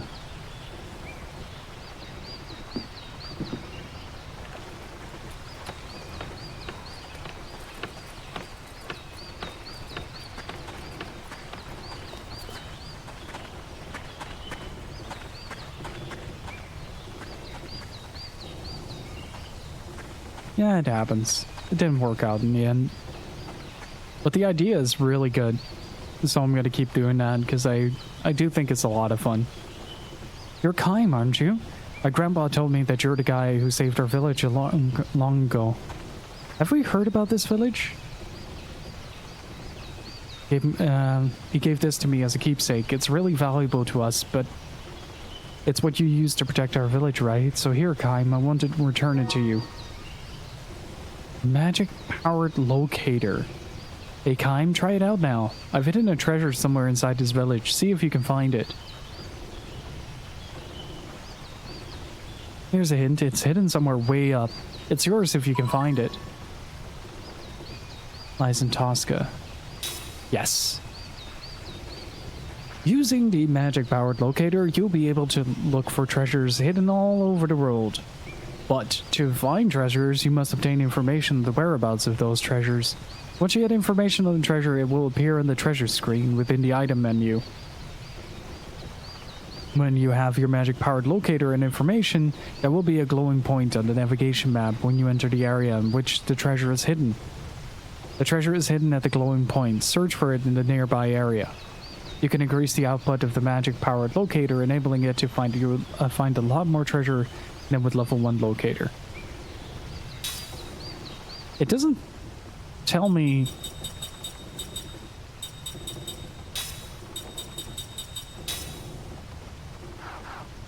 Oh, wake it up. Oh, sorry about that. Oh, we can upgrade it. Do I have to equip it? I think I have to equip it.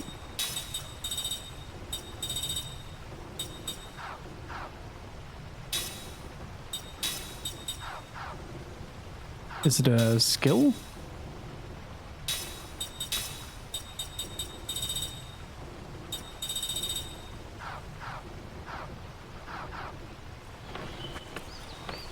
Whoa, the camera went places there. Okay, this place is on high. Oh, the controller vibrates. Interesting. Hold up. Hold up. New weapon for Jensen. Let's go. Weapons are super hard to find in this game, let me tell you. You don't really buy anything at the store here. You have to actually go out of your way and do like side quests and find like these little bits and pieces. I've been in my fair share of battles, but one day, just as I was swinging my sword at someone, I suddenly thought, man, I wish I could have been a baker. I have no idea how a thought like that came to be, but after that battle, I quit the army. I've made my living baking bread ever since. Here we go.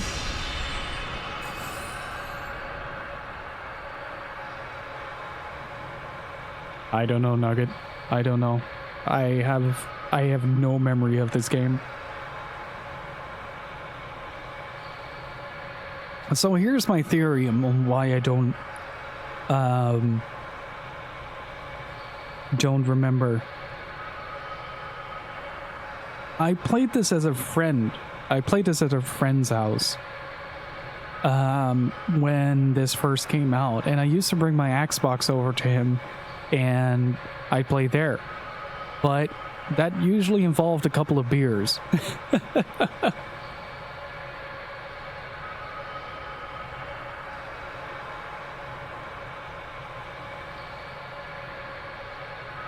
The Xbox. The Xbox One X.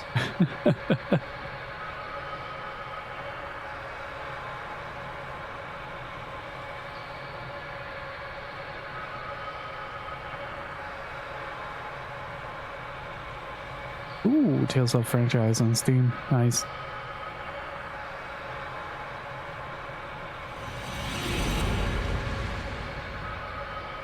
A dream has been revealed. Jesus Christ, that Xbox it's sounding like it's about to explode. The hero was home from the war, yet performed gallantly on the battlefield.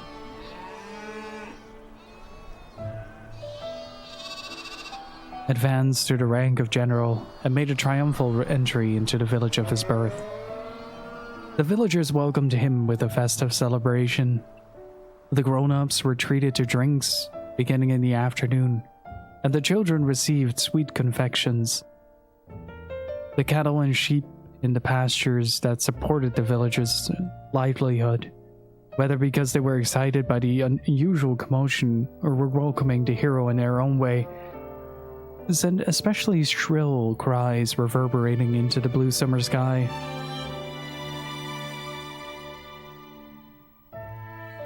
General, you're the pride of our village. Obviously full of pride himself, the head of the village thrust out his chest as he delivered this congratulatory address in the welcoming ceremony. To think that the foremost hero in the army came from this tiny village is so incredibly exhilarating and gratifying. I am sure our ancestors are overjoyed as well. The throng crammed into the village square burst forward with cheers and applause. According to the official figures released by the army the other day, General, you brought down at least 2,000 enemy soldiers with your own hand. A thunderous roar shook the square. Come to think of it, the population of this village is less than 1,000. This means, sir, that you managed to bury more than 2 of these villages worth of your own on your own. How fortunate for us that you were not one of the enemy. If by any chance there had been a warrior of your caliber on their side, we'd all be resting in the hilltop graveyard by now.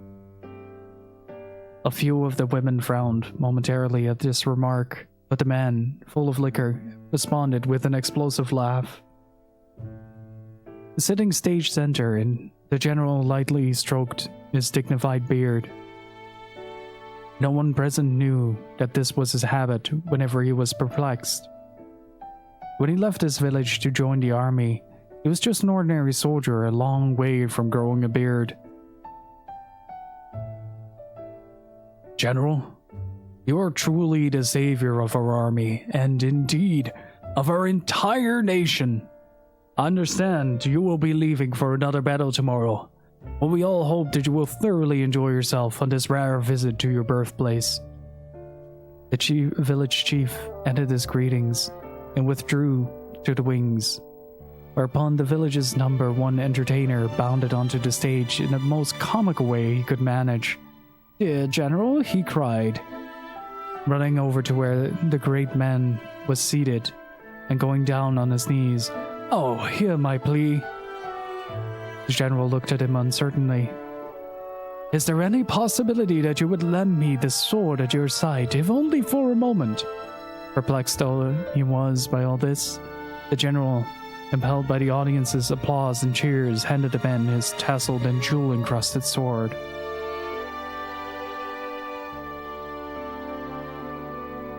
The man bowed deeply as the sword entered his outstretched hands and cried, "My gratitude knows no bounds." Pretending to stagger under the weight of the sword, he came to the front edge of the stage and held the weapon aloft. "And now, ladies and gentlemen, I will reenact the event that raised our dear general's fame to the heights in a single bound. Whenever he hacked 18 of the enemy into teeny tiny bits."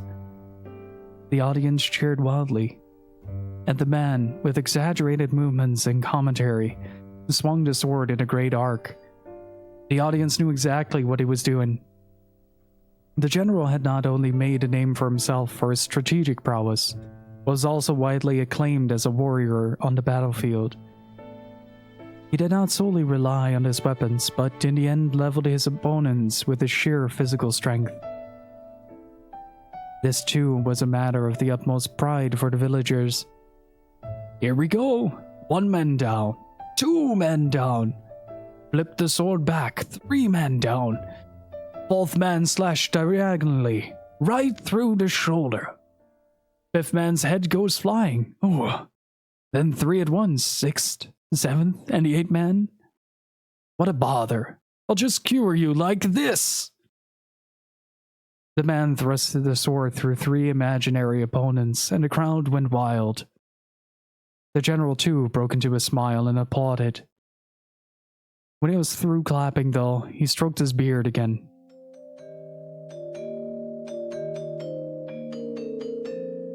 "I'm sure you can understand how I felt at the time, sitting up there on that stage," the old general says to Kime before taking a sip of water from his leather pouch. His magnificent beard is completely white, so distant are the past events he is recounting. Kime nods in silence, and the general continues as if mulling over every word. "The more you know about war, the more you feel that way. I'm sure the villagers meant well.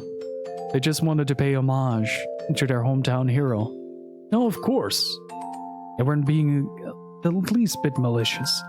My village has the nicest people in the world, which is exactly why I found the whole thing so painful. I couldn't stand it after a while." Hacking 18 men to bits. The deeds of a hero are related in numbers. Surely the men who playfully swung the general's sword on stage that day could never have imagined the ones who lost their lives on the battlefield. The agonized expressions on their faces, the curse in their eyes as they stared into nothingness. But that's alright too. People who live peaceful lives don't have to know about such things. That's what people like us are for. To keep their lives far away from the battlefields. Don't you agree? Thanks to us and our killings of enemies, the people we're supposed to protect don't have to know about anything about the bloodiness of war. Unless you believe that, what's the point of killing people? Time says nothing in reply, without either affirming or negating the old general's words. He stares vaguely at the general's troops.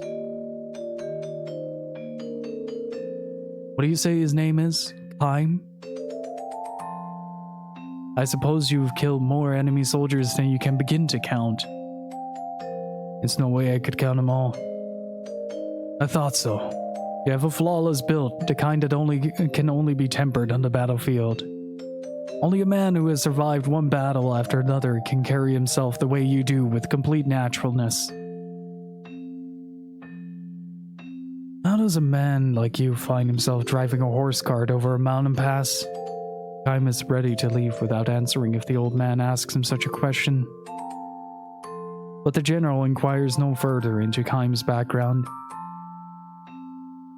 Instead, there is a sense of relief in the smile he bestows on the sight of Kaim resting his horses at the pass.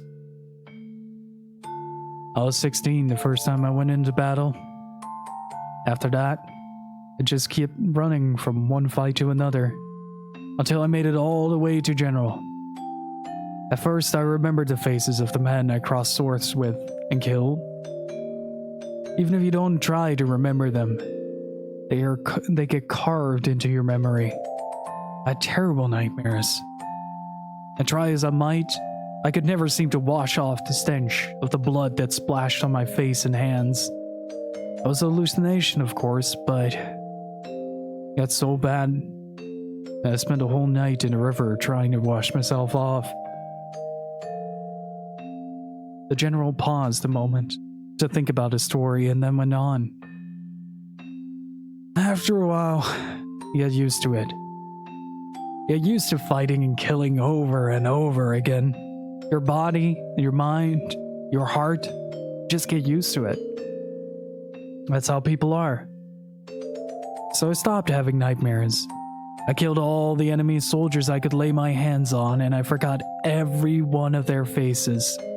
It's the same for you now too, Kaim, isn't it? Maybe so. It's like a curse. If you don't get used to it, your heart breaks. On the other hand, if you do get used to it, your heart probably ends up breaking someplace deeper. The general cast a fond glance towards his resting troops, and slowly shifting his gaze far down to the foot of the mountain, he says,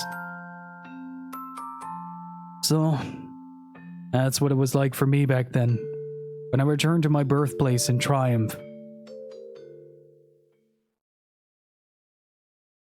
For the final event in the welcoming ceremonies, several children mounted the stage.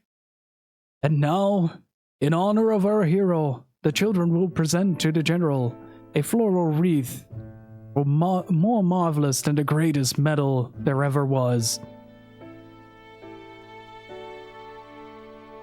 The audience went wild again. When the children put the wreath on his neck, the general favored them a warm smile, the first honest smile from the heart that he had managed since climbing onto the stage. And finally, as a special treat for the general, who has been galloping from one battlefield to the next, far from his native place, the children's chosen representative will read his own original composition, spelling out the joys of the peaceful life of the village. With a look of grim intensity, a small boy, barely old enough to go to school, unfolded his composition and, gripping it with 2 hands, began to read aloud from it, straining to make himself heard.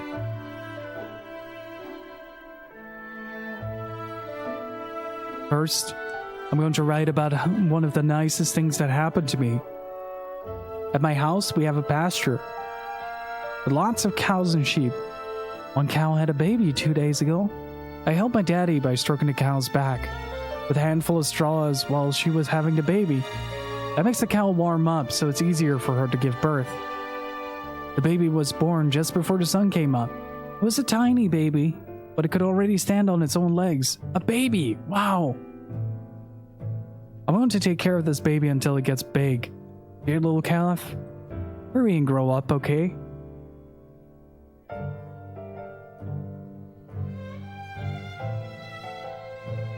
The general had tears in his eyes. Now I'm going to write about one of the saddest things that happened to me. That was when my grandma got sick and died. She was such a nice grandma. I know her sickness made her feel bad, but she was always smiling when I was around. She let me hold her hand when she died. I watched her face the whole time because I knew I wouldn't be able to see her anymore. And I wanted to remember her even after I grow up. She just kept smiling and smiling for me, right to the very end. That's why she's always smiling when I think of her. You're looking down on me from the sky, Grandma? I'll never forget you as long as I live. Tears were streaming down the general's face.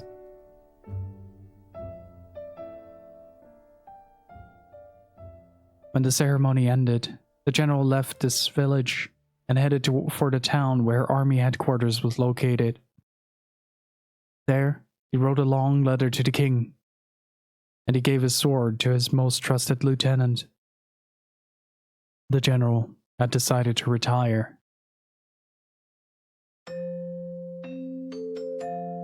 This was a bit as big a surprise to me as it was to anybody.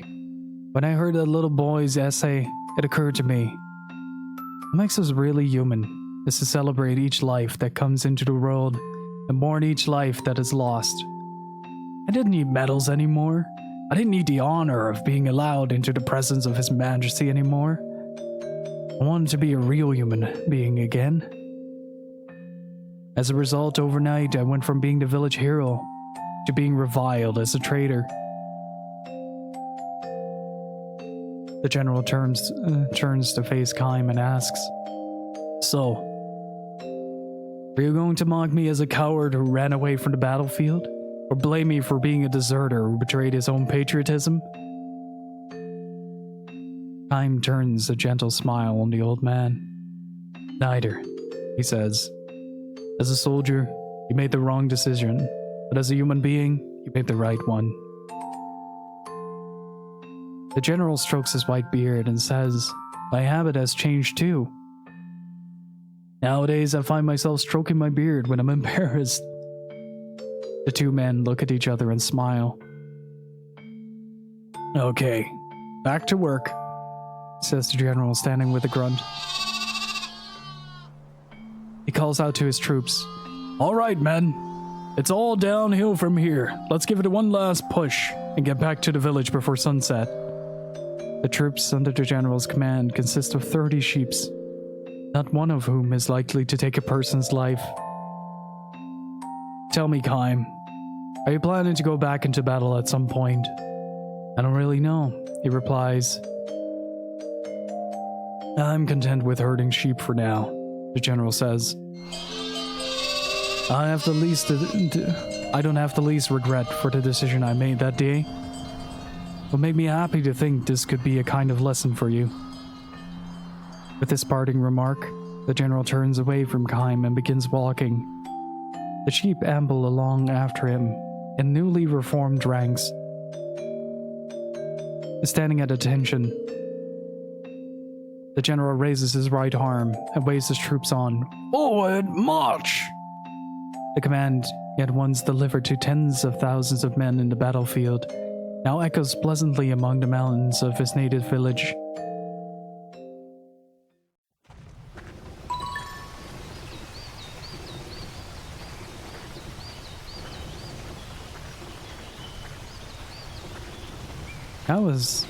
That was beautiful.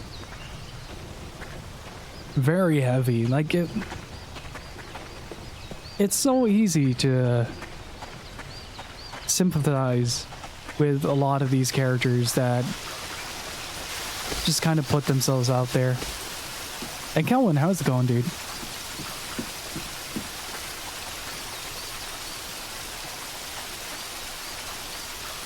Oh, these are the easier stories to digest.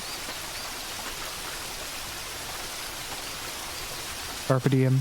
It gets very sad at times. Medusa's head. It probably prevents petrification.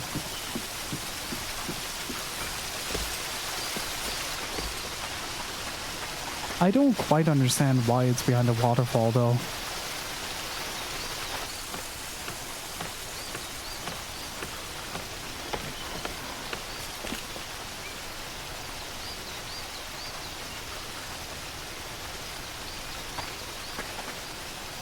But lots of time in Valheim and now looking for something else. I'm really enjoying that game, aren't you?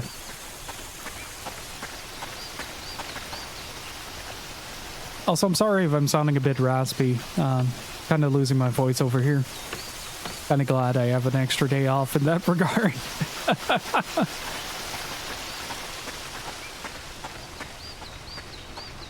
Man, look at this village, though.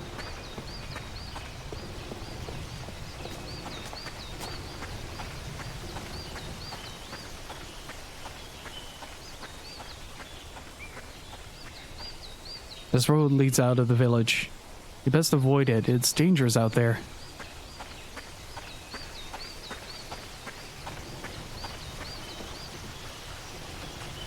I do try to drink as much as I can, though.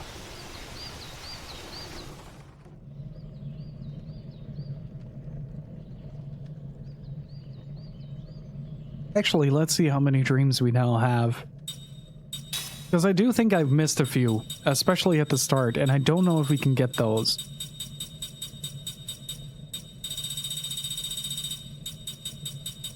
Like the one after Evening Bell, and these 4. I don't know if we can still get those. Maybe if we get back to the starting town.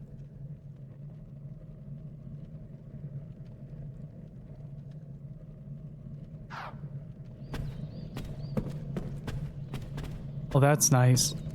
Doesn't exactly work. Because it's, the seeds of terror. I like that. Very over the top. Magic delay effect. Ah, interesting.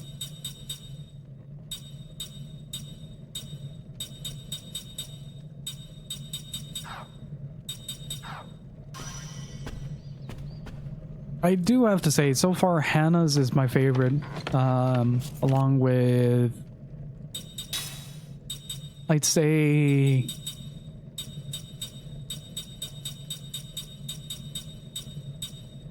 which one was White Flowers again? I don't remember which one White Flowers was. Like, I love the Upstreamer story. It's such a, it's such a beautiful tale drenched in melancholy.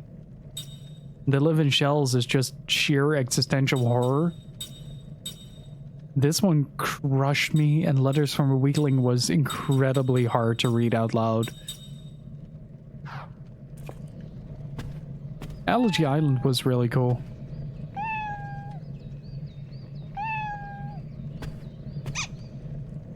Oh, hello.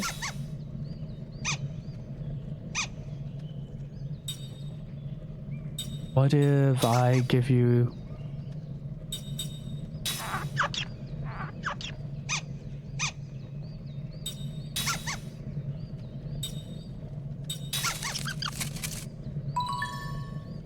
Oh, okay, you can trade items.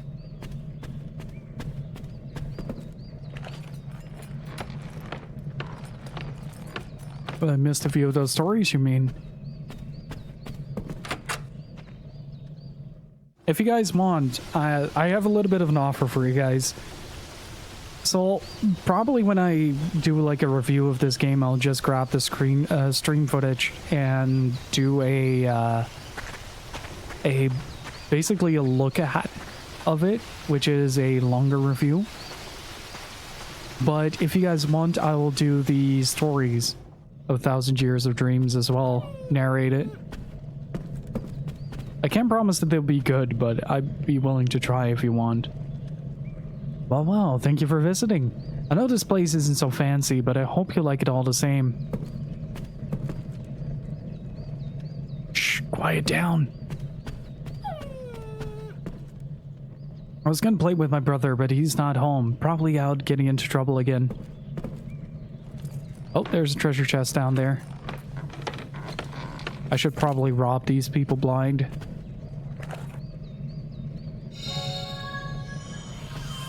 Ooh, I might be able to use that, actually. A flare bomb. That is a flare bomb, but strong. I like it.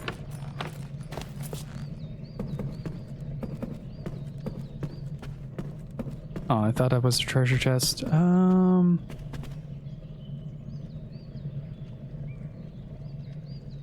all the people, it's Kaim. Hey everyone, we got a visitor. But yeah, do let me know if you guys have any interest in a fully narrated series of the stories from Lost Odyssey. Primarily going to be a bit of voiceover practice for me to read out loud.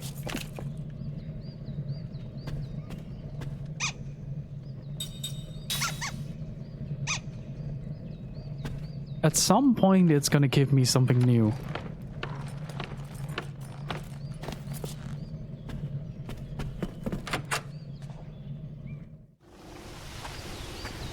I wonder how easy it would actually be to remember someone like Kaim. I guess it depends on what he has done in the village, too. Oh, if he saved a village, he's some kind of hero. I saw her, that old sorceress. Her face was a mess. She looked like a monster. Something's definitely wrong with that old woman, I tell ya.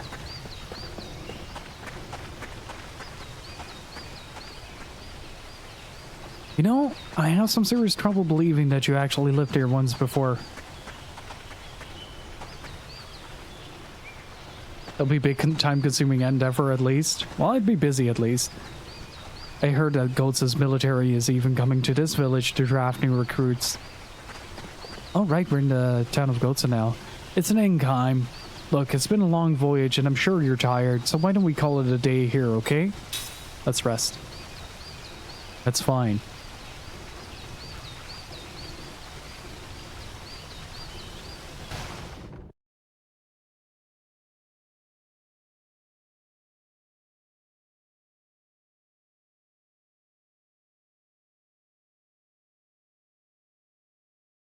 Yeah, it will probably be pretty low on the priority list.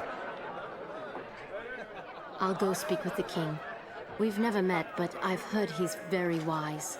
I'm confident that he has a ship that can get us past the hypercurrents.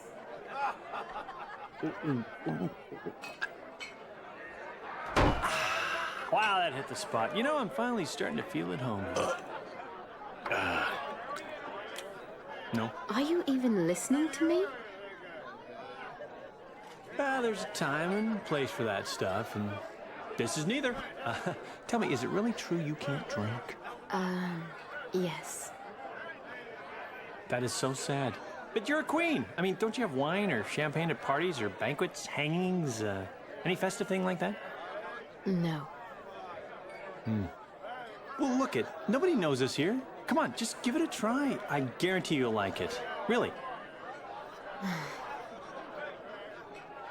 It won't kill you, I promise. In fact, I bet if you take a couple drinks, you might get your memory back. Yeah, it relaxes the mind and other things. You think so? Absolutely. Hey, look at me. You're talking to Jansen here. Bottoms up. Bottoms up. Oh no. What? You don't like the cheap stuff? No, it's just I've never tasted anything like it before. Why are you feeding the queen drunk? To drink it. No, I want my memory back. If there's any chance this will help, I'll manage to drink it.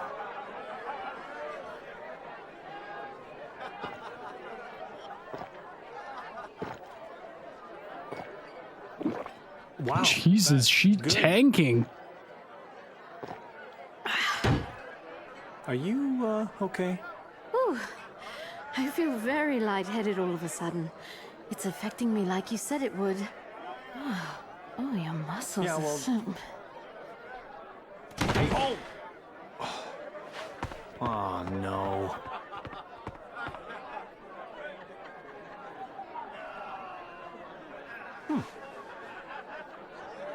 You know, you're cute when you're asleep. She's cute even when she's not asleep. What? Oh! What the hell do you think you're doing? Well, we was having a serious discussion about, you know, what's going to happen next. And planning. Happen next? Yeah.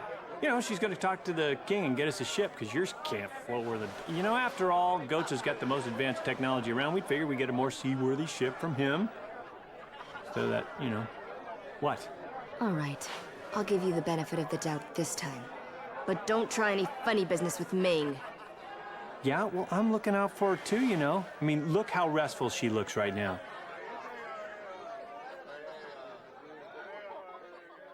Would be really funny if the queen now turns into a raging alcoholic.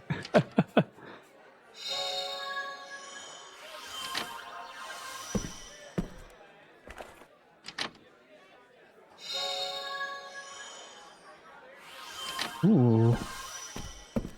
That's actually pretty good. I am going to make a secondary save here because I don't know what to expect. On the other hand, it doesn't really matter, so fuck it. What happened to the kids? Are the kids drunk as well?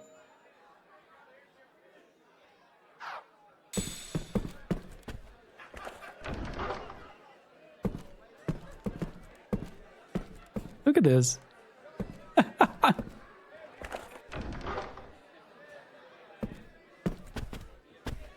Oh, I see treasure. Ooh. Wait, the queen of course doesn't have a lot of slots yet for skills. Great to see you here, Kaim. Everyone's just delighted. Strange. Shouldn't Sarah be with you?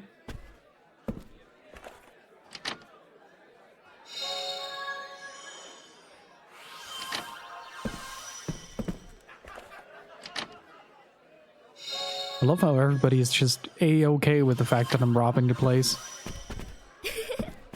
I'm cleaning right now. Please wait up. Oh, it's you, Kaim. Love how excited everyone is. This woman has some very Monster Hunter attire.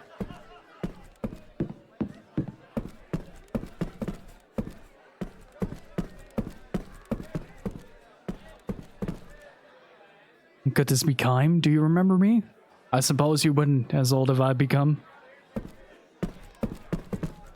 I'm sorry, I just don't feel well for some reason. I'm glad you're enjoying yourselves, though.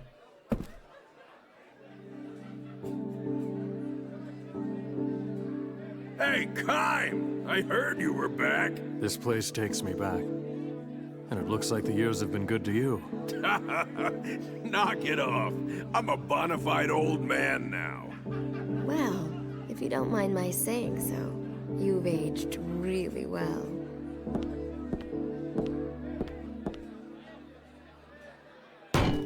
Thanks, honey. Drink up. This is on the house. Well, that is mighty nice. I don't mind if I do. Can I have that big, large mug over there?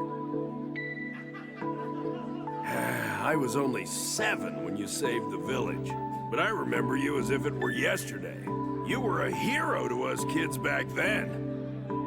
Yeah? So, we're trying to get to Gotza. Ah, forget it. The only way is through the Black Cave. I heard it'd been closed off by some old sorceress. There's nothing to be afraid of. We'll just bust our way through. It's not that simple. Neither muscle nor magic have had any effect. Although adventurers with plenty of both have tried. My guess is that only that old sorceress can bust through the blockage. She's got some serious magic energy. Yep, she sure does. I love this man already.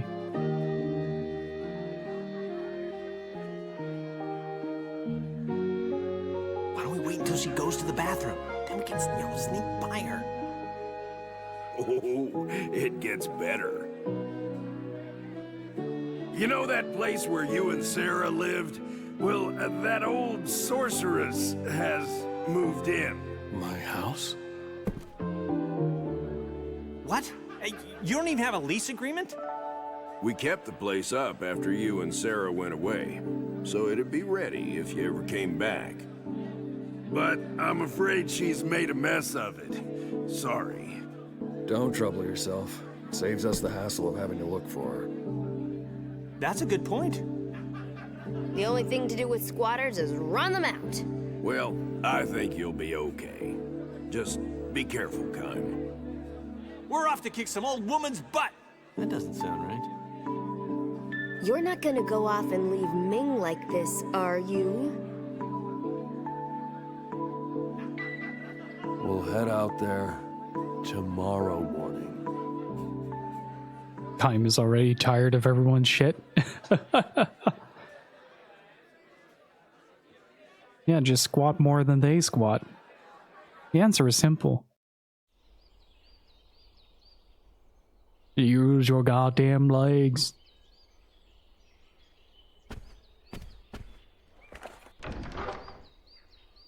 Okay, let's see. We might be able to actually get a weapon from the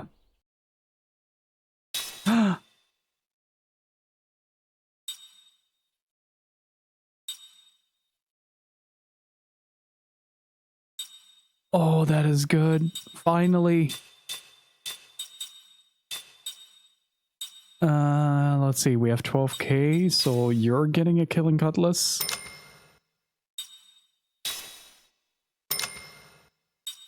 I don't know if this is better than that, but I need better weapons right now.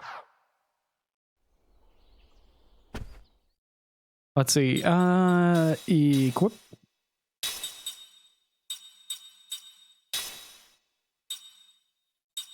Oh, they share the same weapons. Interesting.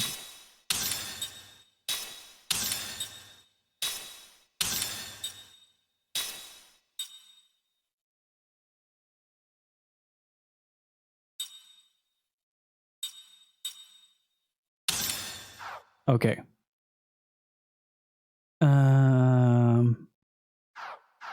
Let's see. We have about 5k left. What do you have in terms of these? I already have one of those. Immunity to that. Yes. We can leech that, I think. Yeah, we can. Get one of these and get one of these.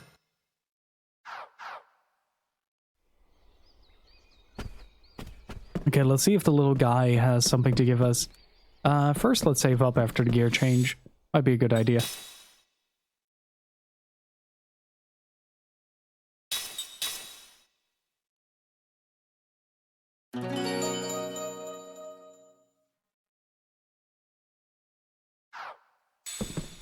Man, I absolutely love this game.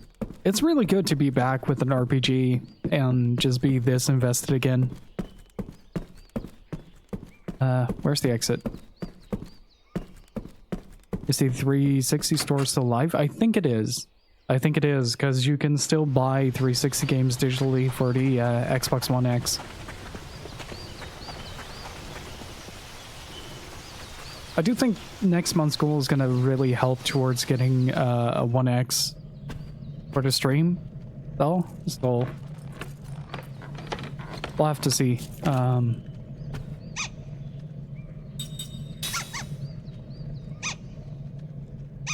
I agree, the little snot.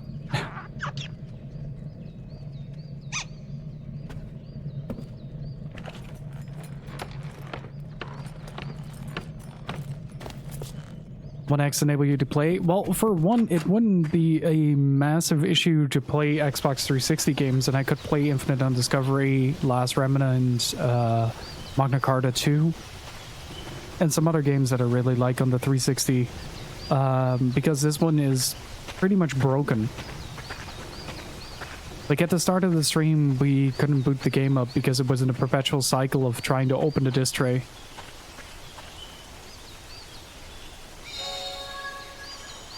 Actually, give me just a second. I'm gonna grab the 360 games that I like to play for you guys. Just a second.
Hello.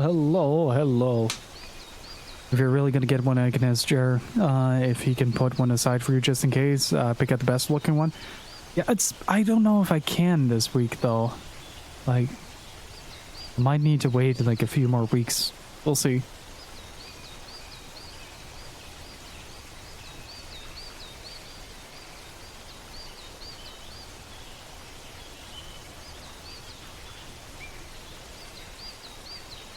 Will do.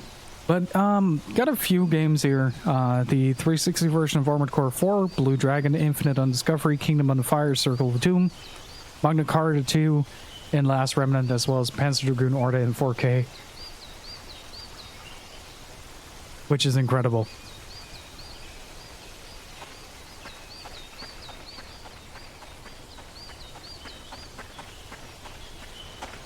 But yeah, it would primarily be a replacement for the 360 for as much as I can.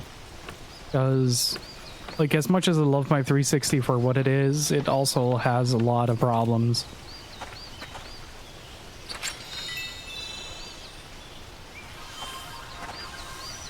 And that's kind of bumming me out right now. Like, I don't know when during the stream the 360 would decide to spit out the disc or anything. Also took forever to get the game to launch this morning.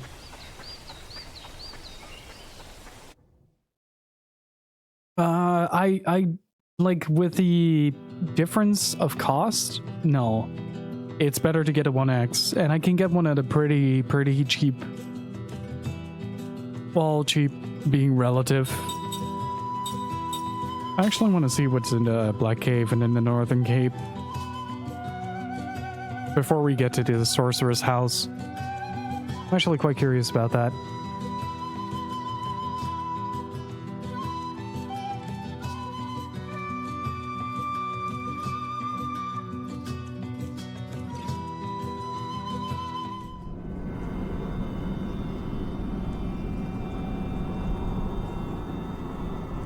One had a decent discount with a 2-year warranty, you mean? Yes.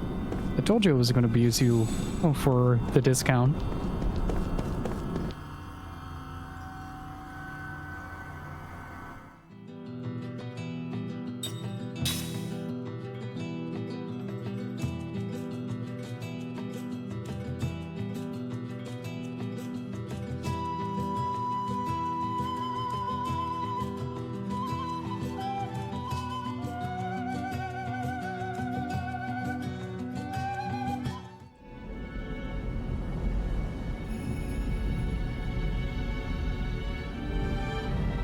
Oh wow, look at this. Oh wait, isn't this the cape where... Oh, this is the village where Lirim was born. Uh-oh. Well, that explains the music.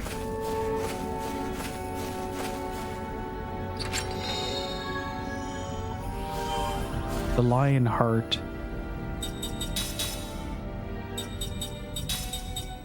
Okay, I have a lot of things that I can...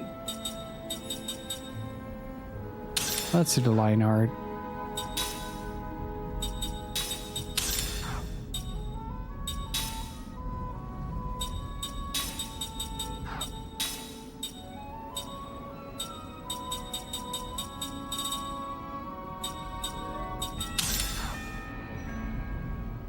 How many slot seats do I have? Let's get her to 6 at least. Yeah, this looks like the cape that we've been seeing. The flowers here bloom as well. Yep. Wow, what a view. It's pretty, isn't it? What's wrong, Kaim? Lirim was here. Mom? Yeah. And that day, from this cliff, I lost the 2 things I cherished the most in the world. Lirim and Sarah. Mom always wanted to meet her own mom and dad. I think getting to see you made her really happy, Kaim. I think so. And now I got to meet you two. I wish I could introduce you to Sarah. She's my grandma, right? I'd love to see her and tell her how happy Mom was. Me too. You think we'll ever get to meet her? Yeah, someday I'll find her. I promise. Yeah, I figured this was the cape. Look at that skybox move, though.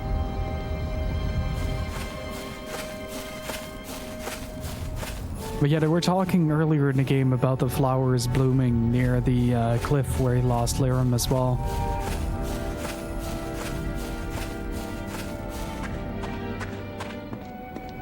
What is that?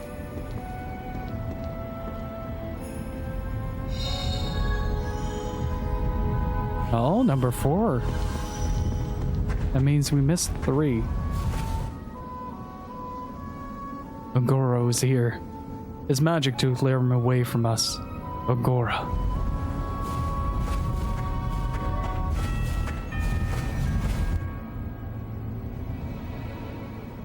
Okay, you can re-trigger this sequence.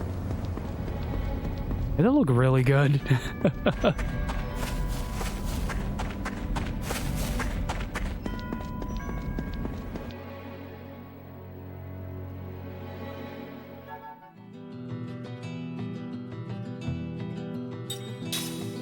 Alright, let's visit the sorceress.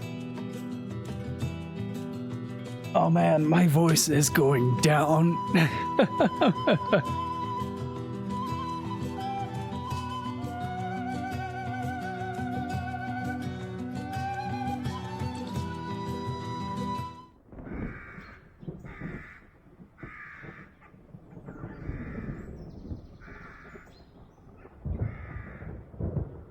Oh, that looks like a haunted house. So, this is the home of the old sorceress. Gives me creeps. It's so strange. I can feel an intense magic energy. It's covering the entire mansion. That means the old sorceress is here, right? In any case, we gotta find that woman. I'm scared. Don't be such a scaredy cat, Mac. What's so scary? It's the house where Mom used to live with Kime and everyone. As long as you just kind of crack house on the cough drops. I know, but someone else is living here now. That's, well, yeah, but... Look, let's just be careful, okay? We don't have any idea what we'll find inside.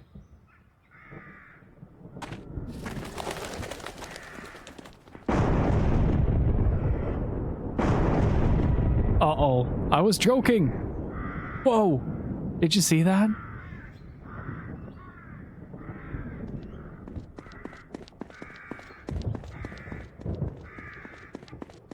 In my restless dreams in Silent Hill.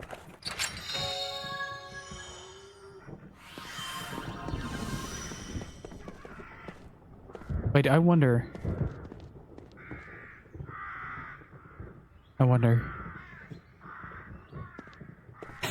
Hey there, demons. It's me, your boy, Kime.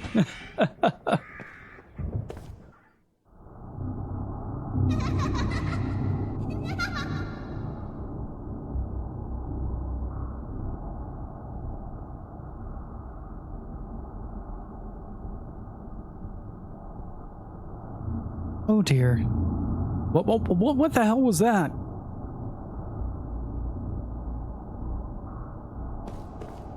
Oh, I like this. I like this a lot. And just imagine in the back of your head that this was Kime's house.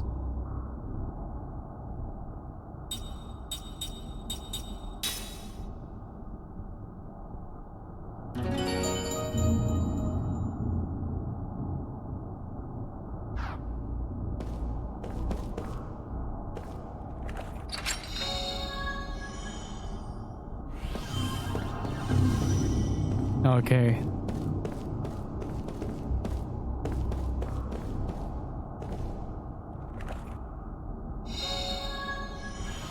Home fragment A. As all that lives does flow, thus do they fade away. What's that? They look like pieces of a poem. The sorceress did this.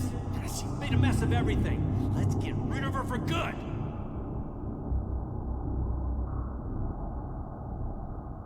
It's just like Yeah.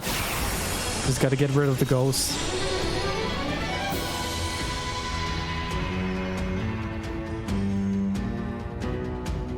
It's now or never. Look at this new frisbee. Oh, that looks cool. Oh, I like these. Look at that.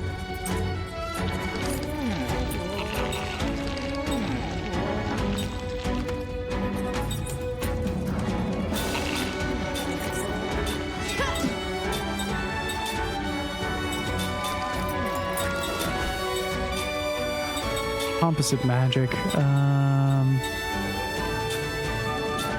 Ooh. I completely forgot that we don't have Jensen with us right now.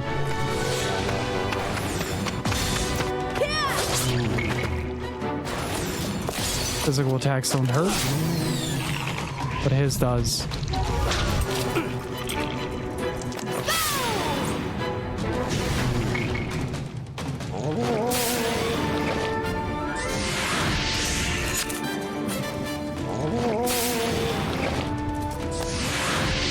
Oh no.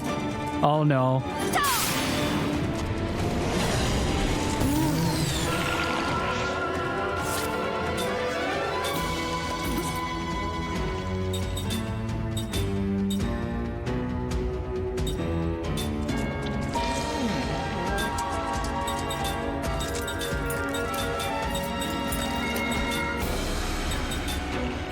What did I do with her? Wind, right?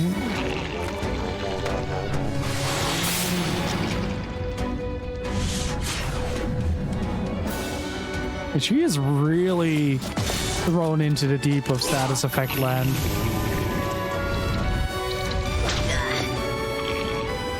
Dog power of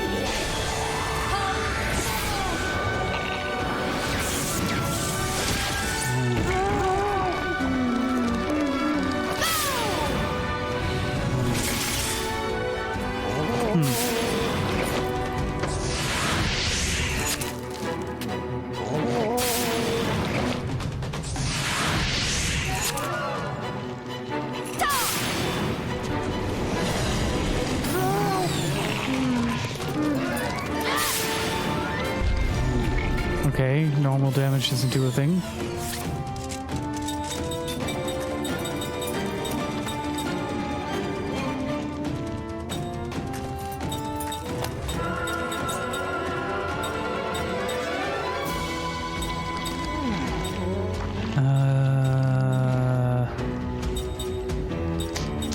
Oh shit.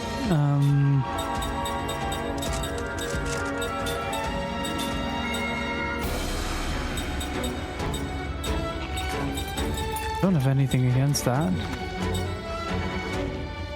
Hyphen, thank you for the follow. I appreciate it. I haven't tried Aqua yet.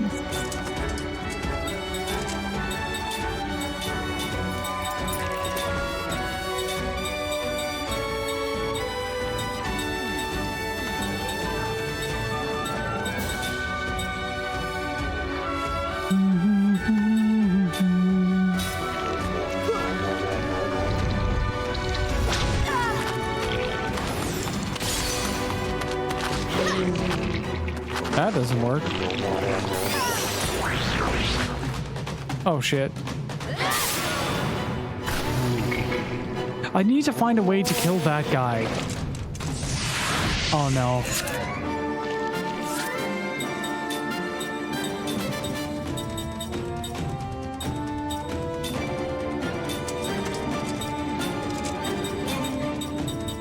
Actually, that might work. Light damage.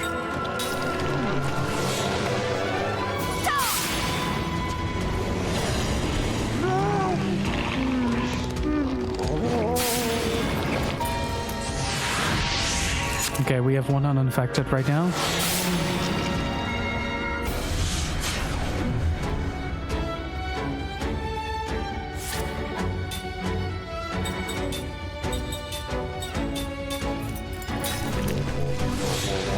Let's see if this works.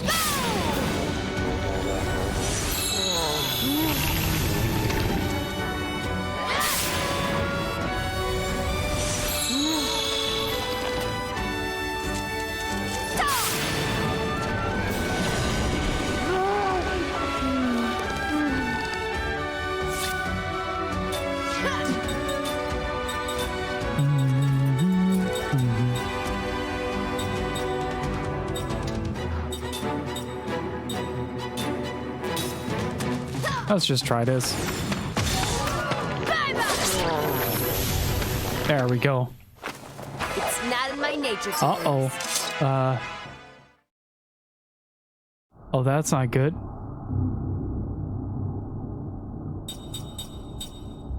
Okay, so against ghosts, what makes Kaim's weapon so special in that regard? Might have to check item for that.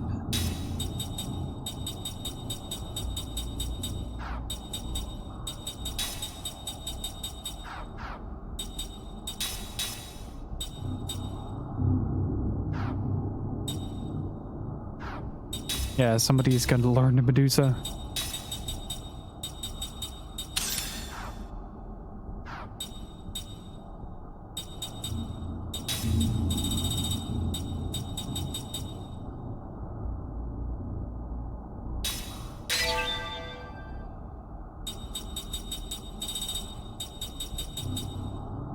Replica staff.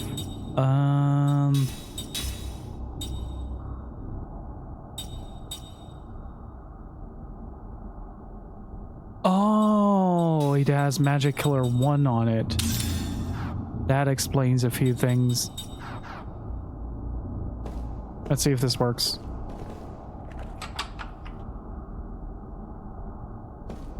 Oh, we're doing the Silent Hill way of doing things. Just check every door to see which one is open.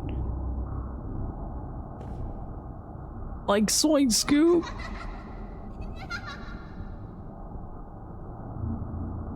I went into the mirror. Don't go onto the mirror. That is a very bad idea.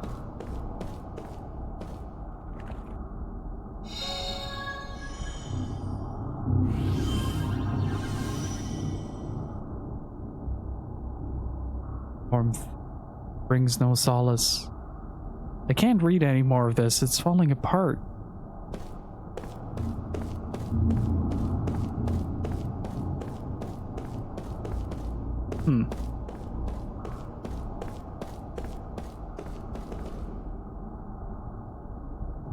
It's a bit dirty, but it's just a regular mirror, isn't it? But I could swear something went in there just now. It seems like something was broken off from the frame right there. I think I remember a jewel of some kind fitted in there as decoration. Okay, I need to find a jewel.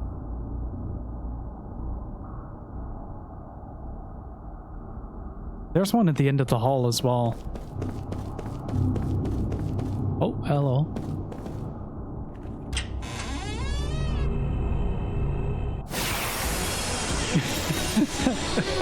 I like it. You knock on the door and a ghost answers. I'm always ready. They looked apart. Oh god, that frame rate.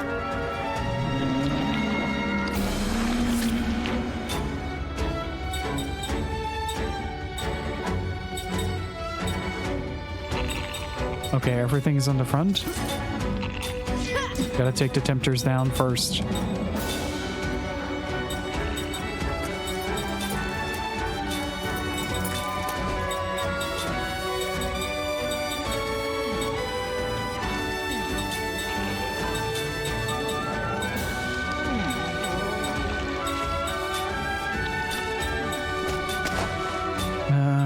Yeah, just keep shining.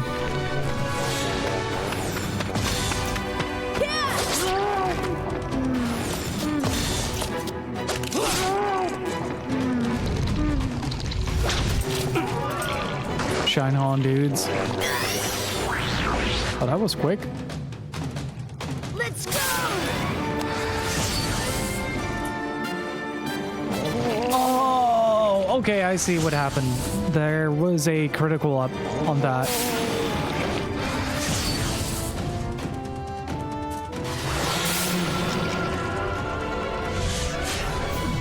So when something hits critical HP, you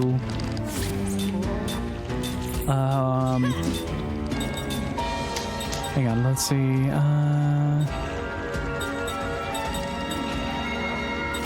That doesn't really have any point, does it?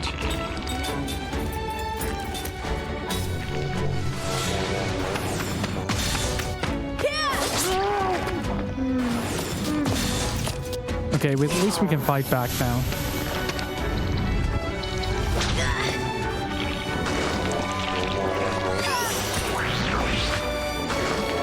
Uh-oh. Oh, that's Mac.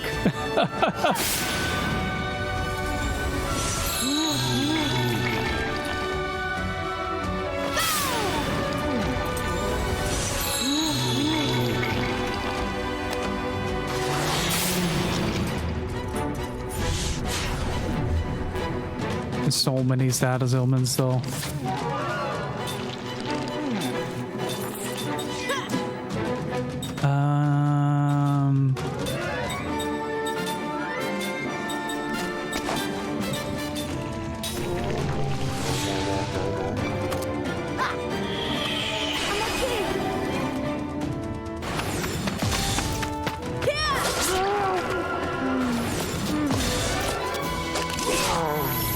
Oh, that is a lot of damage.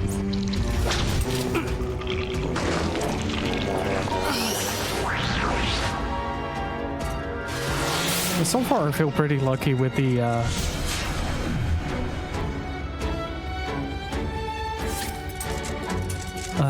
attacks. Let's start with the Tempter because they have some really nasty attacks to them.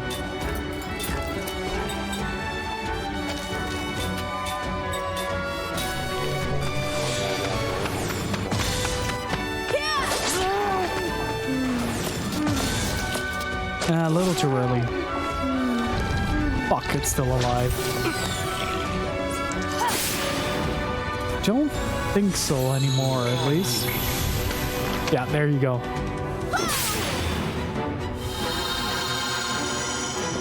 Okay, at least we have a fighting chance now.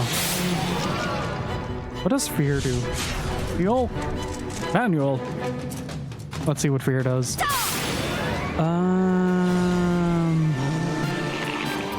Also, just as a quick reminder, I won't be streaming tomorrow. Usually I stream on Wednesdays, but due to some conflicting schedules IRL, I won't be able to be on stream. Oh, occasionally it cancels a physical attack. Okay. So after today, I'll be back on Friday because I'm still taking my usual Thursday off. Give myself a little mini vacation to work on some videos.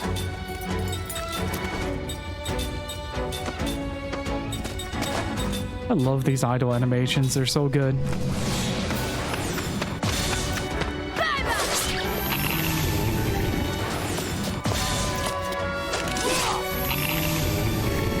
I vacation to do work. That was close. Also just be able to go on a few bike tours here and there.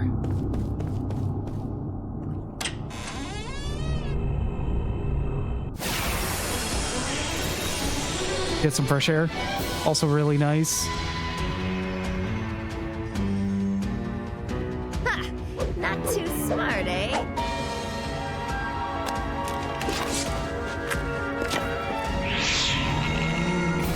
Oh boy.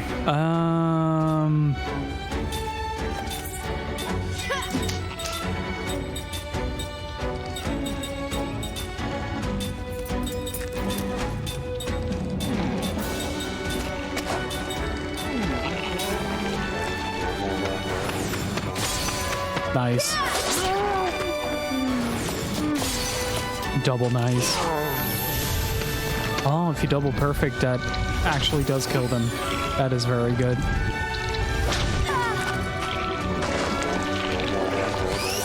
I'm fine with that. Absorb that soul. You're at max health anyway. Let's go!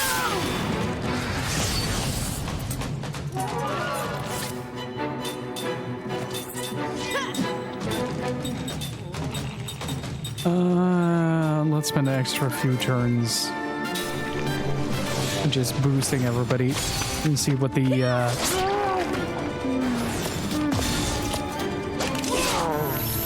holy shit, Kind gets a big boost out of that.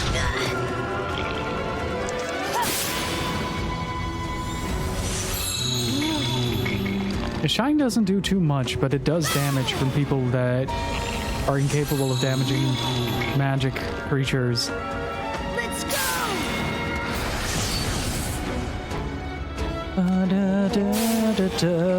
Oh, it begins. Of course they have to take time. They keep targeting the casters with that, but that doesn't work.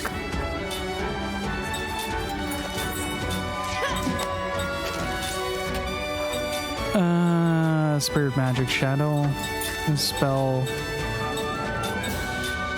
shine spell, shine.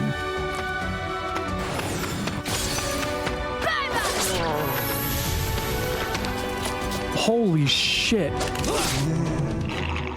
Excuse me? Did that just crit? That was a lot of damage.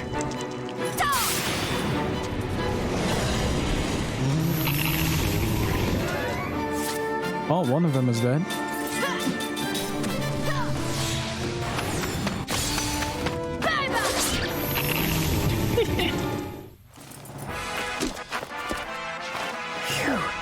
That was a close one. Oh, we're getting a lot of, level 3 spirit magic learned. What is that? What's this? Some kind of gem? Hey, wouldn't that be part of that weird mirror? Maybe. Ooh. First, heal everybody up. Second... Let's see, you're still learning wall. Observe, transfer, anti-terror. What are you learning? I need to replay this in Blue Dragon again someday. Too many good RPGs. Yes, they are. Well, I can't really say anything about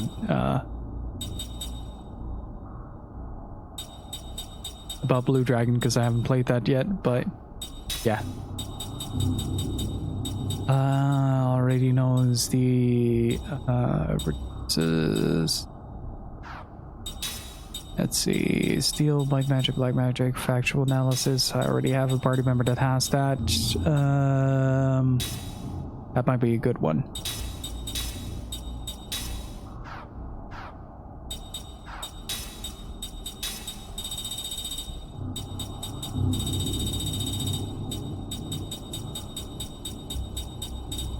Would be very good if we get an all heal. Level 3 is full, level 3 is full, and we're missing 2 on level 2 and 2 on level 3.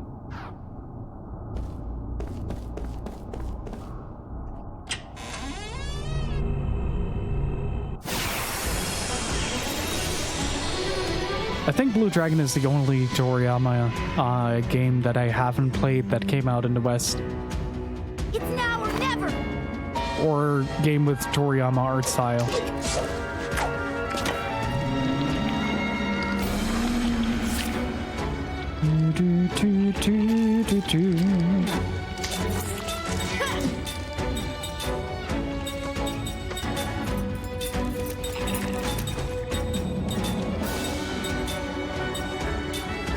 That is huge.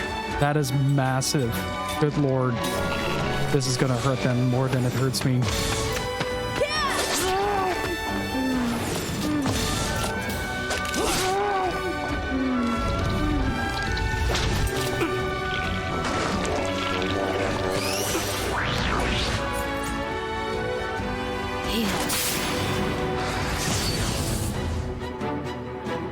Let's go!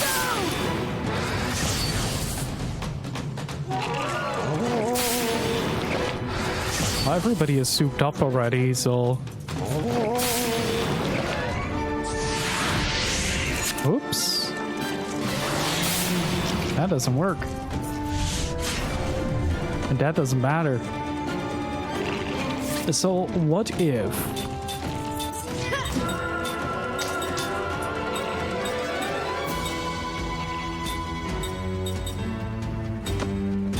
Let's see if we can get there in time.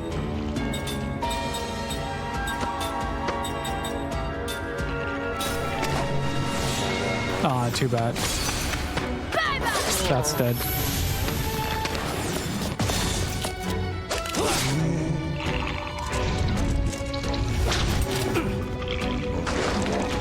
I love how they have it out for time this round.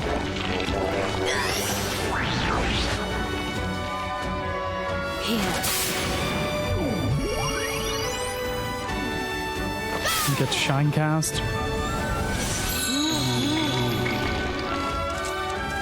Let's go!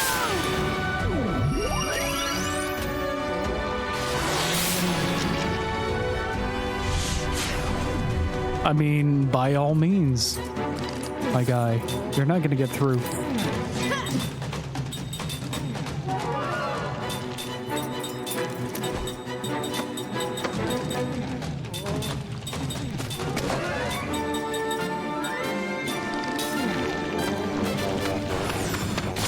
Not very likely, sadly.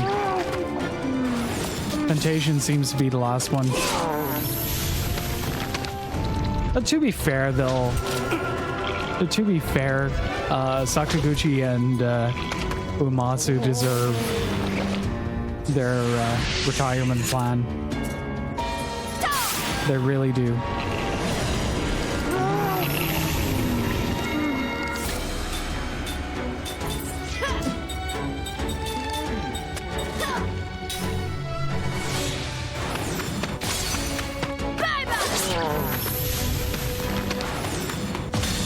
Doesn't matter. Oh! Bite at him dad.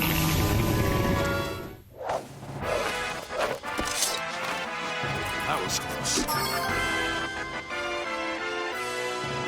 Everybody's leveling up quite nicely. Is it the same here? Oh, we can't use that. I am gonna save it up though, because I have a feeling like I might step into something that I can beat. Let's take him now. The more we level as well, the more easy this is gonna get, or the easier this is gonna get.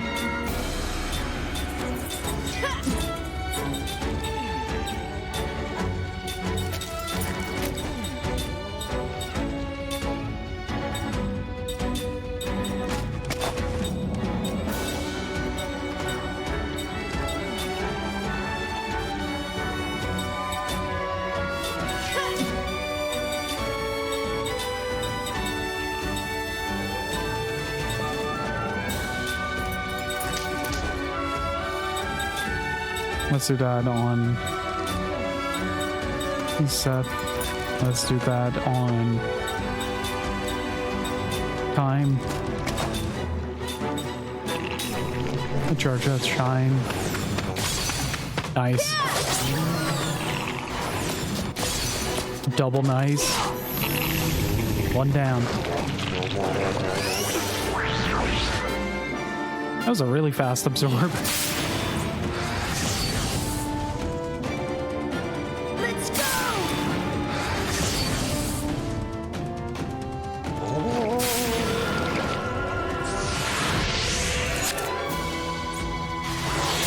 I love that it takes a while for petrification to set in. Like, it's a layered thing in this.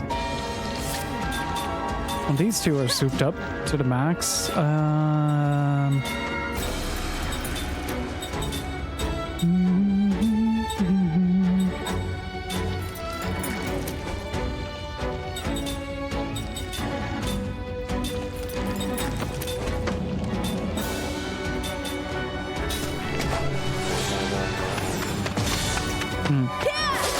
That was a bit less. Oh boy. I still did a lot of damage though.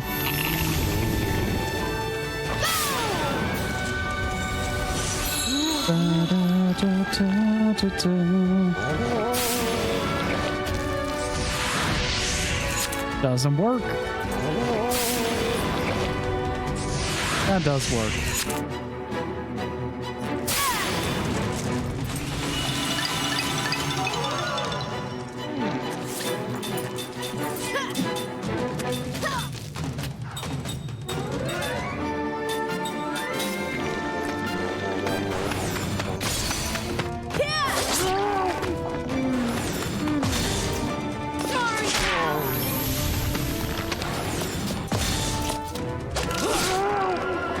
Oh, that was a big amount of damage. Might kill? No. Oh, it did! Oh, that's really good. That seemed like a needless battle. Ba, ba, ba, ba.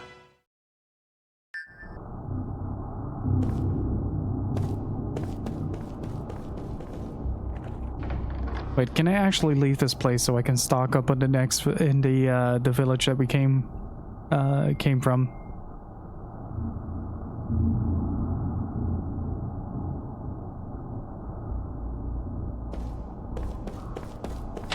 Just some extra supplies might do me good.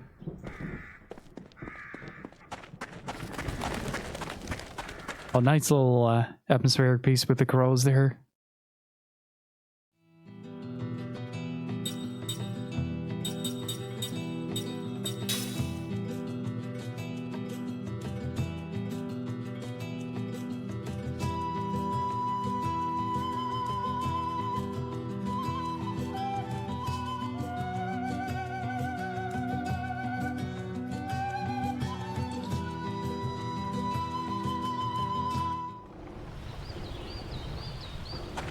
All right, let's see. I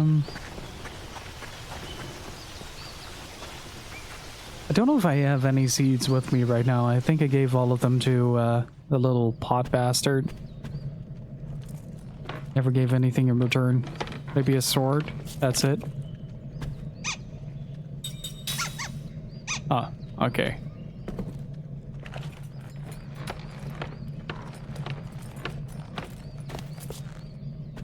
How much money do we have? 8K. I should be able to get something nice out of that. I think we got most of the bangles that they sold.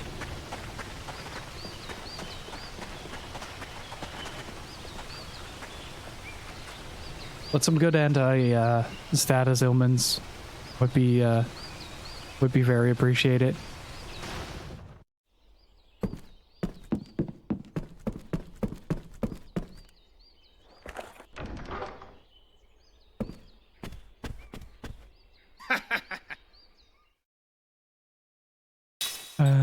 Let's see. Mana herbs, we have enough. Ooh. That is new.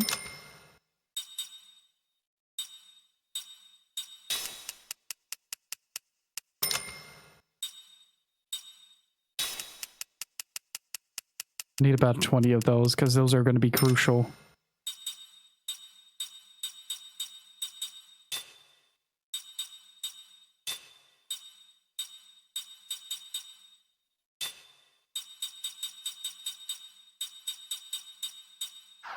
Wait, I might need something from that, actually. Hang on. Ring assembly. There was one. Magic ring ultra.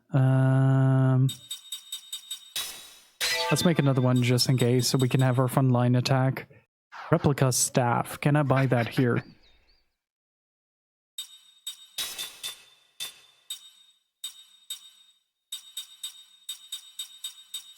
Nothing I don't have a lot of already.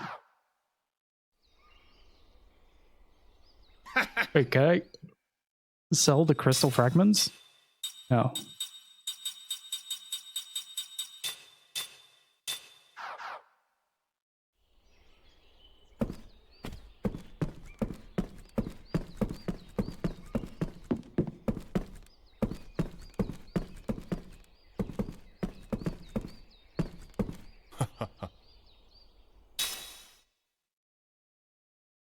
Save to town, still have to pay.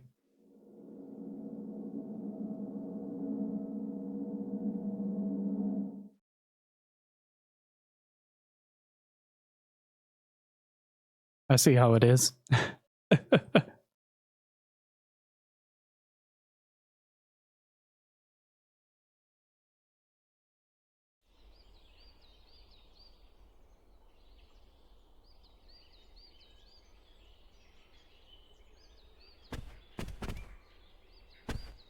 All right, but I think I'm gonna take my big rest as well.